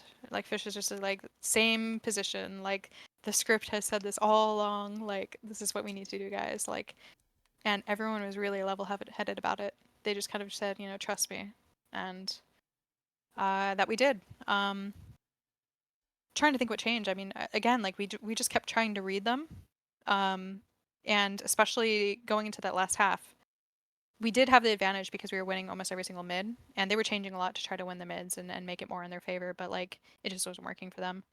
So a lot of the things that they had going successful for them were on their repushes. Like obviously, it's very hard to repush on this map, so something is going tremendously well for the repushes, and a lot of things had to happen in terms of like us regaining ad, us again trying to anticipate them coming off bats. I know against this team in particular, our forward holds were terrible, so we just like called them off entirely because we didn't want to take those risks anymore in terms of milking time off the defense. And this team was also like a lot better about anticipating our refights because something we were doing is sometimes if we lost positioning very quickly, we would rapidly rotate and we would try to refight. But obviously, when you're playing against Lenny, it's not so easy. Especially when like you have like Joey and Triple and they're doing a really good job at stuffing our chokes. So they did a lot of things really well, and the way that it came down to in those final rounds is we just had to stay so focused, and there was a list of things that needed to happen, and it just felt like we were completely making them happen. I hate to say it, like every single thing I think we needed to happen worked out for us. Our dries obviously weren't the most successful, but our sacks always were. We got to play a lot of time off ad. We got to do whatever we could trying to delay them coming off of fans because we kind of like read them to some degree. But again, we kept thinking about what are they saying right now in their mumble? What are they going to do next? What's working for them? What's not? And I do think our read was really, really good. And it says a lot about our players and the adaptations we make because historically that was our weakness is we would go into these higher pressure matches. We would let the nerves overcome us or at least like affect our playstyle to the point where we weren't taking risks. We weren't playing super aggro anymore.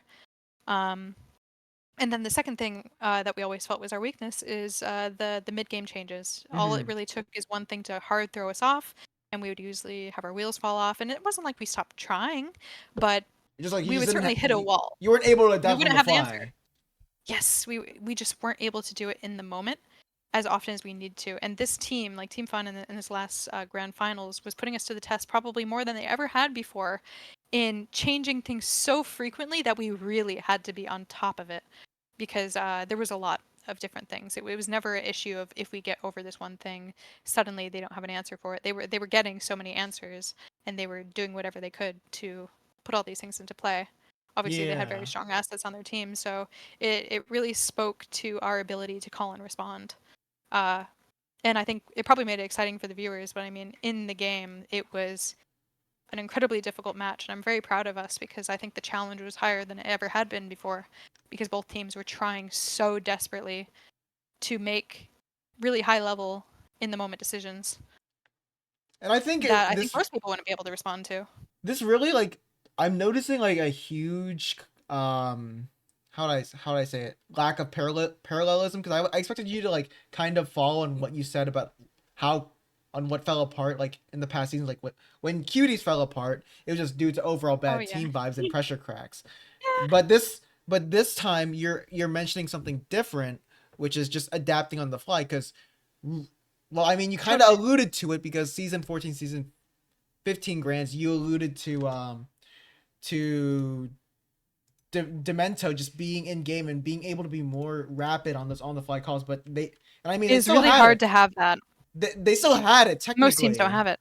They still technically had it as like with him coaching, but it's not the same as like in Kinda. game. All that matters is what's in game at the end. I mean, even Right. Demento, like he said something in our team chat, like after he's not in our team chat, but we had a channel with him.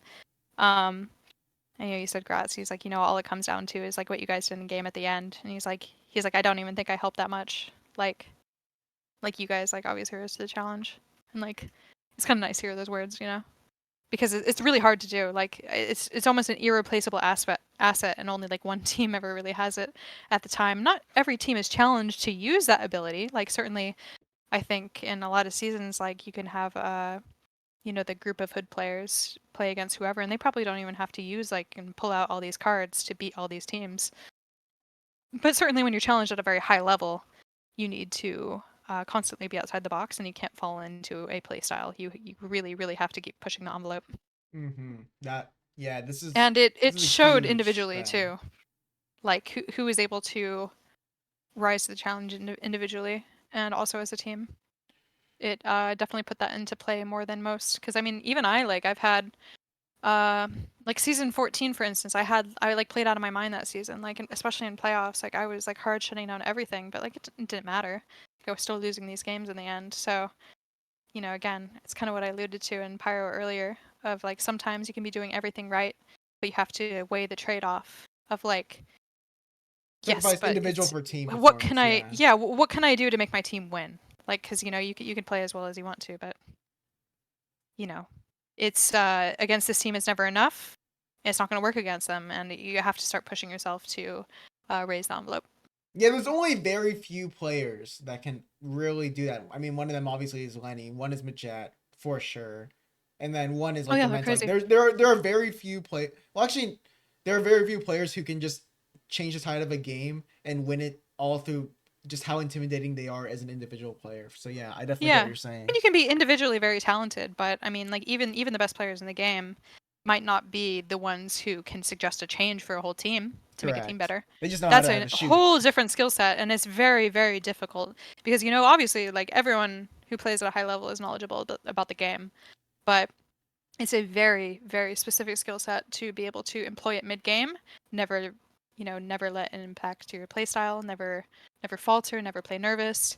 And also just make the right calls, or maybe make an entirely bizarre call that completely throws them off their game because it's just so unexpected and they haven't prepared against it. But hey, if it buys time, it's worth it, even if it's not standard. So I think that's something you have to call to. And I think Tsukima is probably one of those players too, like Tsukima, and I think Fish has gotten a lot better about it as well.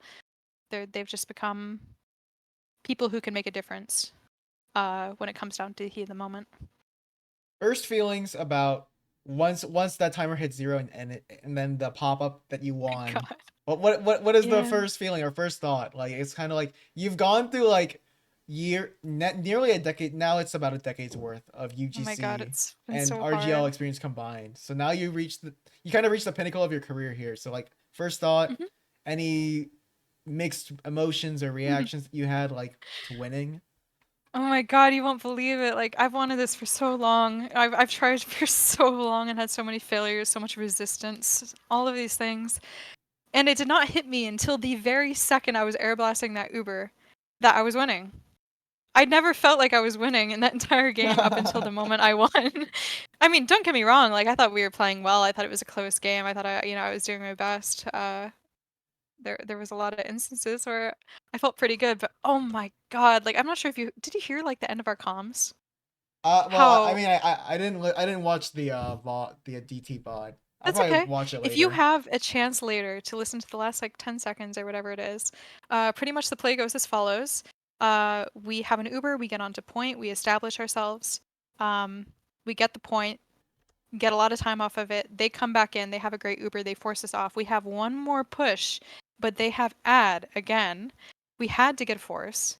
We go in, we have a great sack, we get the force, and then we come in to take our ad Uber at the very end of the game. So we take our ad Uber in. They run away ramp. We have a great collapse on ramp. We kill their demo. I think we get maybe one more player. They don't have time to repush. They have to immediately repush, but they have Uber. And the call came in really late, I remember. So we established position on the point. We capped. And like as we were capping, Fish goes, like, they have Uber. Melon, stuff this. And I say, I got it. And like the second I said I got it, like the whole team is like dead silent. Like everyone is like holding their breath as I'm airblasting this Uber off the point. And then the cap went down to zero. I say yes the moment I realize they're not gonna touch the point. And then like a second of silence later, everyone blows up. It's like such a fun moment.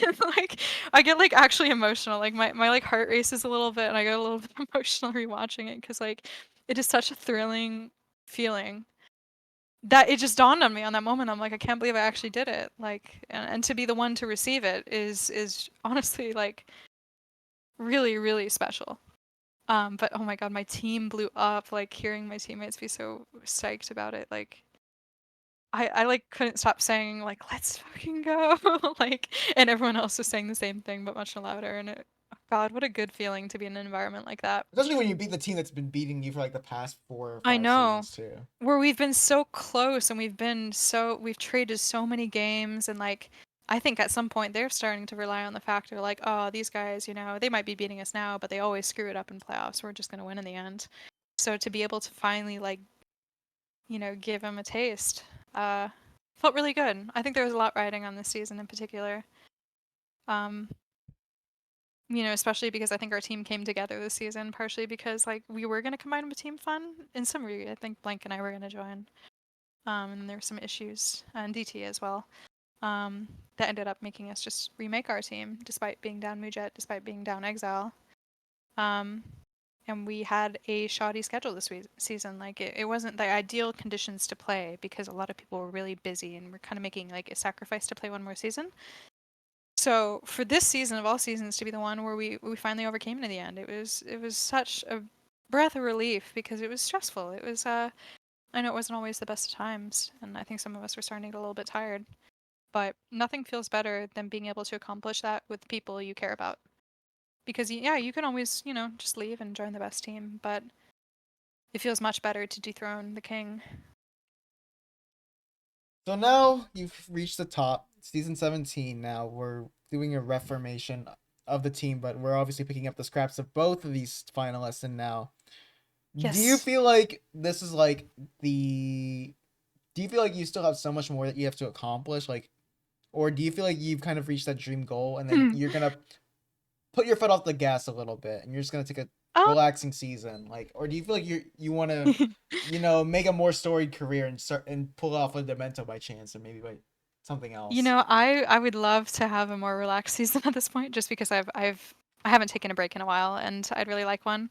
You have to understand that I'm also a little bit older at this point, and I I think you're in have. engineering, if I believe so. Yeah. Yes, yeah, I'm a software engineer, and obviously I'm married. I have a very like busy life outside of the game, and playing the game, takes a lot of time away from that, Was and your I love husband it. watching Grants? Was your husband watching Of Grants? course, he always puts on the TV downstairs. He was so nervous for me in the last half that he actually came up behind and was watching the game from behind me because he didn't want to hear my reaction and have it spoiled for him downstairs. So he watched the final last round, like as we were celebrating. He's like rubbing my shoulders. It was like so sweet. He's like, you did what I could not do. Yeah, I mean, he didn't even care about winning, but like maybe he did when he was in gold. But he was so proud because he knew how much I had put into it, like all of it, the effort, the tears. It was all so much that has weighed on me for so long It's like that one of those times where I wish we had webcams just to see what people were reacting to. I know, seriously. I wish I could see the rest of them too. But for me, I mean, it really felt like the shackles I had felt weighing me down for so long were just lifted. Like I literally a weight off my chest, like all of this mental turmoil or whatever, all these things I worried about. I could be free of them. So, in a way, don't get me wrong, I'd like to play as much as I can before I inevitably have to tend to other parts of my life. Um, but the pressure that I felt for so long to at least accomplish one win is finally free, and I'm very grateful for that. And I'm grateful for the opportunity to play with these great players and hopefully continue to win. If we can, but don't get me wrong, I'm a tryhard at heart, so I'm not gonna just like give up and take it easy now. Like I'd Same, like to same. take it easy in terms of putting in a ton of extra effort, because don't get me wrong, I'd like to just maybe show up and have fun if I can afford to. But I'm a tryhard at heart, so my driving factor has always been proving people wrong and continuing to show them what's up. So as long as I can continue to do that and have more great seasons and put out more great performances, I'd like to end on as many notes like that as possible, really. So I don't think you'll see me giving up or taking it easy. I take every opportunity as a challenge to keep proving myself. Hmm. Hmm. You know, I love these. I feel like so we're actually running about like nearly 4 hours, which I'm actually kind of crazy about because Jesus, I that feel is like so long. No this one's is gonna watch this. it's a good one where you if you're like a trucker, you could like just put it on while you're driving a long distance drive and then just listen to it. Because I feel like this is like an interview where I felt like the time is like 4 hours now, but it's like I Oh felt my like I've only been god. listening for an hour, really. Really? Because That's good. I'm because glad the stories are and entertaining. It's like so it much really tells junk. about how descriptive you are in your answers and like and how like captivating it can Yeah, I be like talk for way too somebody who's much. You should hear my interested. mentoring. Jesus. Yeah. People who get pyro mentoring from me are about to get the monologue of the century. Like I talk so much. So I mean, to finish things off, Hmm. I would say I guess the one thing that I want to go back to is like compared to UGC, you've Yes, had way more success in RGL just overall. Would you kind of. say that's kind of a result of the diminishing player pool? Or would you say that like you kind of came into UGC at a time where like as a player you weren't as developed as you were in RGL, despite being like an all-star for like the previous seasons there before season 13 with Runaway 5? I mean, Yeah. granted, you only played like 2 seasons of Plat, and those were like 4 seasons of of a gap between those times you played. But like, Yeah. would you say that because you say that the limits have been tested in RGL because of how stringent the map pool has been, would you say that you found way more success in RGL because of the shrinking player base, or just because like you were at different times of your career and No, I don't yeah, think the shrinking player base really has anything to do with it. I mean, it certainly might be for, a barrier of entry, I suppose, but in terms of high level play, it is harder than it's ever been, in my opinion. And it's been a constant fight to rise to the top, and people are constantly getting better. So I really attribute, I mean, you might say, I guess, I technically on paper, I've been more successful in RGL, but the true successes were like really, really rising to like the grand seasons and like continuing to be better as a player. Um, and I think it's been a continuous progression all the way through my career, including the UGC days. And I thought I was pretty respected in the UGC days. I think a lot of people were, felt I was very good, and I probably rode that too much to the point where maybe I locked into my playstyle a little bit too much. I'm not sure, but I've certainly been challenged to become more and more ever since then. So, yeah, I would say it's not the same. It's not really about the player pool dissipating, because I mean I really think the high level talent is better than it's ever been, and it's been very, very difficult. It's been a very hard fight, especially with how many players are left to construct a team to rise up to these right, they top tend to teams. recycle, yeah. Yes. We No, don't have as much of it's the hard. UGC scenario where we would just have that random crazy spy that just came up into Plat that one season and just like basically was on par with the other spies, and then yeah, it's just No, it's it's actually kind of the changed so cycle players, much. but finally you guys like broke a trend where like it was eventually becoming like a one team dominant division for invite for seasons to come, but thankfully the trend was broken this finished season. So Yeah, it's been a long time, and I think it was about due. But it's hard to do, especially when every single person stacks the top team, even on the sub roster. It's hard to construct a team to go against it sometimes, especially when so many people are retiring and stepping out of the game, and there's very few of one class to play around, and you have to rely on people stepping up to learn a new class, perhaps, or picking up rising talent.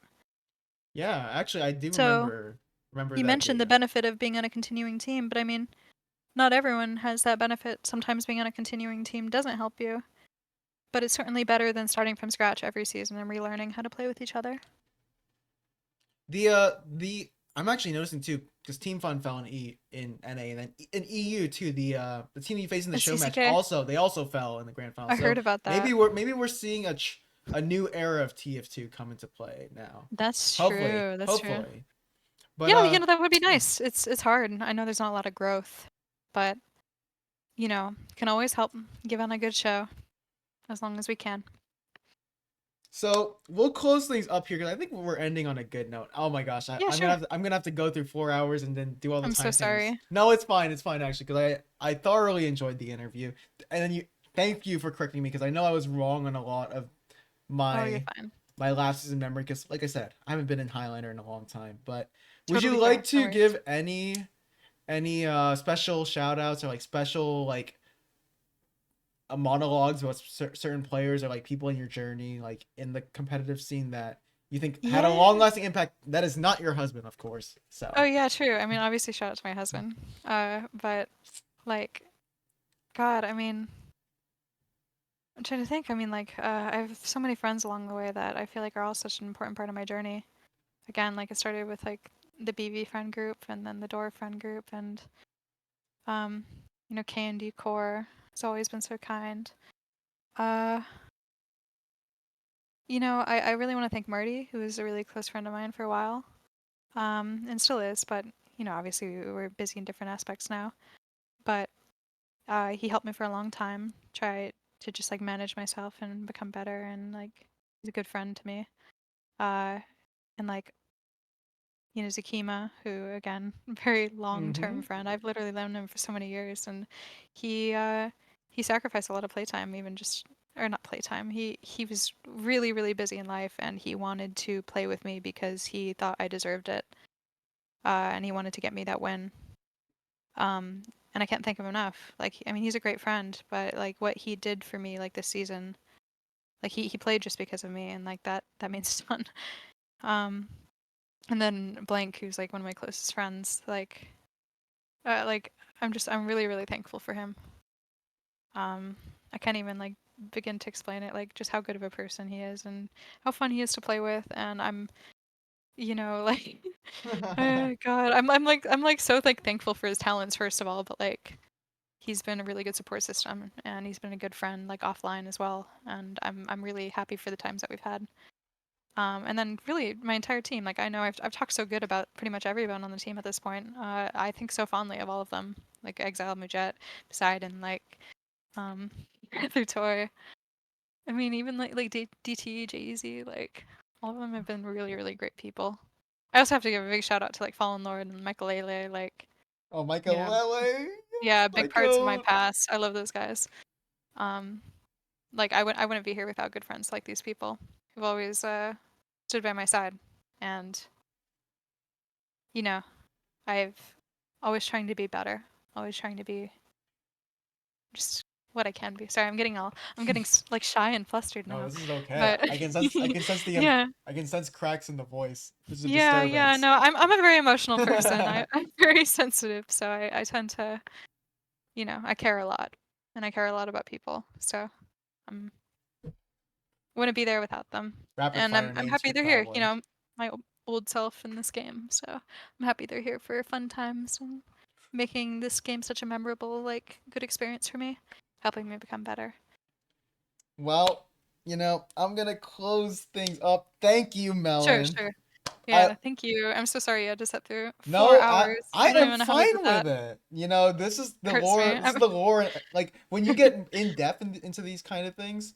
Obviously, I haven't ended the recording yet, but like when you get in depth in those Mhm. kind of answers, like there's a lot of players that you could say like just are very one line answered people, or like maybe Oh, they'll yeah. do a roundabout where they'll like say a bunch of something but really they're saying nothing. But I feel like your answers were pretty nuanced in the sense that like you were kind of like trying to like paint the environment of what it's like to be in the scene, and like just Yeah. Oh, face the totally. struggles and all that good stuff. And I So gotta say, it's really not easy. I didn't mention this earlier. As a returning player, like you face a lot of challenges, you face a lot of doubters. There's a lot of people, I think, especially because the scene is smaller, that are very negative and hold very high importance in the game. Therefore, they might take people down to prop other people up, and it's very hard to overcome those conditions sometimes. So you didn't really have to face those challenges, I think, the first time in UGC. But coming back to RGL, I can see like how difficult it is for people. Again, like the barrier entry might be easier, sorry, but it's it hard is to get very in that hard with to circle find jerks. acceptance and rise through the ranks. It's very, very difficult, and it takes a lot. I mean, there's obviously a big luck factor as well, but to survive kind of a meat grinder that is the scene sometimes is difficult, and it says a lot about the people that are in it. So I have massive respect for the people that um, make it a good time, and then they accept people and they, find friendship and bonds, because again, at the end of the day, what we're going to have of this game is like the memories that we walk away with. We could have all the self-claimed fame that we want. But, you know, you have to do what matters, I think, at the end. What matters is having no regrets, going into it, getting what you want out of it, but hopefully in all the positive ways that you can see, because it really isn't easy. So I hope anyone who actually makes it this far to watch it knows that sometimes it's worth persevering and finding the right group, even if it's challenging, even if it feels like everything's against you. There's always ways you can be better.